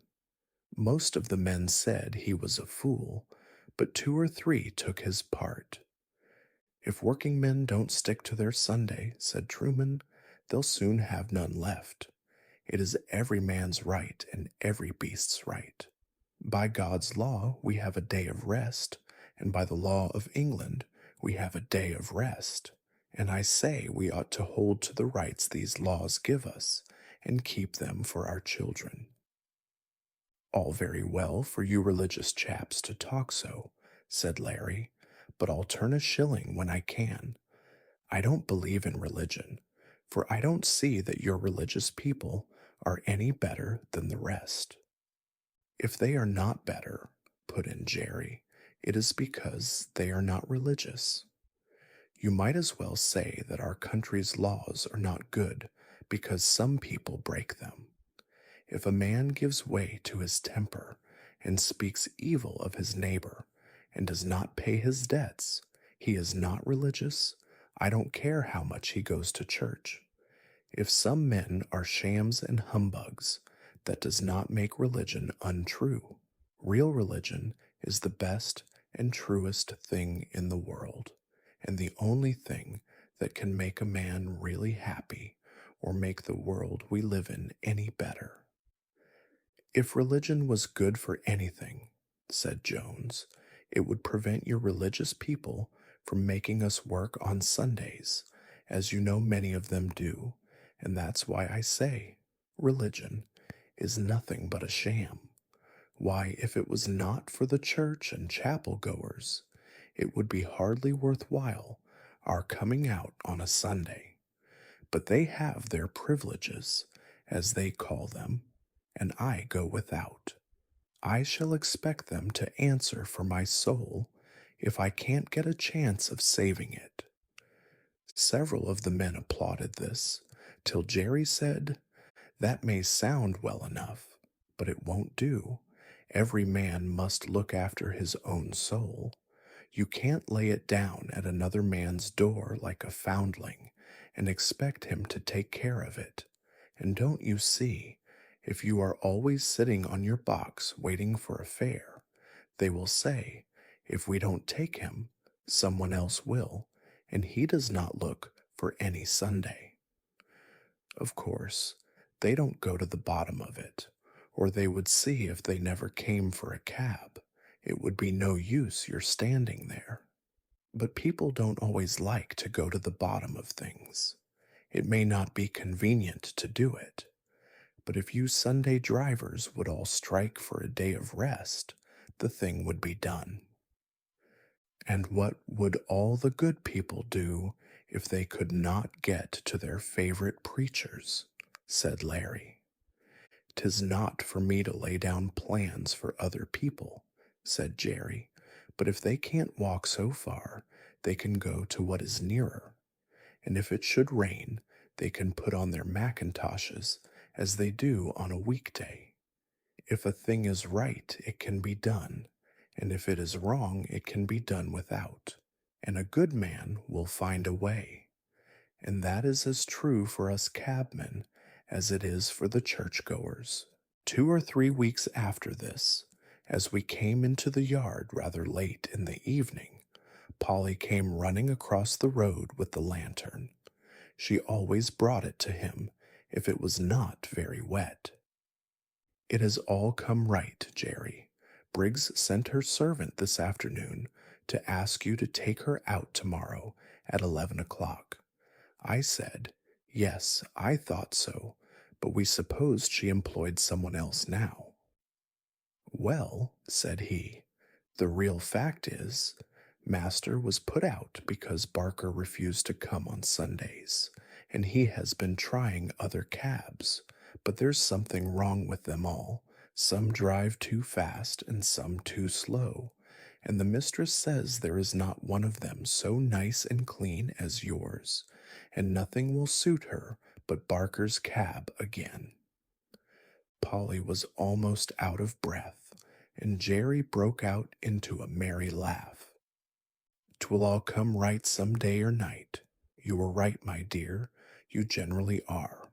Run in and get the supper, and I'll have Jack's harness off and make him snug and happy in no time."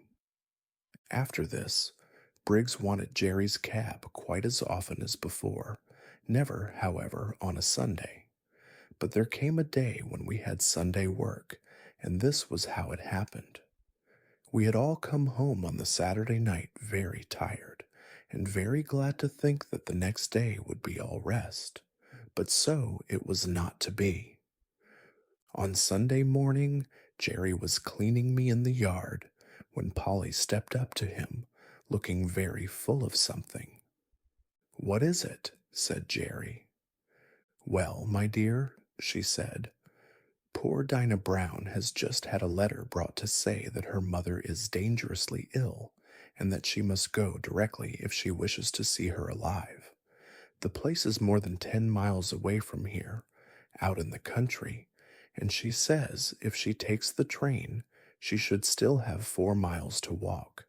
And so weak as she is, and the baby only 4 weeks old, of course that would be impossible, and she wants to know if you would take her in your cab, and she promises to pay you faithfully, as she can get the money." "Tut, tut, we'll see about that. It was not the money I was thinking about, but of losing our Sunday.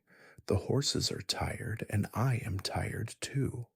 That's where it pinches." "It pinches all round, for that matter," said Polly, "for it's only half Sunday without you, but you know we should do to other people as we should like they should do to us, and I know very well what I should like if my mother was dying.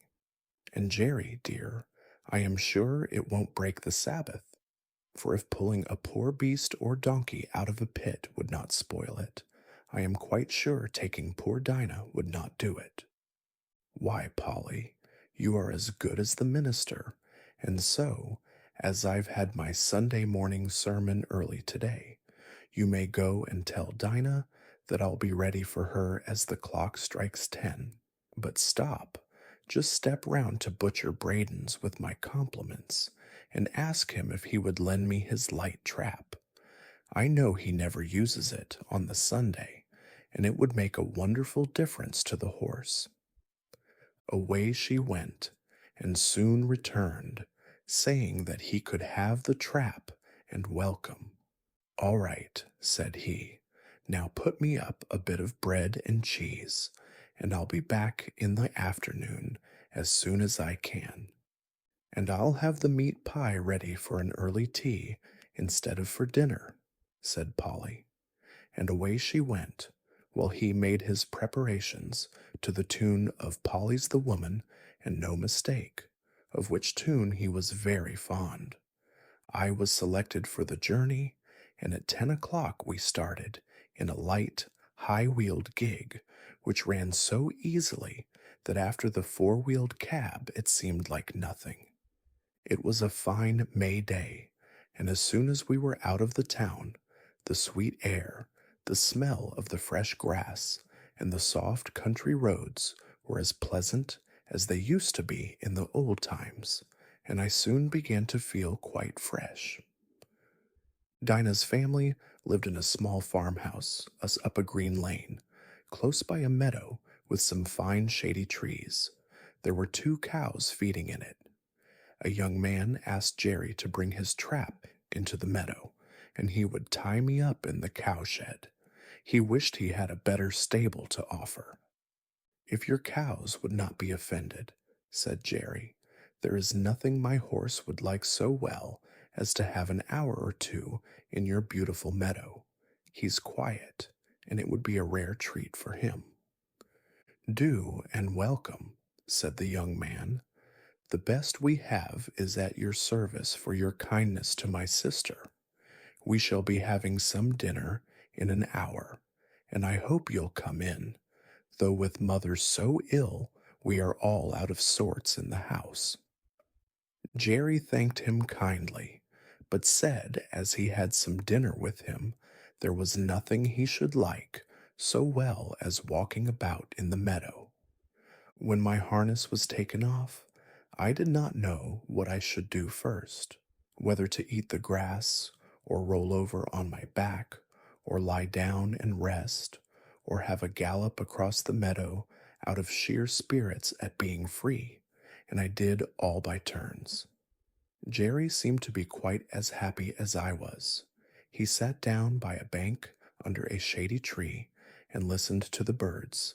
Then he sang himself and read out of the little brown book he is so fond of, then wandered round the meadow and down by a little brook, where he picked the flowers and the hawthorn and tied them up with long sprays of ivy.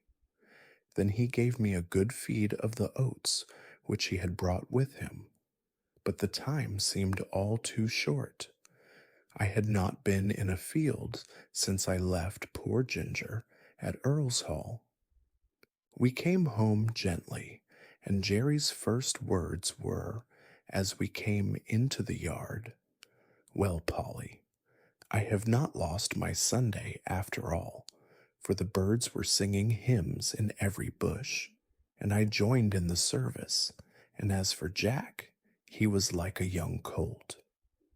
When he handed Dolly the flowers, she jumped about for joy.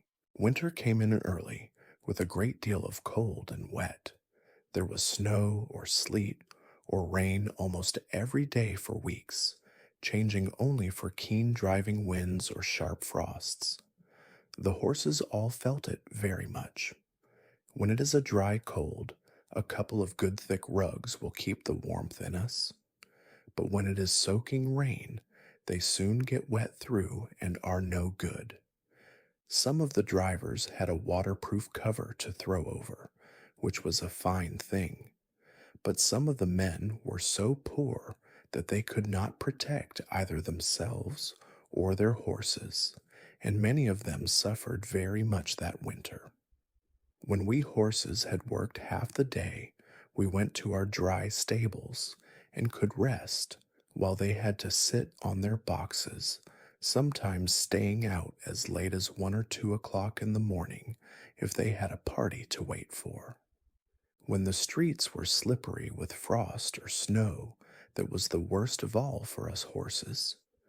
1 mile of such traveling, with a weight to draw and no firm footing, would take more out of us than 4 on a good road.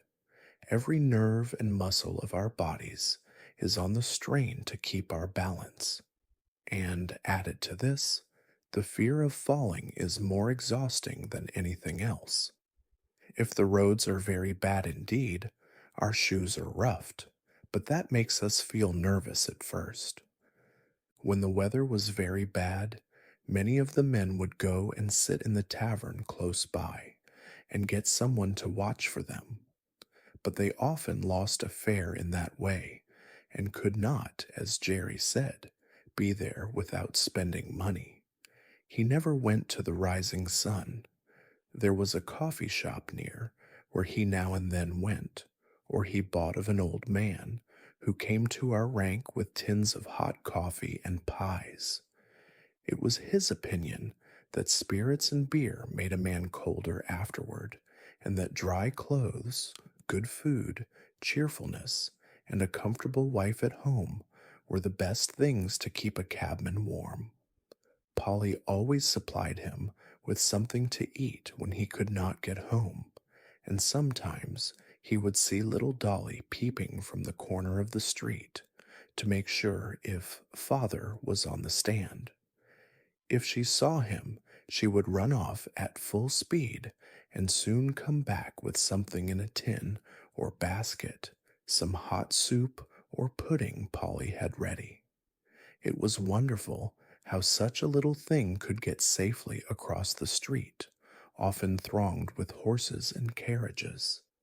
But she was a brave little maid, and felt it quite an honor to bring father's first course, as he used to call it. She was a general favorite on the stand, and there was not a man who would not have seen her safely across the street, if Jerry had not been able to do it. One cold, windy day, Dolly had brought Jerry a basin of something hot, and was standing by him while he ate it. He had scarcely begun when a gentleman walking toward us very fast held up his umbrella. Jerry touched his hat in return, gave the basin to Dolly, and was taking off my cloth when the gentleman, hastening up, cried out, "No, no, finish your soup, my friend. I have not much time to spare, but I can wait till you have done, and set your little girl safe on the pavement." So saying, he seated himself in the cab. Jerry thanked him kindly and came back to Dolly. "There, Dolly, that's a gentleman. That's a real gentleman, Dolly. He has got time and thought for the comfort of a poor cabman and a little girl." Jerry finished his soup, set the child across, and then took his orders to drive to Clapham Rise.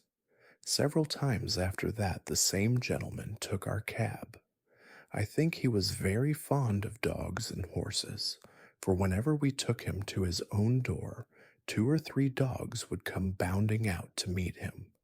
Sometimes he came round and patted me, saying in his quiet, pleasant way, "This horse has got a good master, and he deserves it." It was a very rare thing for anyone to notice the horse that had been working for him. I have known ladies to do it now and then, and this gentleman and 1 or 2 others have given me a pat and a kind word, but 99 persons out of 100 would as soon think of patting the steam engine that drew the train. The gentleman was not young, and there was a forward stoop in his shoulders, as if he was always going at something. His lips were thin and close shut, though they had a very pleasant smile. His eye was keen, and there was something in his jaw and the motion of his head that made one think he was very determined in anything he set about. His voice was pleasant and kind. Any horse would trust that voice, though it was just as decided as everything else about him. One day, he and another gentleman took our cab. They stopped at a shop in our street, and while his friend went in, he stood at the door. A little ahead of us on the other side of the street, a cart with 2 very fine horses was standing before some wine vaults. The carter was not with them, and I cannot tell how long they had been standing, but they seemed to think they had waited long enough, and began to move off. Before they had gone many paces, the carter came running out and caught them. He seemed furious at their having moved, and with whip and rein punished them brutally, even beating them about the head. Our gentleman saw it all, and stepping quickly across the street, said in a decided voice, "If you don't stop that directly, I'll have you arrested for leaving your horses and for brutal conduct." The man, who had clearly been drinking, poured forth some abusive language, but he left off knocking the horses about, and taking the reins, got into his cart. Meantime, our friend had quietly taken a notebook from his pocket, and looking at the name and address painted on the cart, he wrote something down. "What do you want with that?" growled the carter, as he cracked his whip and was moving on. A nod and a grim smile was the only answer he got. On returning to the cab, our friend was joined by his companion, who said laughingly, "I should have thought right. You had enough business of your own to look after, without troubling yourself about other people's horses and servants." Our friend stood still for a moment, and throwing his head a little back, "Do you know why this world is as bad as it is?" "No," said the other. "Then I'll tell you. It is because people think only about their own business, and won't trouble themselves to stand up for the oppressed, nor bring the wrongdoer to light. I never see a wicked thing like this without doing what I can, and many a master has thanked me for letting him know how his horses have been used." "I wish there were more gentlemen like you, sir," said Jerry, "for they are wanted badly enough in this city." After this, we continued our journey, and as they got out of the cab, our friend was saying, "My doctrine is this, that if we see cruelty or wrong, that we have the power to stop and do nothing, we make ourselves sharers in the guilt. I should say that for a cab horse, I was very well off indeed. My driver was my owner, and it was his interest to treat me well and not overwork me, even had he not been so good a man as he was. But there were a great many horses which belonged to the large cab owners, who let them out to their drivers for so much money a day. As the horses did not belong to these men, the only thing they thought of was how to get their money out of them, first to pay the master, and then to provide for their own living. And a dreadful time some of these horses had of it. Of course, I understood but little, but it was often talked over on the stand, and the governor, who was a kind-hearted man and fond of horses, would sometimes speak up if one came in very much jaded or ill-used. One day a shabby, miserable-looking driver, who went by the name of Seedy Sam, brought in his horse looking dreadfully beat, and the governor said, "You and your horse look more fit for the police station than for this rank." The man flung his tattered rug over the horse, turned full round upon the governor, and said in a voice that sounded almost desperate, "If the police have any business with the matter, it ought to be with the masters, who charge us so much, or with the fares that are fixed so low. If a man has to pay 18 shillings a day for the use of a cab and 2 horses, as many of us have to do in the season, and must make that up before we earn a penny for ourselves, I say 'tis more than hard work. 9 shillings a day to get out of each horse before you begin to get your own living. You know that's true, and if the horses don't work, we must starve, and I and my children have known what that is before now. I've 6 of them, and only one earns anything. I am on the stand 14 or 16 hours a day, and I haven't had a Sunday these 10 or 12 weeks. You know, Skinner never gives a day if he can help it, and if I don't work hard, tell me who does. I want a warm coat and a mackintosh, but with so many to feed, how can a man get it? I had to pledge my clock a week ago to pay Skinner, and I shall never see it again. Some of the other drivers stood round nodding their heads and saying he was right. The man went on, "You that have your own horses and cabs, or drive for good masters, have a chance of getting on and a chance of doing right. I haven't. We can't charge more than sixpence a mile after the first, within the 4 mile radius. This very morning I had to go a clear 6 miles and only took 3 shillings. I could not get a return fare and had to come all the way back. There's 12 miles for the horse and 3 shillings for me. After that, I had a 3 mile fare, and there were bags and boxes enough to have brought in a good many twopences if they had been put outside. But you know how people do. All that could be piled up inside on the front seat were put in, and 3 heavy boxes went on the top. That was sixpence, and the fair one, and sixpence. Then I got a return for a shilling. Now that makes 18 miles for the horse, and 6 shillings for me. There's 3 shillings still for that horse to earn, and 9 shillings for the afternoon horse before I touch a penny. Of course, it is not always so bad as that, but you know it often is. And I say, 'tis a mockery to tell a man that he must not overwork his horse, for when a beast is downright tired, there's nothing but the whip that will keep his legs a-going. You can't help yourself. You must put your wife and children before the horse. The masters must look to that. We can't. I don't ill-use my horse for the sake of it. None of you can say I do.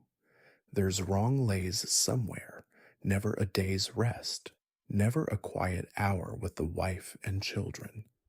I often feel like an old man, though I'm only 45.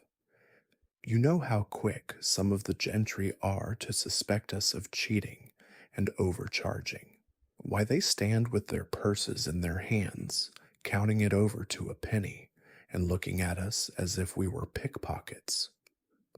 I wish some of them had got to sit on my box 16 hours a day and get a living out of it, and 18 shillings beside, and that in all weathers. They would not be so uncommon particular, never to give us a sixpence over, or to cram all the luggage inside. Of course, some of them tip us pretty handsome now and then, or else we could not live, but you can't depend upon that. The men who stood round much approved this speech, and one of them said, "It is desperate hard, and if a man sometimes does what is wrong, it is no wonder, and if he gets a dram too much, who's to blow him up?" Jerry had taken no part in this conversation, but I never saw his face look so sad before. The governor had stood with both his hands in his pockets. Now he took his handkerchief out of his hat and wiped his forehead. "You've beaten me, Sam," he said, "for it's all true, and I won't cast it up to you any more about the police. It was the look in that horse's eye that came over me. It is hard lines for man, and it is hard lines for beast, and who's to mend it, I don't know, but anyway, you might tell the poor beast that you were sorry to take it out of him in that way. Sometimes a kind word is all we can give 'em, poor brutes, and 'tis wonderful what they do understand." A few mornings after this talk, a new man came on the stand with Sam's cab. "Hello," said one, "what's up with Seedy Sam?" "He's ill in bed," said the man. "He was taken last night in the yard, and could scarcely crawl home. His wife sent a boy this morning to say his father was in a high fever and could not get out, so I'm here instead. The next morning, the same man came again. How is Sam? Inquired the governor. He's gone, said the man. What? Gone? You don't mean to say he's dead? Just snuffed out, said the other. He died at 4 o'clock this morning. All yesterday he was raving about Skinner and having no Sundays. I never had a Sunday's rest. These were his last words.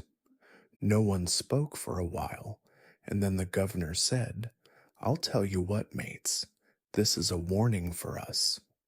One day, while our cab and many others were waiting outside one of the parks where music was playing, a shabby old cab drove up beside ours. The horse was an old worn-out chestnut with an ill-kept coat and bones that showed plainly through it. The knees knuckled over, and the forelegs were very unsteady. I had been eating some hay, and the wind rolled a little lock of it that way, and the poor creature put out her long, thin neck and picked it up, and then turned and looked about for more. There was a hopeless look in the dull eye that I could not help noticing, and then, as I was thinking where I had seen that horse before, she looked full at me and said, Black Beauty, is that you? It was Ginger. But how changed! The beautifully arched and glossy neck was now straight and lank and fallen in. The clean straight legs and delicate fetlocks were swelled. The joints were grown out of shape with hard work. The face, that was once so full of spirit and life, was now full of suffering, and I could tell by the heaving of her sides and her frequent cough how bad her breath was. Our drivers were standing together a little way off, so I sidled up to her a step or two that we might have a little quiet talk. It was a sad tale that she had to tell. After a 12 months run off at Earl's Hall, she was considered to be fit for work again and was sold to a gentleman. For a little while she got on very well, but after a longer gallop than usual, the old strain returned, and after being rested and doctored, she was again sold. In this way she changed hands several times, but always getting lower down. And so at last, said she, I was bought by a man who keeps a number of cabs and horses and lets them out. You look well off, and I am glad of it, but I could not tell you what my life has been. When they found out my weakness, they said I was not worth what they gave for me, and that I must go into one of the low cabs and just be used up. That is what they are doing, whipping and working with never one thought of what I suffer. They paid for me and must get it out of me, they say.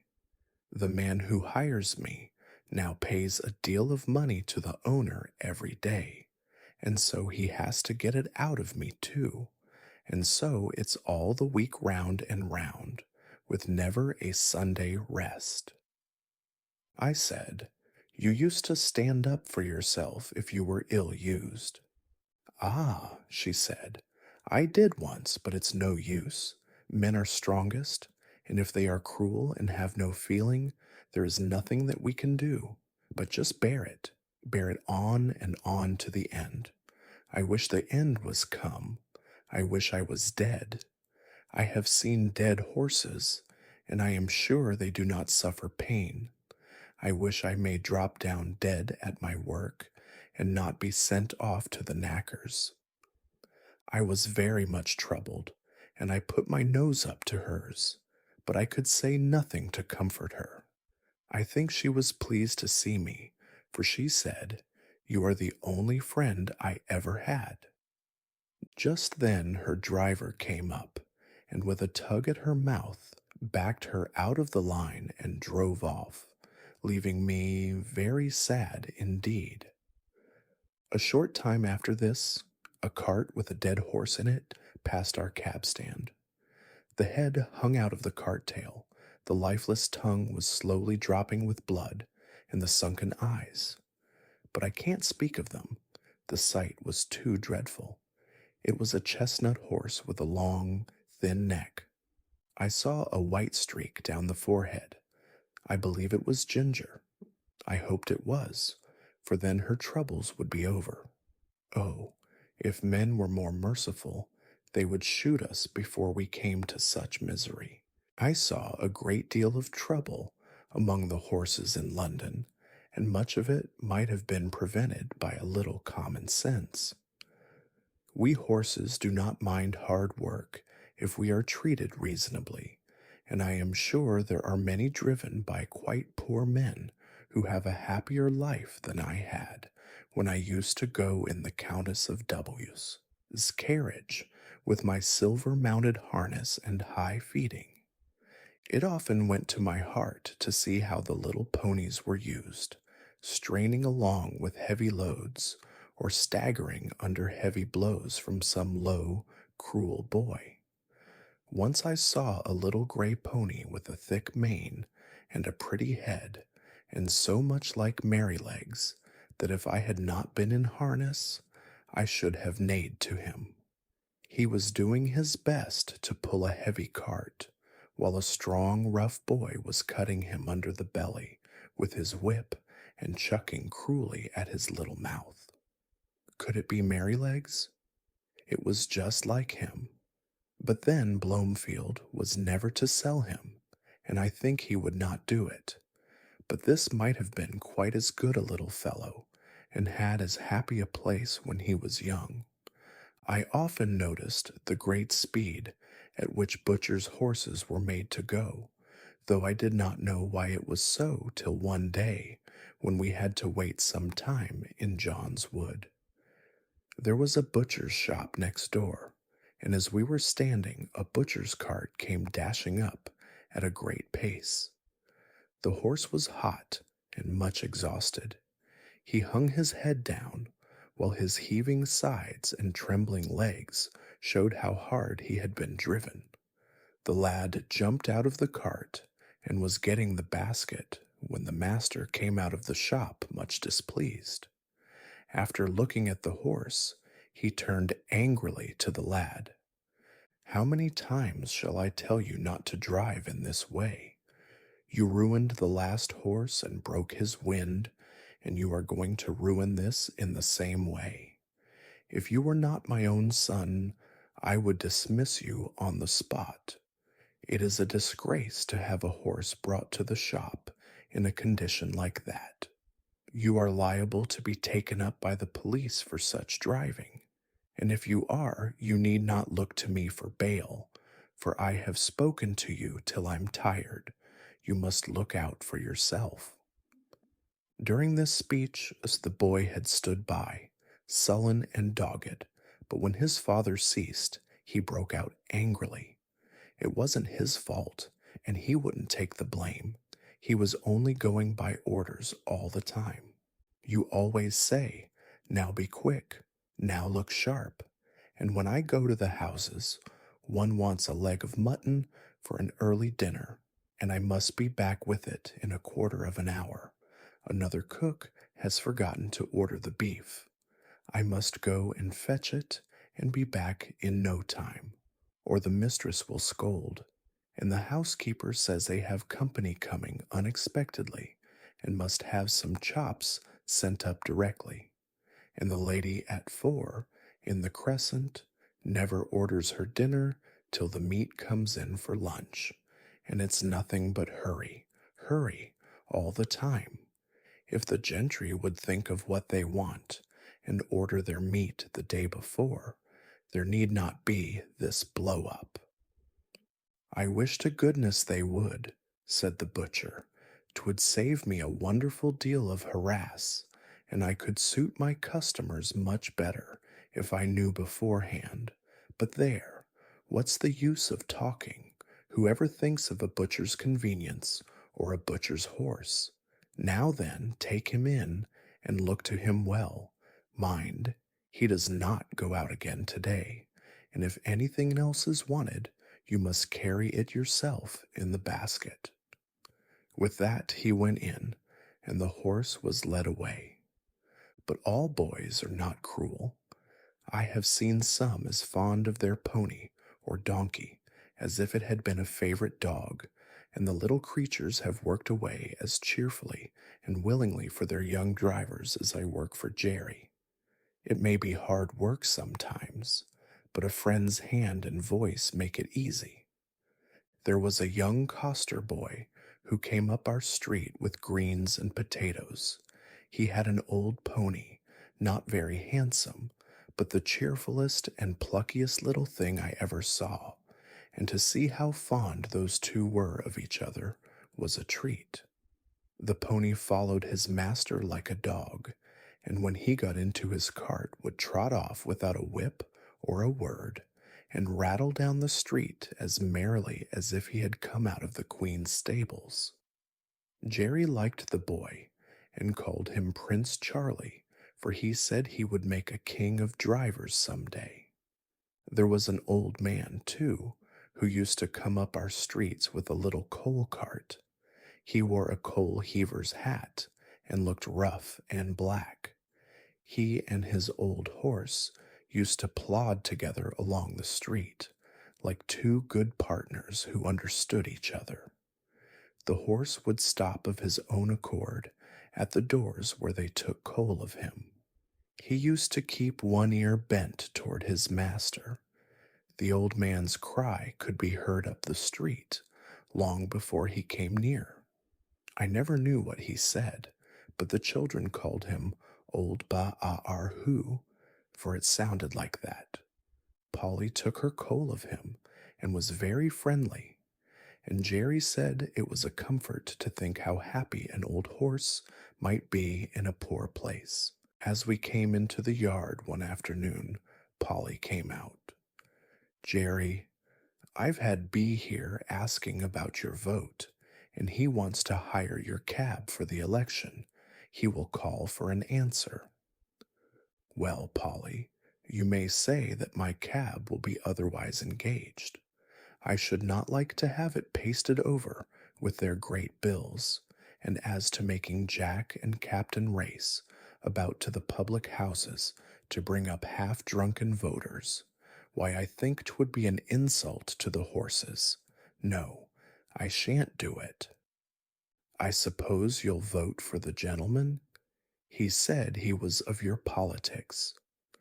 "So he is in some things, but I shall not vote for him, Polly. You know what his trade is?" "Yes." "Well, a man who gets rich by that trade may be all very well in some ways, but he is blind as to what workingmen want. I could not, in my conscience, send him up to make the laws. I dare say they'll be angry, but every man must do what he thinks to be the best for his country."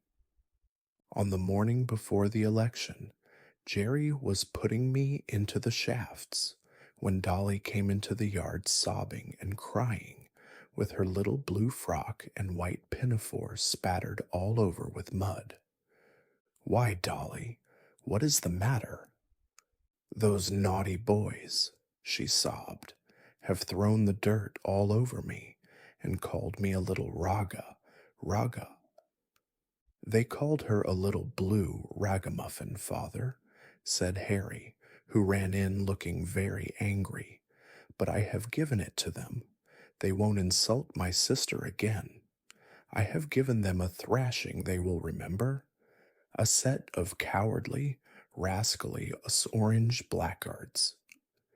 Jerry kissed the child and said, "Run into mother, my pet, and tell her I think you had better stay at home today and help her." Then turning gravely to Harry, "My boy, I hope you will always defend your sister and give anybody who insults her a good thrashing. That is, as it should be. But mind, I won't have any election blackguarding on my premises. There are as many blue blackguards as there are orange, and as many white as there are purple or any other color, and I won't have any of my family mixed up with it. Even women and children are ready to quarrel for the sake of a color, and not 1 in 10 of them knows what it is about. Why, Father, I thought blue was for liberty. My boy, liberty does not come from colors. They only show party, and all the liberty you can get out of them is liberty to get drunk at other people's expense, liberty to ride to the pole in a dirty old cab, liberty to abuse anyone that does not wear your color, and to shout yourself hoarse at what you only half understand. That's your liberty. Oh, Father, you are laughing. No, Harry, I am serious, and I am ashamed to see how men go on who ought to know better. An election is a very serious thing, at least it ought to be, and every man ought to vote according to his conscience, and let his neighbor do the same. The election day came at last. There was no lack of work for Jerry and me.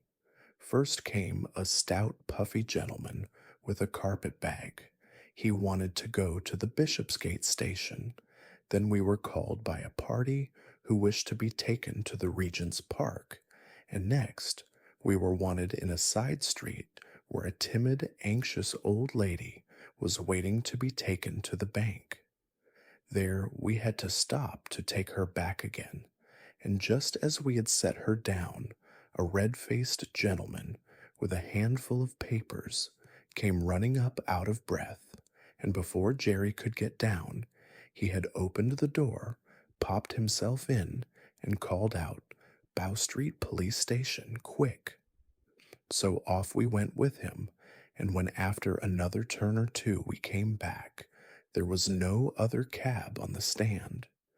Jerry put on my nose bag, for as he said, we must eat when we can on such days as these. So munch away, Jack, and make the best of your time, old boy. I found I had a good feed of crushed oats, wetted up with a little bran. This would be a treat any day, but very refreshing then. Jerry was so thoughtful and kind. What horse would not do his best for such a master? Then he took out one of Polly's meat pies, and standing near me, he began to eat it. The streets were very full, and the cabs with the candidates' colors on them were dashing about through the crowd as if life and limb were of no consequence. We saw 2 people knocked down that day, and one was a woman. The horses were having a bad time of it, poor things. But the voters inside thought nothing of that. Many of them were half drunk, hurrahing out of the cab windows if their own party came by. It was the first election I had seen, and I don't want to be in another, though I have heard things are better now. Jerry and I had not eaten many mouthfuls before a poor young woman carrying a heavy child came along the street. She was looking this way and that way, and seemed quite bewildered. Presently she made her way up to Jerry, and asked if he could tell her the way to Thomas's hospital, and how far it was to get there. She had come from the country that morning, she said, in a market cart. She did not know about the election, and was quite a stranger in London. She had got an order for the hospital for her little boy. The child was crying with a feeble, pining cry. Poor little fellow, she said. He suffers a deal of pain. He is 4 years old and can't walk any more than a baby. But the doctor said if I could get him into the hospital, he might get well. Pray, sir, how far is it? And which way is it? Why, missus, said Jerry, you can't get there walking through crowds like this. Why, it is 3 miles away, and that child is heavy. Yes, bless him, he is. But I am strong, thank God, and if I knew the way I think I should get on somehow. Please tell me the way. You can't do it, said Jerry. You might be knocked down and the child be run over. Now look here, just get into this cab, and I'll drive you safe to the hospital. Don't you see the rain is coming on? No, sir, no.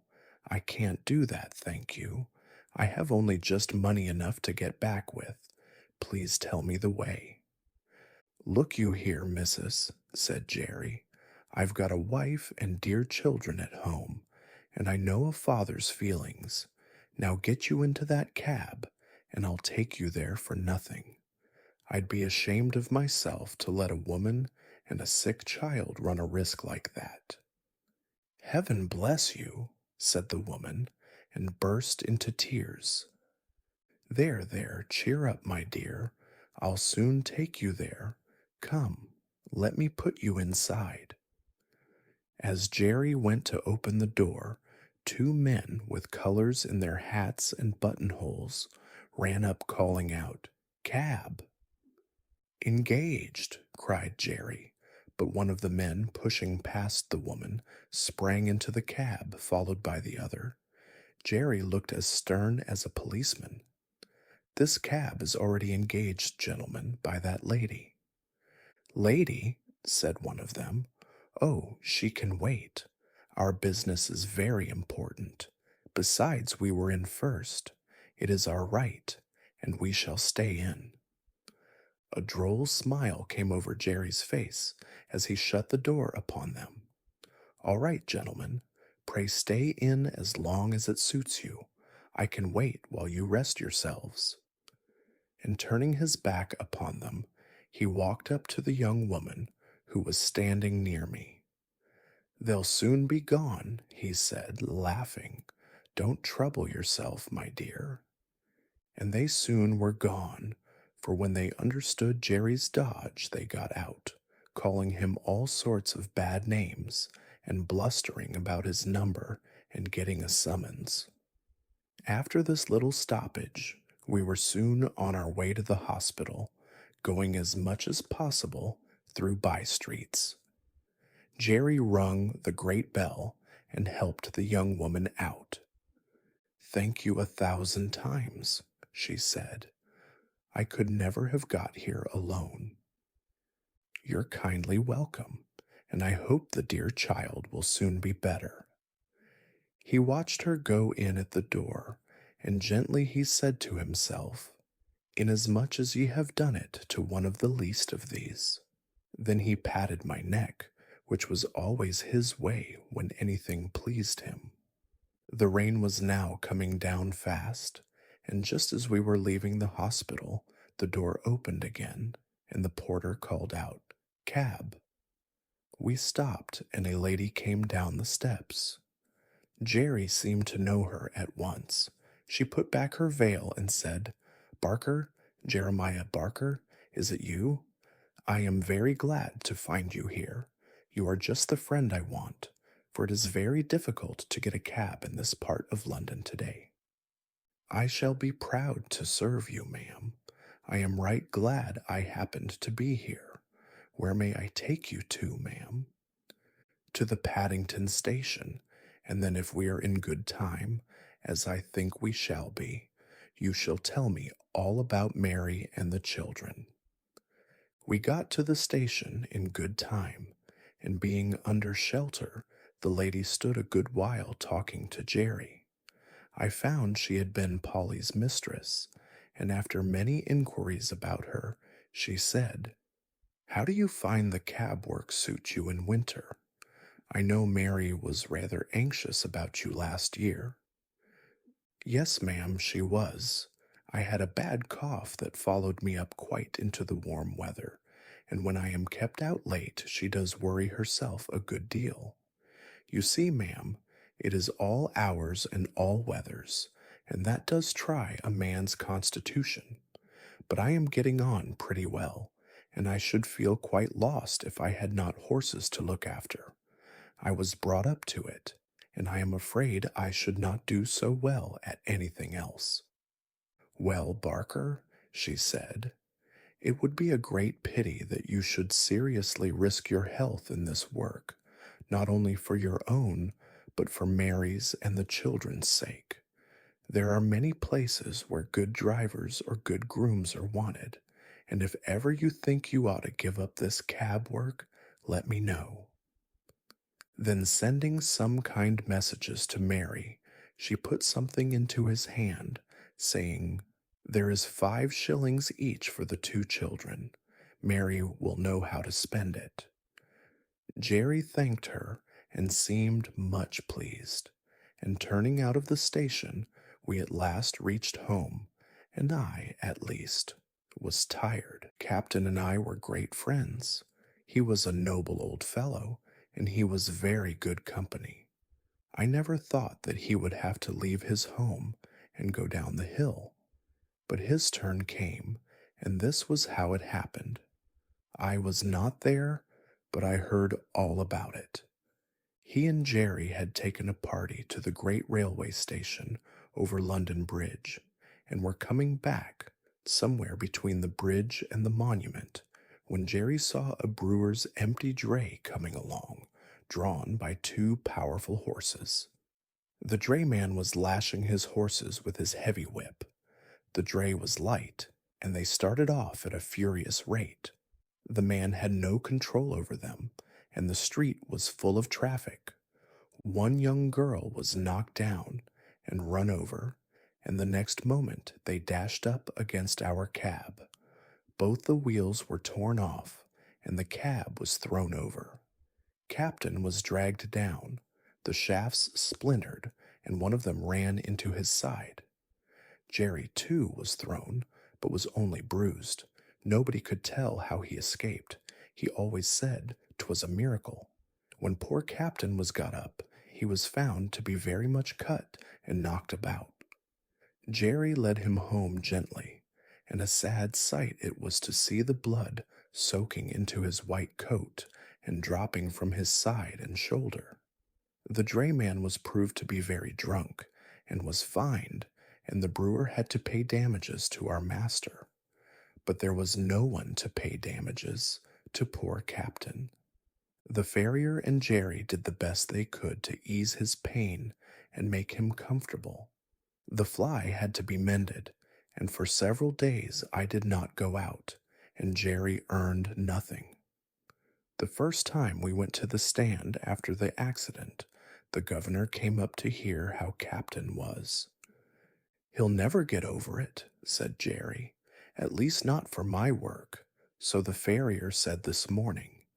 He says he may do for carting and that sort of work. It has put me out very much. Carting, indeed. I've seen what horses come to at that work round London. I only wish all the drunkards could be put in a lunatic asylum instead of being allowed to run foul of sober people. If they would break their own bones and smash their own carts and lame their own horses, that would be their own affair, and we might let them alone. But it seems to me that the innocent always suffer. And then they talk about compensation. You can't make compensation. There's all the trouble and vexation and loss of time, besides losing a good horse that's like an old friend. It's nonsense talking of compensation. If there's one devil that I should like to see in the bottomless pit more than another, it's the drink devil." "I say, Jerry," said the governor, "you are treading pretty hard on my toes, you know. I'm not so good as you are. More shame to me. I wish I was." "Well," said Jerry, "why don't you cut with it, governor? You are too good a man to be the slave of such a thing." "I'm a great fool, Jerry, but I tried once for 2 days, and I thought I should have died. How did you do?" "I had hard work at it for several weeks. You see, I never did get drunk, but I found that I was not my own master, and that when the craving came on, it was hard work to say no. I saw that one of us must knock under, the drink devil or Jerry Barker, and I said that it should not be Jerry Barker, God helping me, but it was a struggle, and I wanted all the help I could get, for till I tried to break the habit, I did not know how strong it was. But then Polly took such pains that I should have good food, and when the craving came on, I used to get a cup of coffee or some peppermint, or read a bit in my book, and that was a help to me. Sometimes I had to say over and over to myself, give up the drink or lose your soul, give up the drink or break Polly's heart. But thanks be to God and my dear wife, my chains were broken, and now for 10 years I have not tasted a drop and never wish for it. I've a great mind to try at it, said Grant, for 'tis a poor thing not to be one's own master. Do, governor, do. You'll never repent it, and what a help it would be to some of the poor fellows in our rank if they saw you do without it. I know there's 2 or 3 would like to keep out of that tavern if they could. At first, Captain seemed to do well, but he was a very old horse, and it was only his wonderful constitution and Jerry's care that had kept him up at the cab work so long. Now he broke down very much. The farrier said he might mend up enough to sell for a few pounds, but Jerry said no.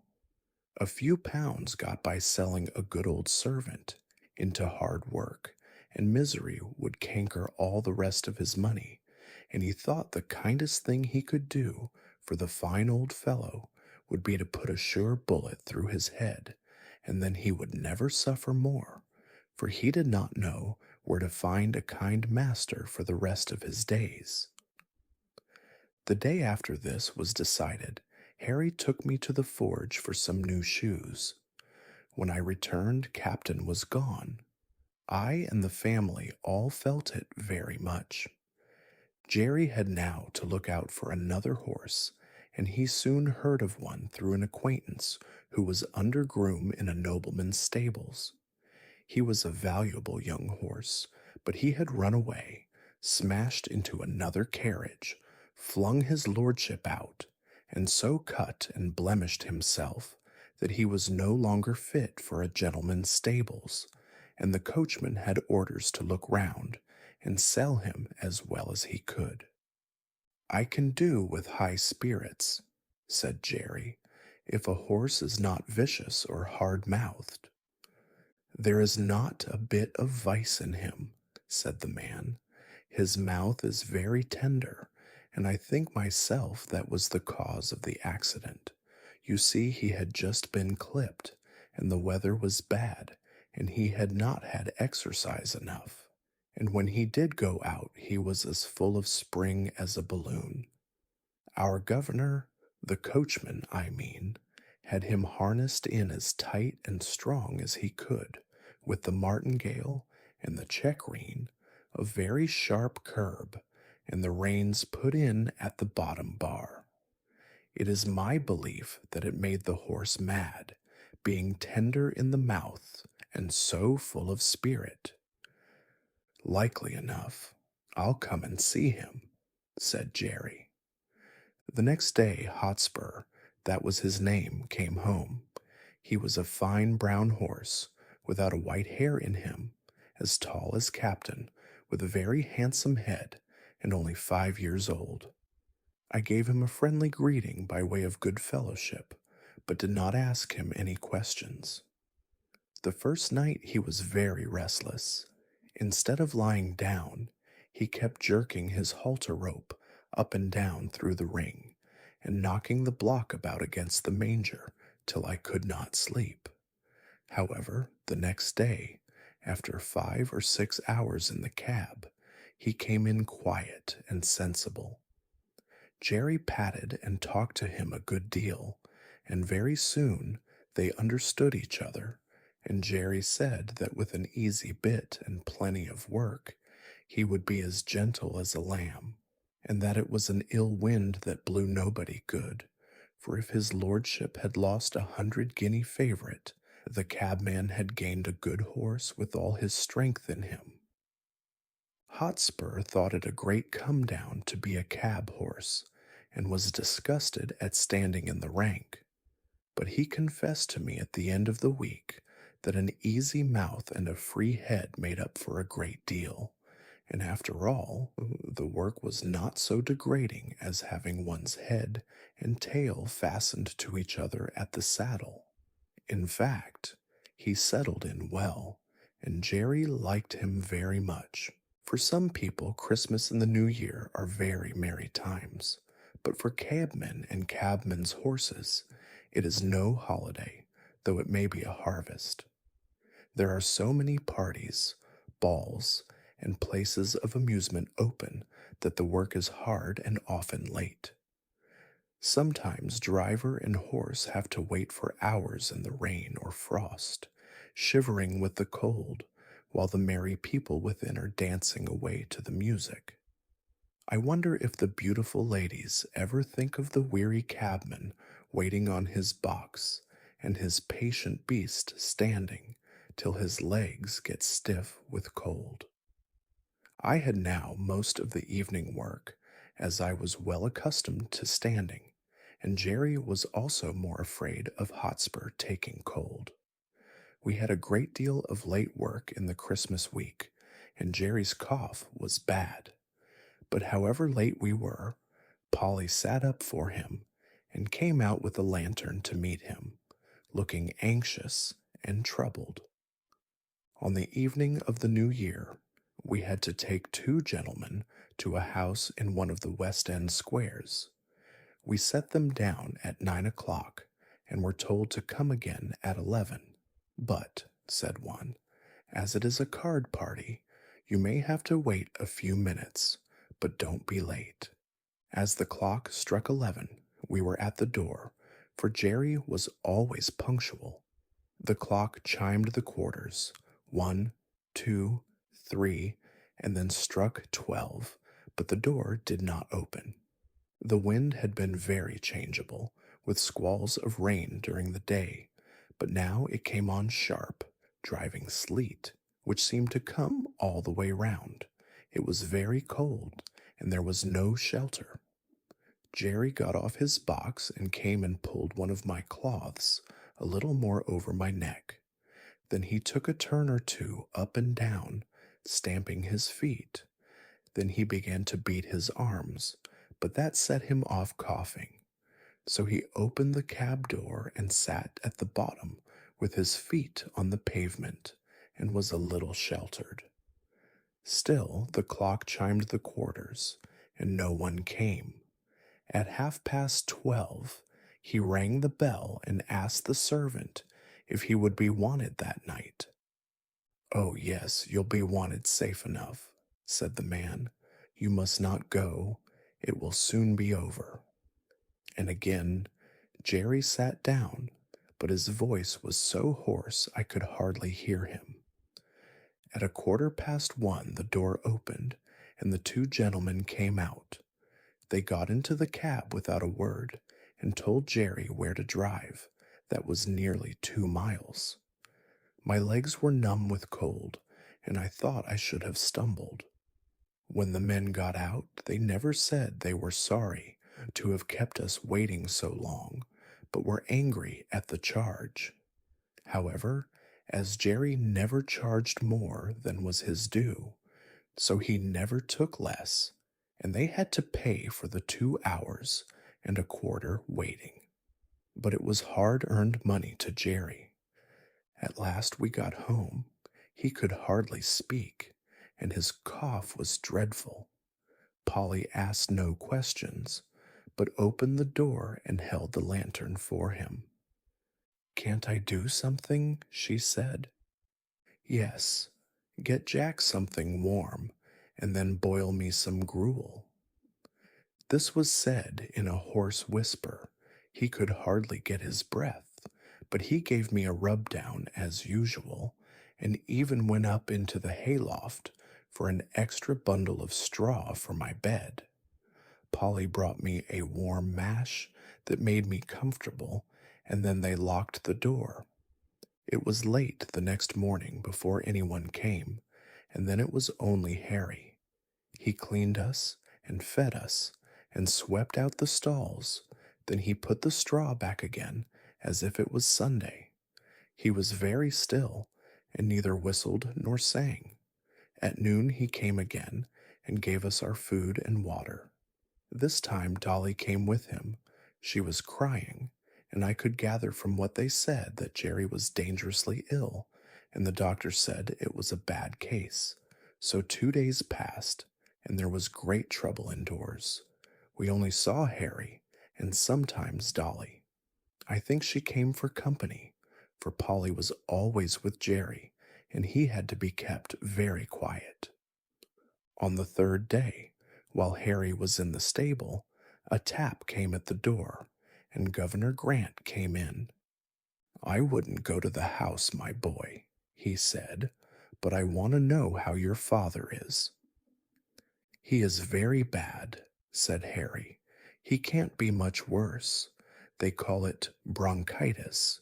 The doctor thinks it will turn one way or another tonight." "That's bad, very bad," said Grant, shaking his head. "I know 2 men who died of that last week. It takes 'em off in no time, but while there's life, there's hope, so you must keep up your spirits." "Yes," said Harry quickly.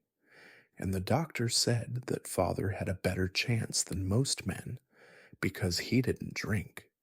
He said yesterday the fever was so high that if father had been a drinking man, it would have burned him up like a piece of paper. But I believe he thinks he will get over it. Don't you think he will, Grant?" The governor looked puzzled.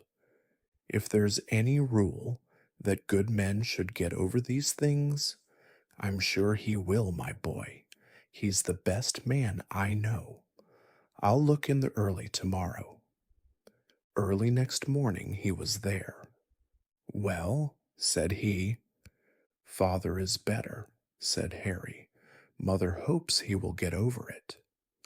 "Thank God," said the governor, "and now you must keep him warm and keep his mind easy, and that brings me to the horses. You see, Jack will be all the better for the rest of a week or 2 in a warm stable, and you can easily take him a turn up and down the street to stretch his legs. But this young one, if he does not get work, he will soon be all up on end, as you may say, and will be rather too much for you. And when he does go out, there'll be an accident." "It is like that now," said Harry. "I have kept him short of corn, but he's so full of spirit I don't know what to do with him." "Just so," said Grant. "Now look here.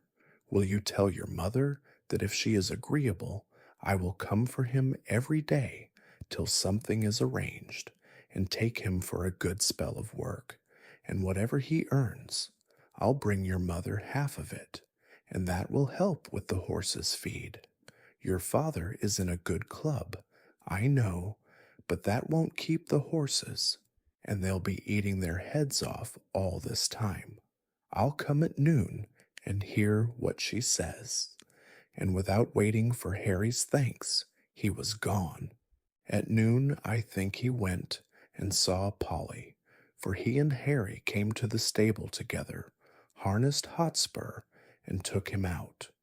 For a week or more he came for Hotspur, and when Harry thanked him or said anything about his kindness, he laughed it off, saying it was all good luck for him, for his horses were wanting a little rest, which they would not otherwise have had.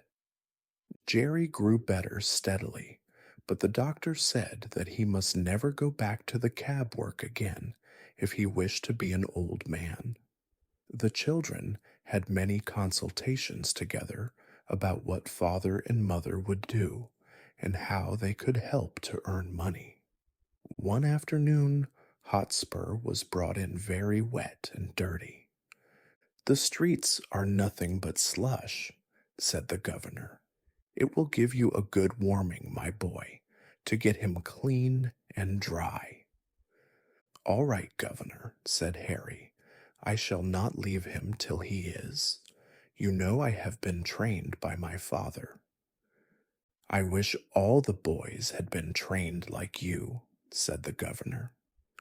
While Harry was sponging off the mud from Hotspur's body and legs, Dolly came in, looking very full of something. Who lives at Fairstowe, Harry? Mother has got a letter from Fairstowe. She seemed so glad and ran upstairs to father with it. Don't you know? Why, it is the name of Fowler's place, Mother's old mistress, you know, the lady that father met last summer, who sent you and me 5 shillings each. Oh, Fowler! Of course, I know all about her. I wonder what she is writing to Mother about. Mother wrote to her last week, said Harry. You know she told father if ever he gave up the cab work she would like to know. I wonder what she says. Run in and see, Dolly. Harry scrubbed away at Hotspur with a hewish, like any old hostler. In a few minutes, Dolly came dancing into the stable. Oh, Harry, there never was anything so beautiful. Fowler says we are all to go and live near her. There is a cottage now empty that will just suit us, with a garden and a hen house and apple trees and everything. And her coachman is going away in the spring, and then she will want father in his place. And there are good families round, where you can get a place in the garden or the stable or as a page boy. And there's a good school for me. And mother is laughing and crying by turns, and father does look so happy. That's uncommon jolly, said Harry, and just the right thing, I should say. It will suit father and mother both. But I don't intend to be a page boy with tight clothes and rows of buttons. I'll be a groom or a gardener. It was quickly settled that as soon as Jerry was well enough, they should remove to the country, and that the cab and horses should be sold as soon as possible. This was heavy news for me, for I was not young now, and could not look for any improvement in my condition. Since I left Birtwick, I had never been so happy as with my dear Master Jerry. But 3 years of cab work, even under the best conditions, will tell on one's strength, and I felt that I was not the horse that I had been. Grant said at once that he would take Hotspur, and there were men on the stand who would have bought me. But Jerry said I should not go to cab work again with just anybody, and the governor promised to find a place for me where I should be comfortable. The day came for going away. Jerry had not been allowed to go out yet, and I never saw him after that New Year's Eve. Polly and the children came to bid me good-bye. Poor old Jack, dear old Jack, I wish we could take you with us, she said, and then laying her hand on my mane, she put her face close to my neck and kissed me. Dolly was crying and kissed me too. Harry stroked me a great deal, but said nothing, only he seemed very sad, and so I was led away to my new place. Part 4. I was sold to a corn dealer and baker, whom Jerry knew, and with him he thought I should have good food and fair work. In the first, he was quite right, and if my master had always been on the premises, I do not think I should have been overloaded, but there was a foreman who was always hurrying and driving everyone, and frequently, when I had quite a full load, he would order something else to be taken on. My carter, whose name was Jakes, often said it was more than I ought to take, but the other always overruled him.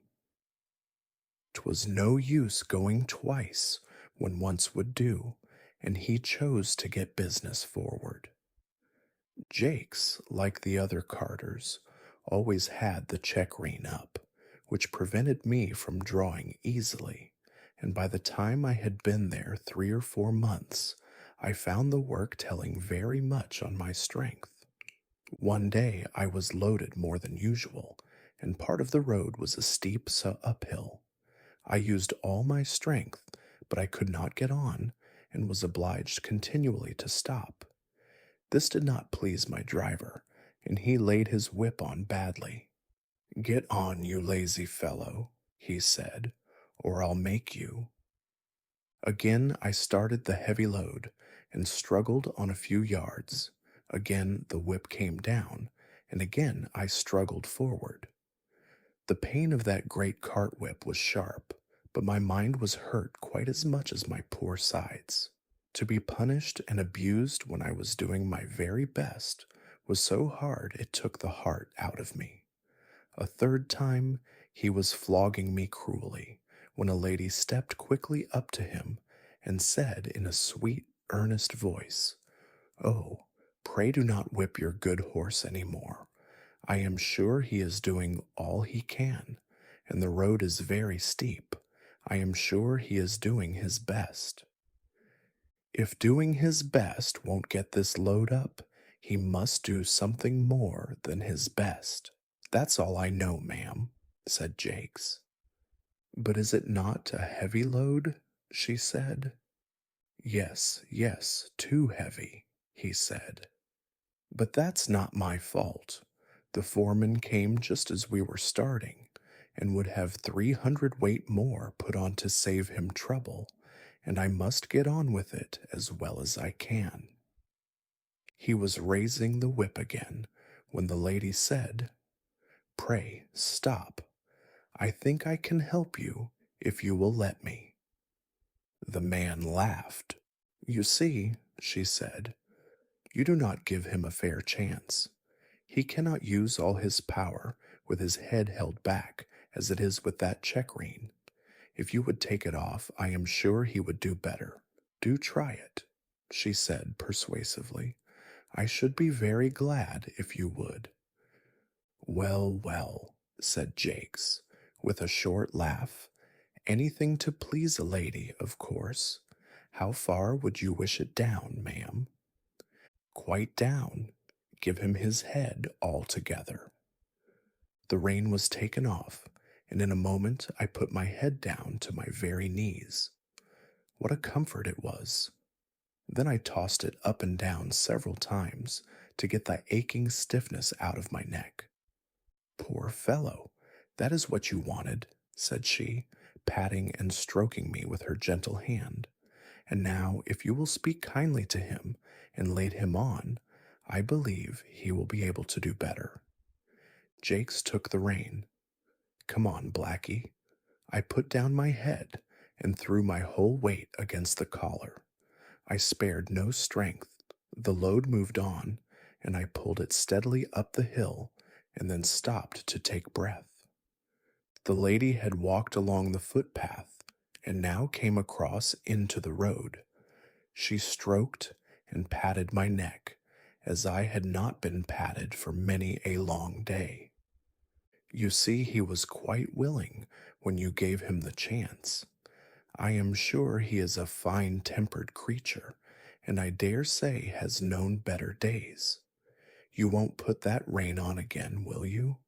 For he was just going to hitch it up on the old plan. "Well, ma'am, I can't deny that having his head has helped him up the hill, and I'll remember it another time, and thank you, ma'am. But if he went without a check rein, I should be the laughing stock of all the carters. It is the fashion, you see." "Is it not better," she said, "to lead a good fashion than to follow a bad one? A great many gentlemen do not use check reins now. Our carriage horses have not worn them for 15 years, and work with much less fatigue than those who have them. Besides," she added in a very serious voice, "we have no right to distress any of God's creatures without a very good reason. We call them dumb animals, and so they are, for they cannot tell us how they feel, but they do not suffer less because they have no words. But I must not detain you now. I thank you for trying my plan with your good horse, and I am sure you will find it far better than the whip. Good day." And with another soft pat on my neck, she stepped lightly across the path, and I saw her no more. "That was a real lady. I'll be bound for it," said Jakes to himself. "She spoke just as polite as if I was a gentleman, and I'll try her plan, uphill at any rate." And I must do him the justice to say that he let my rein out several holes, and going uphill after that, he always gave me my head. But the heavy loads went on. Good feed and fair rest will keep up one's strength under full work, but no horse can stand against overloading. And I was getting so thoroughly pulled down from this cause that a younger horse was bought in my place. I may as well mention here what I suffered at this time from another cause. I had heard horses speak of it, but had never myself had experience of the evil. This was a badly lighted stable. There was only one very small window at the end, and the consequence was that the stalls were almost dark.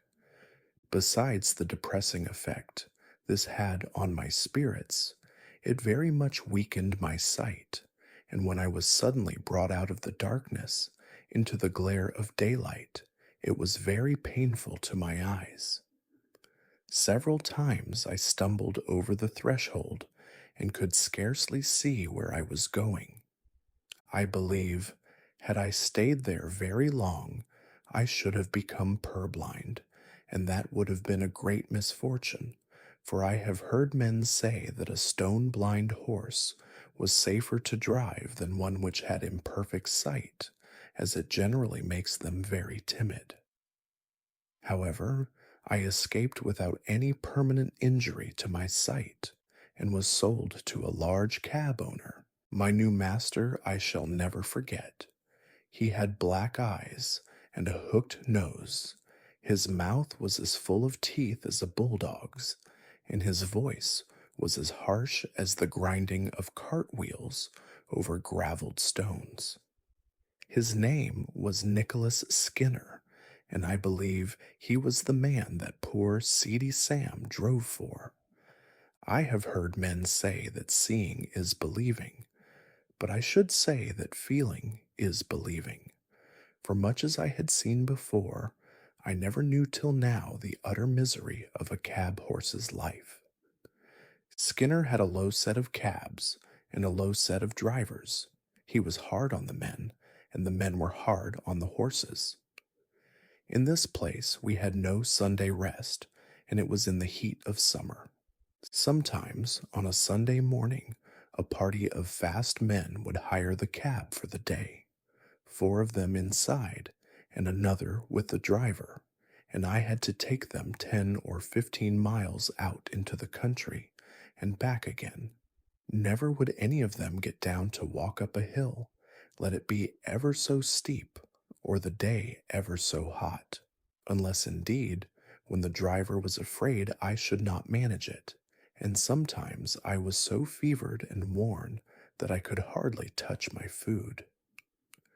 How I used to long for the nice bran mash with niter in it that Jerry used to give us on Saturday nights in hot weather, that used to cool us down and make us so comfortable. Then we had 2 nights and a whole day for unbroken rest, and on Monday morning we were as fresh as young horses again. But here there was no rest, and my driver was just as hard as his master. He had a cruel whip with something so sharp at the end that it sometimes drew blood, and he would even whip me under the belly and flip the lash out at my head. Indignities like these took the heart out of me terribly, but still I did my best and never hung back, for as poor Ginger said, it was no use. Men are the strongest. My life was now so utterly wretched that I wished I might, like Ginger, drop down dead at my work and be out of my misery. and one day my wish very nearly came to pass. I went on the stand at 8 in the morning and had done a good share of work when we had to take a fare to the railway. A long train was just expected in, so my driver pulled up at the back of some of the outside cabs to take the chance of a return fare. It was a very heavy train, and as all the cabs were soon engaged, ours was called for. There was a party of four, a noisy, blustering man with a lady, a little boy, and a young girl, and a great deal of luggage. The lady and the boy got into the cab, and while the man ordered about the luggage, the young girl came and looked at me. "Papa," she said, "I am sure this poor horse cannot take us and all our luggage so far. He is so very weak and worn up. Do look at him." "Oh, he's all right, miss," said my driver. "He's strong enough." The porter, who was pulling about some heavy boxes, suggested to the gentleman, as there was so much luggage, whether he would not take a second cab. "Can your horse do it, or can't he?" said the blustering man. "Oh, he can do it all right, sir. Send up the boxes, porter. He could take more than that." And he helped to haul up a box so heavy that I could feel the springs go down. "Papa, papa, do take a second cab," said the young girl in a beseeching tone. "I am sure we are wrong. I am sure it is very cruel." "Nonsense, Grace. Get in at once, and don't make all this fuss. A pretty thing it would be if a man of business had to examine every cab horse before he hired it. The man knows his own business, of course. There, get in and hold your tongue." My gentle friend had to obey, and box after box was dragged up and lodged on the top of the cab or settled by the side of the driver. At last all was ready, and with his usual jerk at the rein and slash of the whip, he drove out of the station. The load was very heavy, and I had had neither food nor rest since morning. But I did my best, as I always had done, in spite of cruelty and injustice. I got along fairly till we came to Ludgate Hill, but there the heavy load and my own exhaustion were too much. I was struggling to keep on, goaded by constant chucks of the rein and use of the whip, when in a single moment, I cannot tell how, my feet slipped from under me, and I fell heavily to the ground on my side. The suddenness and the force with which I fell seemed to beat all the breath out of my body. I lay perfectly still. Indeed, I had no power to move, and I thought now I was going to die. I heard a sort of confusion round me, loud, angry voices, and the getting down of the luggage, but it was all like a dream. I thought I heard that sweet, pitiful voice saying, "Oh, that poor horse! It is all our fault." Someone came and loosened the throat strap of my bridle and undid the traces which kept the collar so tight upon me. Someone said, "He's dead. He'll never get up again." Then I could hear a policeman giving orders, but I did not even open my eyes. I could only draw a gasping breath now and then. Some cold water was thrown over my head, and some cordial was poured into my mouth, and something was covered over me. I cannot tell how long I lay there, but I found my life coming back, and a kind-voiced man was patting me and encouraging me to rise. After some more cordial had been given me, and after one or two attempts, I staggered to my feet and was gently led to some stables which were close by. Here I was put into a well-littered stall, and some warm gruel was brought to me, which I drank thankfully. In the evening I was sufficiently recovered to be led back to Skinner's stables, where I think they did the best for me they could. In the morning, Skinner came with a farrier to look at me. He examined me very closely and said, "This is a case of overwork more than disease, and if you could give him a run off for 6 months, he would be able to work again. But now there is not an ounce of strength left in him." "Then he must just go to the dogs," said Skinner. "I have no meadows to nurse sick horses in. He might get well or he might not. That sort of thing don't suit my business.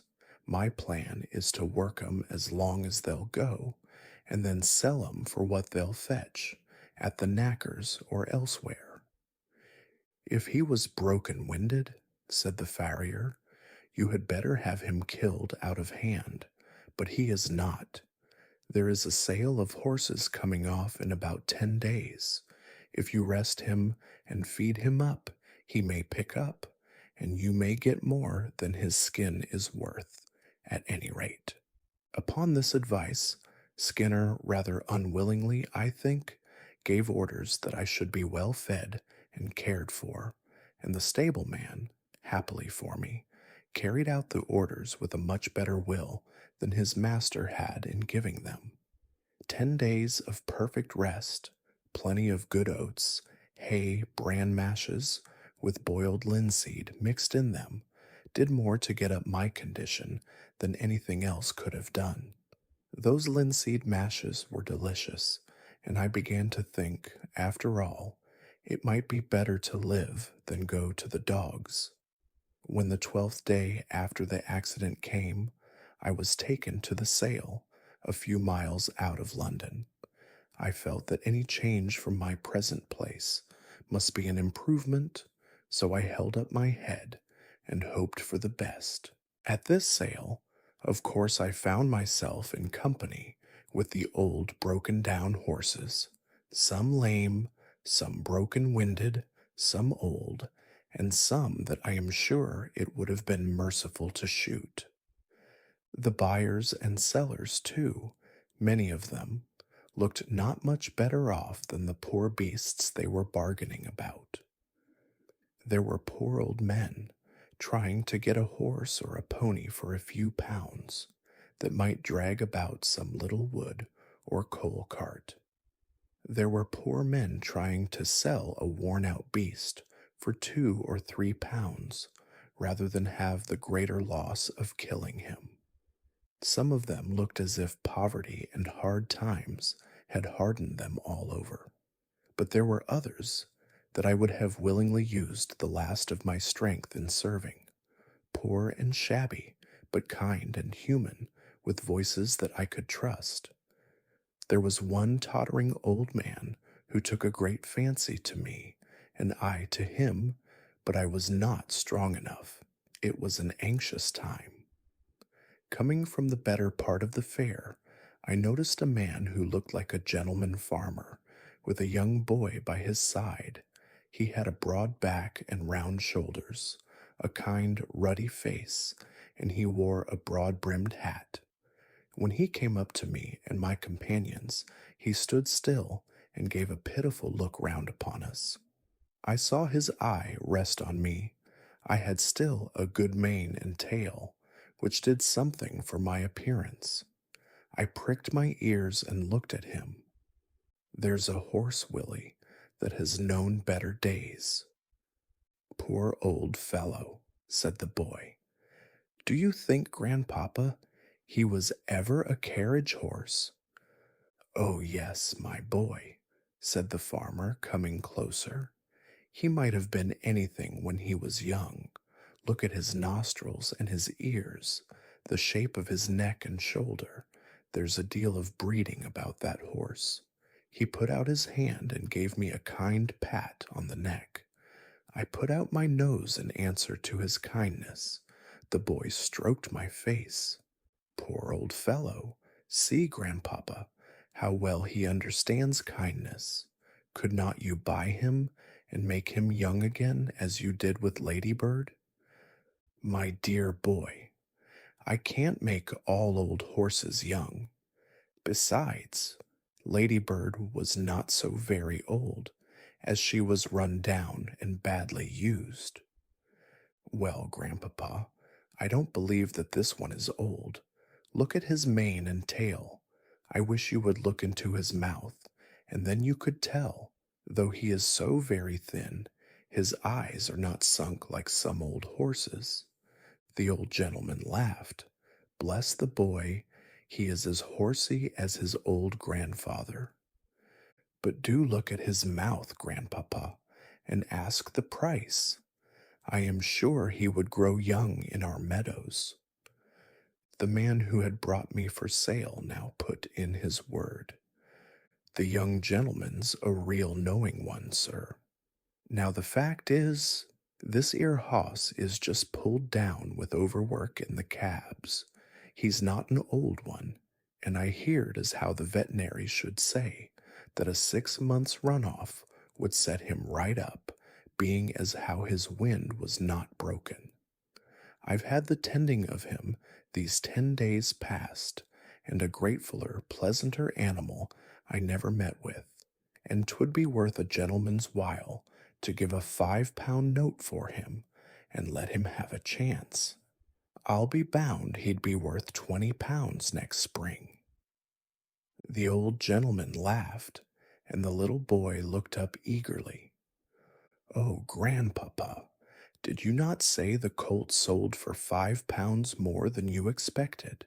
You would not be poorer if you did buy this one. The farmer slowly felt my legs, which were much swelled and strained. Then he looked at my mouth. 13 or 14, I should say. Just trot him out, will you? I arched my poor thin neck, raised my tail a little, and threw out my legs as well as I could, for they were very stiff. What is the lowest you will take for him? Said the farmer as I came back. £5, sir. That was the lowest price my master set. 'Tis a speculation, said the old gentleman, shaking his head, but at the same time slowly drawing out his purse. Quite a speculation. Have you any more business here? He said, counting the sovereigns into his hand. No, sir, I can take him for you to the inn, if you please. Do so. I am now going there. They walked forward, and I was led behind. The boy could hardly control his delight, and the old gentleman seemed to enjoy his pleasure. I had a good feed at the inn, and was then gently ridden home by a servant of my new master's, and turned into a large meadow with a shed in one corner of it. Thoroughgood, for that was the name of my benefactor, gave orders that I should have hay and oats every night and morning, and the run of the meadow during the day, and you, Willie, said he, must take the oversight of him. I give him in charge to you. The boy was proud of his charge, and undertook it in all seriousness. There was not a day when he did not pay me a visit, sometimes picking me out from among the other horses, and giving me a bit of carrot, or something good, or sometimes standing by me while I ate my oats. He always came with kind words and caresses, and of course I grew very fond of him. He called me Old Crony, as I used to come to him in the field and follow him about. Sometimes he brought his grandfather, who always looked closely at my legs. This is our point, Willie, he would say. But he is improving so steadily that I think we shall see a change for the better in the spring. The perfect rest, the good food, the soft turf, and gentle exercise soon began to tell on my condition and my spirits. I had a good constitution from my mother, and I was never strained when I was young, so that I had a better chance than many horses who have been worked before they came to their full strength. During the winter, my legs improved so much that I began to feel quite young again. The spring came round, And one day in March, Thorogood determined that he would try me in the phaeton. I was well pleased, and he and Willie drove me a few miles. My legs were not stiff now, and I did the work with perfect ease. He's growing young, Willie. We must give him a little gentle work now, and by midsummer he will be as good as Ladybird. He has a beautiful mouth and good paces. They can't be better. Oh, Grandpapa, how glad I am you bought him. So am I, my boy, but he has to thank you more than me. We must now be looking out for a quiet, genteel place for him, where he will be valued. One day during this summer, the groom cleaned and dressed me with such extraordinary care that I thought some new change must be at hand. He trimmed my fetlocks and legs, passed the tar brush over my hoofs, and even parted my forelock. I think the harness had an extra polish. Willie seemed half anxious, half merry, as he got into the chaise with his grandfather. If the ladies take to him, said the old gentleman, they'll be suited and he'll be suited. We can but try. At the distance of a mile or two from the village, we came to a pretty low house with a lawn and shrubbery at the front and a drive up to the door. Willie rang the bell and asked if Miss Blomefield or Miss Ellen was at home. Yes, they were. So while Willie stayed with me, Thorogood went into the house. In about 10 minutes he returned, followed by 3 ladies. One tall, pale lady, wrapped in a white shawl, leaned on a younger lady with dark eyes and a merry face. The other, a very stately-looking person, was Miss Blomefield. They all came and looked at me and asked questions. The younger lady, that was Miss Ellen, took to me very much. She said she was sure she should like me. I had such a good face. The tall, pale lady said that she should always be nervous in riding behind a horse that had once been down, as I might come down again, and if I did, she should never get over the fright.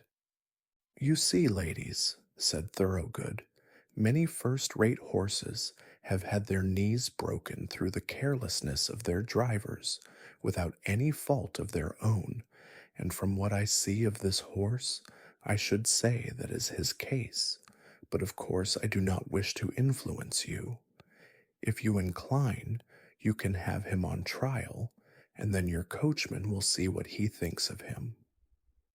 You have always been such a good adviser to us about our horses, said the stately lady, that your recommendation would go a long way with me, and if my sister Lavinia sees no objection, we will accept your offer of a trial, with thanks. It was then arranged that I should be sent for the next day. In the morning, a smart-looking young man came for me. At first he looked pleased, but when he saw my knees, he said in a disappointed voice, I didn't think, sir, you would have recommended my ladies a blemished horse like that. Handsome is that handsome does, said my master. You are only taking him on trial, and I am sure you will do fairly by him, young man. If he is not as safe as any horse you ever drove, send him back. I was led to my new home, placed in a comfortable stable, fed, and left to myself. The next day, when the groom was cleaning my face, he said, That is just like the star that Black Beauty had. He is much the same height, too. I wonder where he is now. A little further on he came to the place in my neck where I was bled, and where a little knot was left in the skin. He almost started, and began to look me over carefully, talking to himself. White star in the forehead, one white foot on the off side, this little knot just in that place, then looking at the middle of my back, and as I am alive, there is that little patch of white hair that John used to call Beauty's threepenny bit. It must be Black Beauty. Why, Beauty? Beauty? Do you know me? Little Joe Green that almost killed you? And he began patting and patting me as if he was quite overjoyed.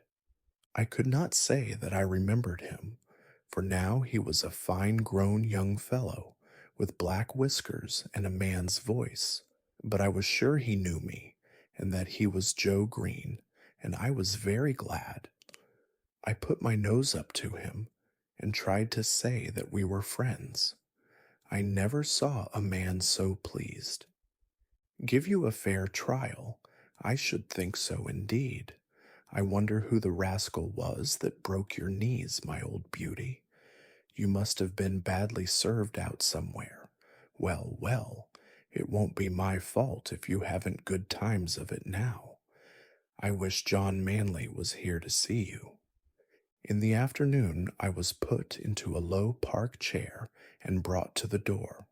Miss Ellen was going to try me, and Green went with her. I soon found that she was a good driver, and she seemed pleased with my paces. I heard Joe telling her about me, and that he was sure I was Squire Gordon's old Black Beauty. When we returned, the other sisters came out to hear how I had behaved myself. She told them what she had just heard, and said, I shall certainly write to Gordon and tell her that her favorite horse has come to us. How pleased she will be. After this, I was driven every day for a week or so, and as I appeared to be quite safe, Miss Lavinia at last ventured out in the small, close carriage. After this, it was quite decided to keep me and call me by my old name of Black Beauty. I have now lived in this happy place a whole year. Joe is the best and kindest of grooms. My work is easy and pleasant, and I feel my strength and spirits all coming back again. Thoroughgood said to Joe the other day, in your place, he will last till he is 20 years old, perhaps more. Willie always speaks to me when he can, and treats me as his special friend. My ladies have promised that I shall never be sold, and so I have nothing to fear. And here my story ends. My troubles are all over, and I am at home, and often before I am quite awake, I fancy I am still in the orchard at Birtwick, standing with my old friends under the apple trees. End notes.